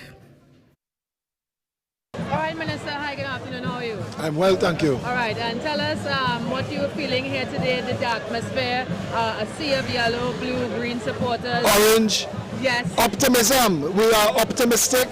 The Prime Minister, she's telegraphed that there's going to be a rescue of the country 6 months in. And we're just looking forward to that with eager anticipation.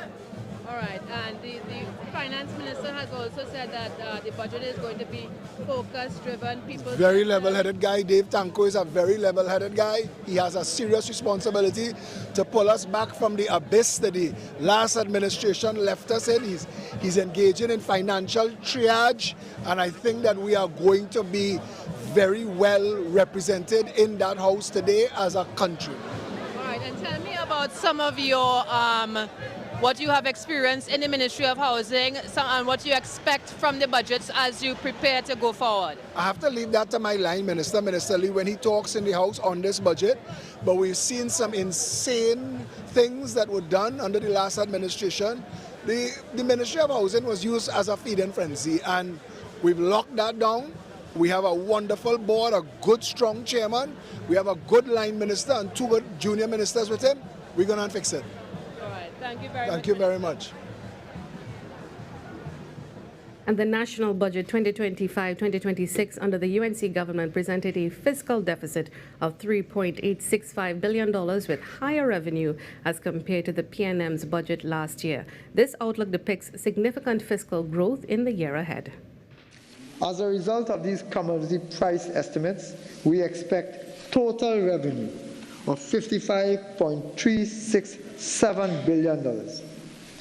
Total expenditure of $59.232 billion, with a fiscal deficit of $3.865 billion. Nothing close to the 1920 and whatever figure goes opposite, I've been telling the population. Under the last PNM administration, he shared what the country was in economic decline for 10 years, with foreign reserves collapsing. He provided this data. The economy shrunk by 17%, with real GDP falling from $187 billion in 2014 to $154.9 billion in 2024. This country's nominal GDP fell by 8.4% between 2014 and 2024, from $188.9 billion to $173 billion. At the end of calendar year 2014, Trinidad and Tobago's net official reserves stood at US $11,497.1 million, equivalent to 12.9, almost 13 months of import coverage. The finance minister also shared that the government is committed to reducing the food import bill by at least 25% by 2030 while promoting agro exports. There will also be a 3-year priority communities program for 15 high-demand products. He said $793.7 million will be invested in agriculture infrastructure. Minister Tanku also announced reform for the National Insurance Board. He said to prevent insolvency, NIB contribution rates will rise by 3% in January 2026 and another 3% in January 2027. The retirement age for full NIS pension will gradually increase from 60 to 65 between 2028 and 2036. Current retirees and those turning 60 before 2028 are not affected. Tax incentives will encourage corporate and individual donations. On VAT relief, he said value-added tax will be removed from several basic food items, including salt, morbi, coconut water, pumpkin, watermelon, cucumber, lettuce, and tomatoes. And as it pertains to private pensions, he said income tax will be removed from private pensions effective January 1st, 2026. One of the measures announced in the budget is the reduction in the price of super gasoline. The minister described it as the first measure by the government to ease the burden on citizens after years of increases under the previous administration. Announce that in our bid to build economic fairness, the Honorable Kamala Prasad Bisasa has instructed that effective immediately, the price of super gasoline at the gas station pump will be reduced by $1 per liter.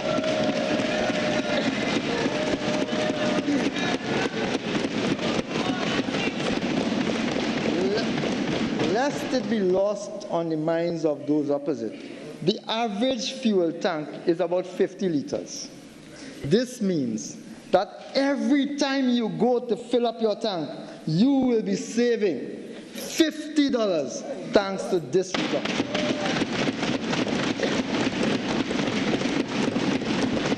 When UNC wins, everybody.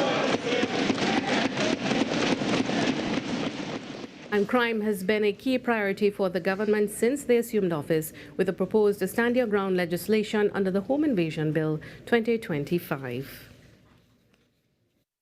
By bringing Stand Your Ground legislation via the Home Invasion, Self-Defense and Defense of Property Bill 2025. This bill is now out for public comment, Mr. Speaker. Promise made, promise kept. Minister Tanku said the government is focused on helping children with life-threatening illnesses and the expansion of the CDAP program. He boasted of the achievements of the government in the health sector in under 6 months. Neglected facilities by initiating the rehabilitation and full operationalization of the abandoned Couva Children's Hospital, the National Therapeutic Resource Center at Carson Field, and the UWI Davie campus, left to rot by the last government. We upgraded public health care by restructuring the CDAP program to include new medicines and launching CDAP Plus for specialized drugs at affordable, regulated prices. Promise made, promise kept. We now pause for a short break. We'll have more when we come back.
especially for Tobago. We have received the highest, both in a percentage terms and in nominal terms, or dollar value, an allocation of about $2.96 billion, and that's about $400 million more than last year. We feel a sense of inclusion. We feel respected. We feel that it is a reasonable, just, and fair share of the national pie. Our development agenda is top priority for us. We have been behind for those persons who have been to Tobago in recent times versus to Trinidad. Tobago really requires the development progressive works. And this is where we will begin. So we will go back to Tobago. We'll have a retreat in about the next 1 or 2 weeks. We haven't yet confirmed it. Maybe next week or the week after. Next week we have Tobago Carnival, so we are thinking it may not be that time. But the following week we are going to have a retreat where we will go and reprioritize. I presented a budget in June, and there were 6 priority areas, and those were tourism and the creative sector, agriculture, human capital development, digital transformation, the micro, small, and medium enterprises sector, and infrastructure. And those remain the priorities for the Tobago House of Assembly. We are excited in times like these because now we can actually go back and develop Tobago at a different type of momentum versus the last 20-odd years. So thank you very much for having us here. This presentation for us was exciting. We are quite pleased with what we have been allocated, and we look forward to progressing and building Tobago towards being the greatest little island on the planet. Thank you very much. Thank you very much, Secretary Roberts. Let me add that the Dispute Resolution Commission made a recommendation of 4.03% to 6.9% of the national budget as of 2001. Between 2001 and present, we received between 4.03% on the bottom end to the highest being 4.37% of the national budget. On average, prior to today, our receipt would have been 4.2%. Today we are at 5%. And let me break that down in simpler terms. It means that for every $100 spent on development in the country, $5 is spent in Tobago. Prior to today, the highest that had ever been was $4.37. And so you can see that what we have been asking for has actually not been a lot in the context of what the national spend on development has been. As a matter of fact, in the budget, the THA budget that was presented in June by Secretary Roberts, the request was for 5.9% of the national budget. So we are just shy of 0.9% of what we requested. And we understand the economic conditions that the country is in.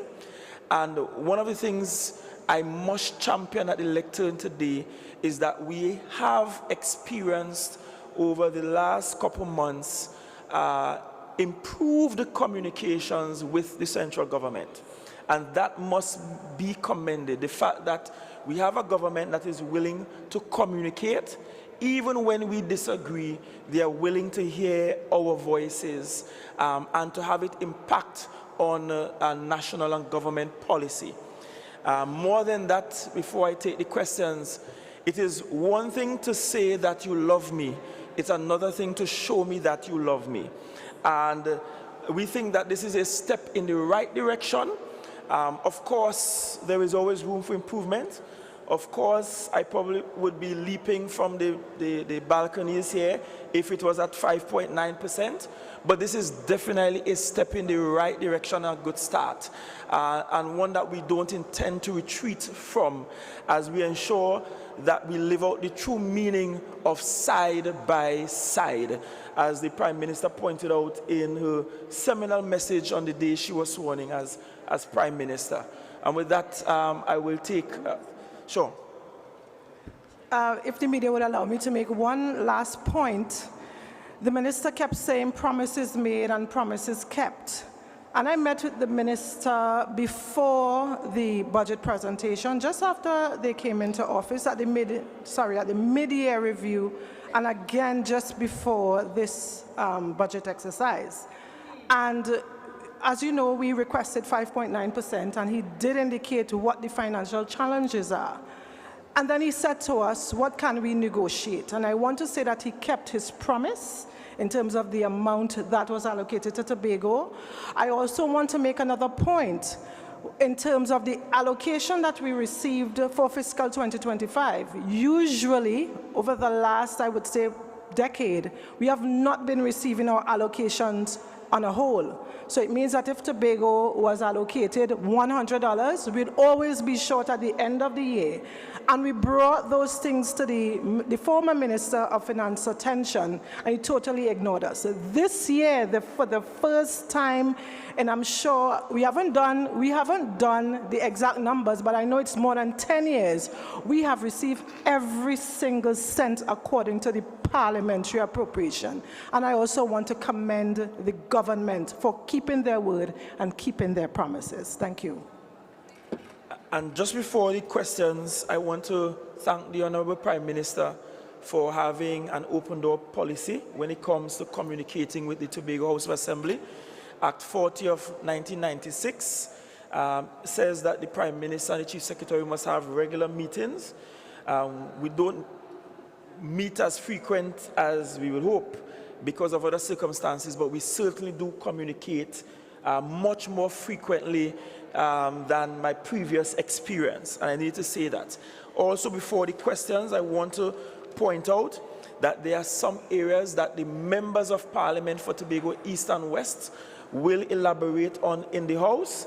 I must thank them publicly because they, as members of Parliament and non-cabinet members, advocated for Tobago to get what Tobago got today. And I must commend the MPs for Tobago East and West for job well done.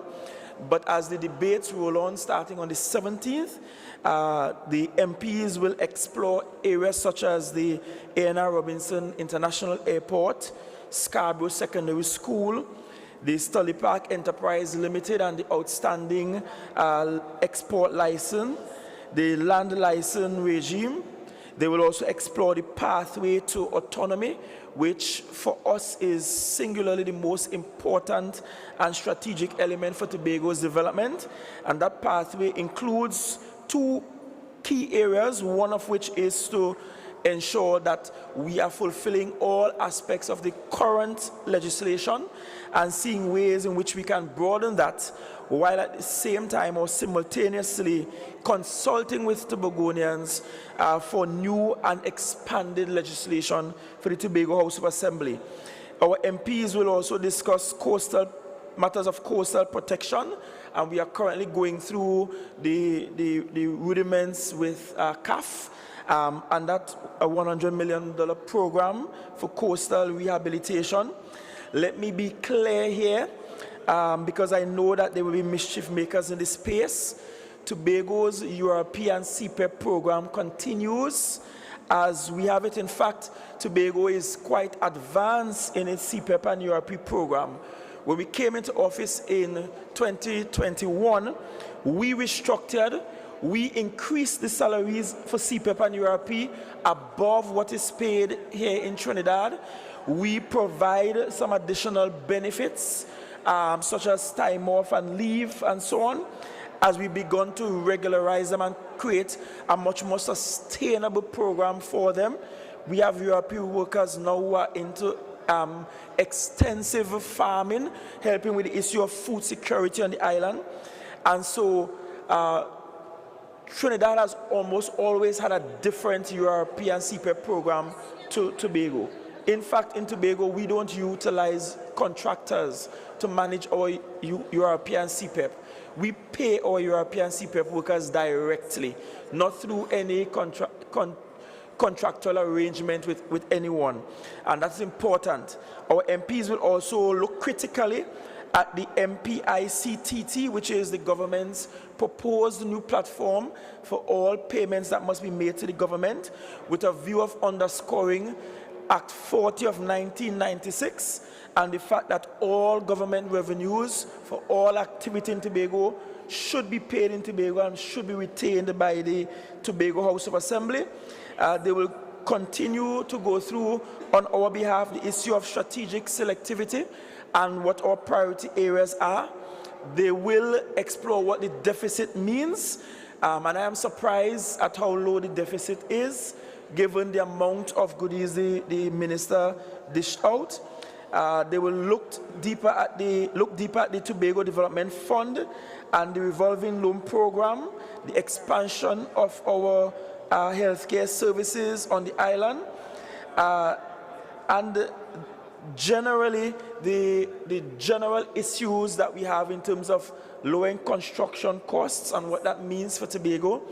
I did a research in about 2018, 2019, and at that time, construction materials in Tobago was some 28% higher than here in Trinidad. So you can imagine what the removal of taxes at the core level, at the importation of some core products for construction materials, what that will mean for the Tobago homeowner that already pays more for home ownership and home construction.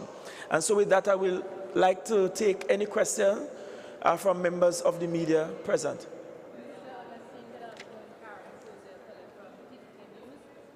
Well, you've said quite a lot. You and your Secretary of Finance have said quite a lot. So my question is, your answer to the critics out there that this allocation to Tobago might be a sweetheart deal, seeing that THA elections, we're on the verge of THA elections come 2026. The truth is we could have gotten a sweetheart deal in fiscal 2025. We could have gotten a sweetheart deal for fiscal 2024. We could have gotten a sweetheart deal for fiscal 2022, going all the way back for the last 44 years of the Tobago House of Assembly. Unfortunately, for the last 10 years prior, we had a Tobagonian as Prime Minister and we did not get a sweetheart deal. Sometimes it takes a stranger to give you a sweetheart deal. I will accept it in an election year or a non-election year. And whether we got it or not, I'm very confident we would have beaten them anyway. So, because we just beat them and we beat them again. So, I am not concerned about the criticisms therein. They had an opportunity to treat Tobago well, and they treated us as the outside picnic, undeserving of the benefits of the family, because somehow we are illegitimate. That's how we felt. And I'm happy that the government has changed the policy whereby the consideration is for a side-by-side approach. And let me hasten to say that if at any moment I think the government is doing something that is inimical to the interests of Tobago and Tobagonians, I certainly will speak about it, because that's what family is about. Sometimes in family you have disagreements. So that doesn't mean that we won't have disagreements, or there won't come a time that we will disagree publicly or privately. But as of now, I must commend the government for its approach and be very thankful for the so-called sweetheart deal. Sure?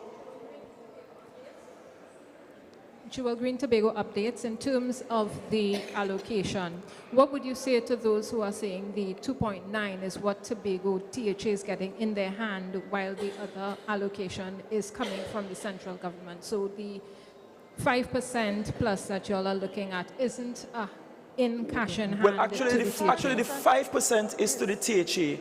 When we consider the spend by other ministries, that goes up to over 6%.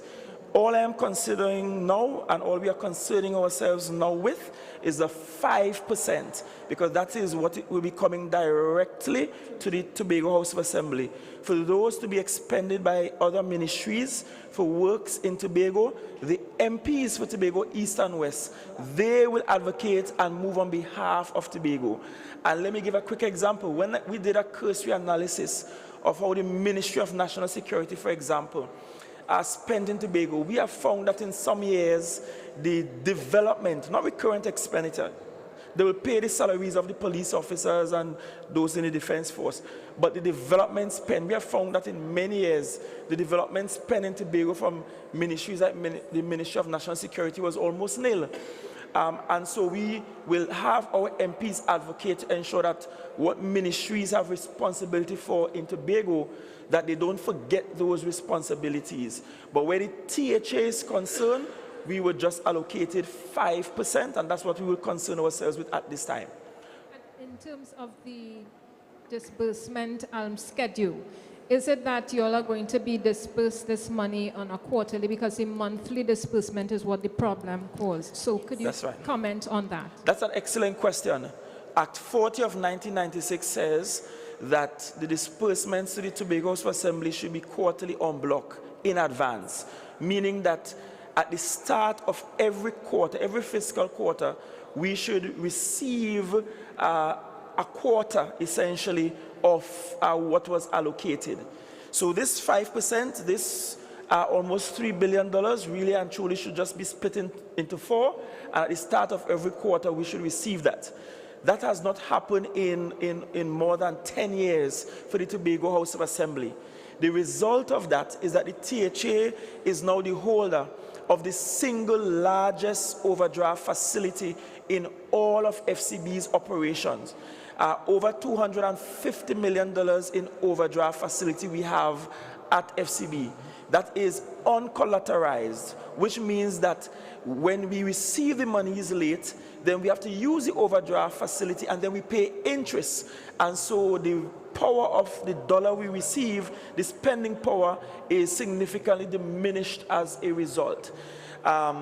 We moved from month to month to having at least 2 months in advance, and then the third month in the quarter within the first 2 months to prevent the use of the overdraft facility. We are still pushing with Minister Tanku to see if we can get back to the ideal according to the law, which is quarterly en bloc in advance and in advance, because we don't want to have to use the overdraft facility, save and except we have emergencies on island that we just can't help it but utilize it.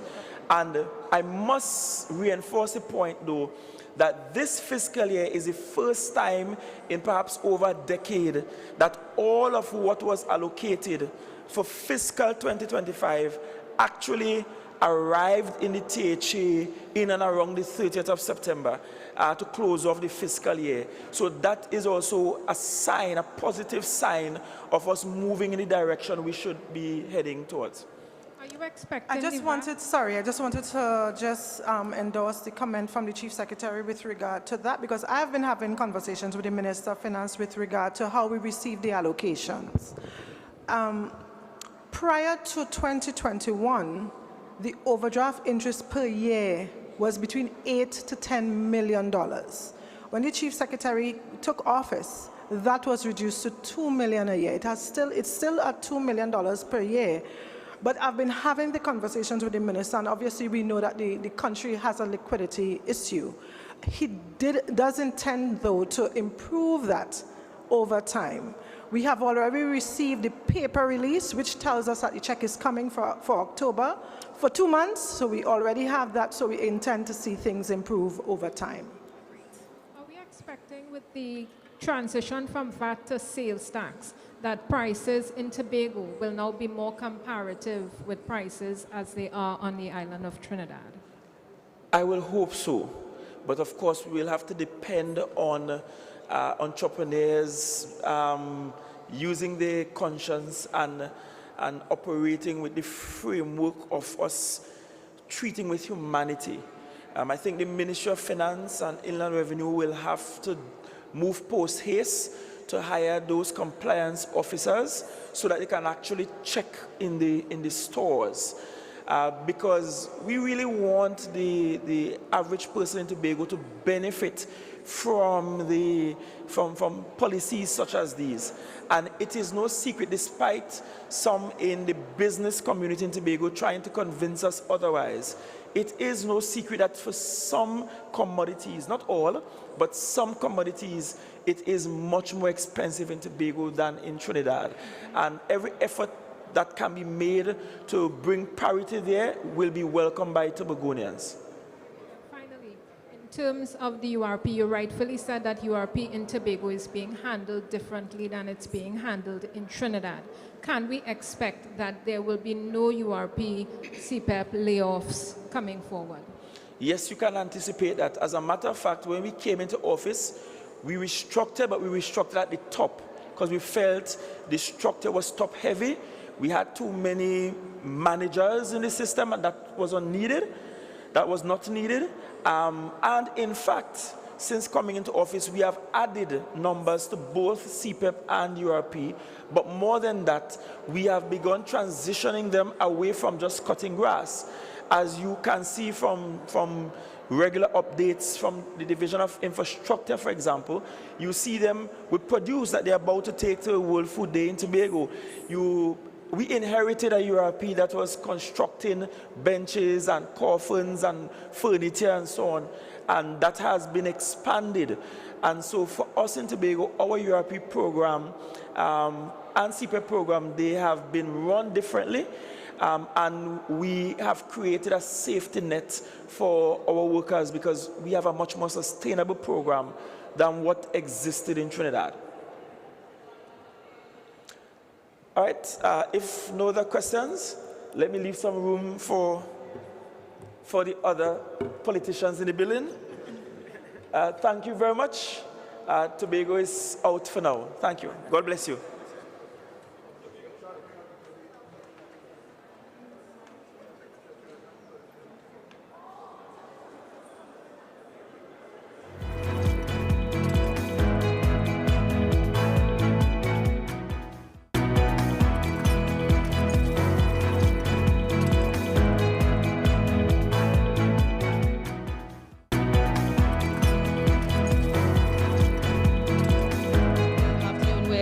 The rotunda of the Parliament building, where Finance Minister Devendranath Tanku has just wrapped up his budget presentation for the fiscal year 2026. Now, in his 3.5-hour-long presentation, the Finance Minister said that the budget will be about $60 billion with a $3 billion deficit. Just touching on quickly on some of the incentives announced in the budget presentation, in the area of agriculture, the Finance Minister announced the removal of VAT from all machinery used and equipment used explicitly for agriculture, and of course the removal of VAT from all components used explicitly in hydroponic farming. In the area of VAT removal, now the Finance Minister announced that they will begin to remove VAT on some 7,000 items as of 17th of October 2025. Some of those items include table salt, Morbi, coconut water, as well as locally produced pumpkin, watermelon, cucumber, lettuce, and tomatoes. One of the campaign promises that made by the government was the 10% increase for public servants, and of course that announcement was confirmed today that the government will begin negotiations, or will instruct the Chief Personnel Officer to begin negotiations on that 10% increase with public servants. Also, Tobago did get a bigger share of the pie in the national budget this afternoon. A record 6.3% of the national budget went to Tobago. And that is also a campaign promise that is kept by the government to give Tobago more of what it deserves. Amendments to the policies on the importation of foreign used vehicles, that has moved from 3 years to now 6 years, meaning that firms bringing in foreign used vehicles can now bring in those vehicles 6 years and under instead of 3 years and under. So those are just some of the incentives announced here this afternoon by the Finance Minister at the Parliament building in his maiden budget presentation, and we are standing by for that post-budget press conference, which will be hosted by the Prime Minister and, of course, the Finance Minister, where they will come to the media and take questions and make further clarification on some of the announcements made in this afternoon's budget presentation. I'm Karen Koze-Phillip reporting from the Parliament building.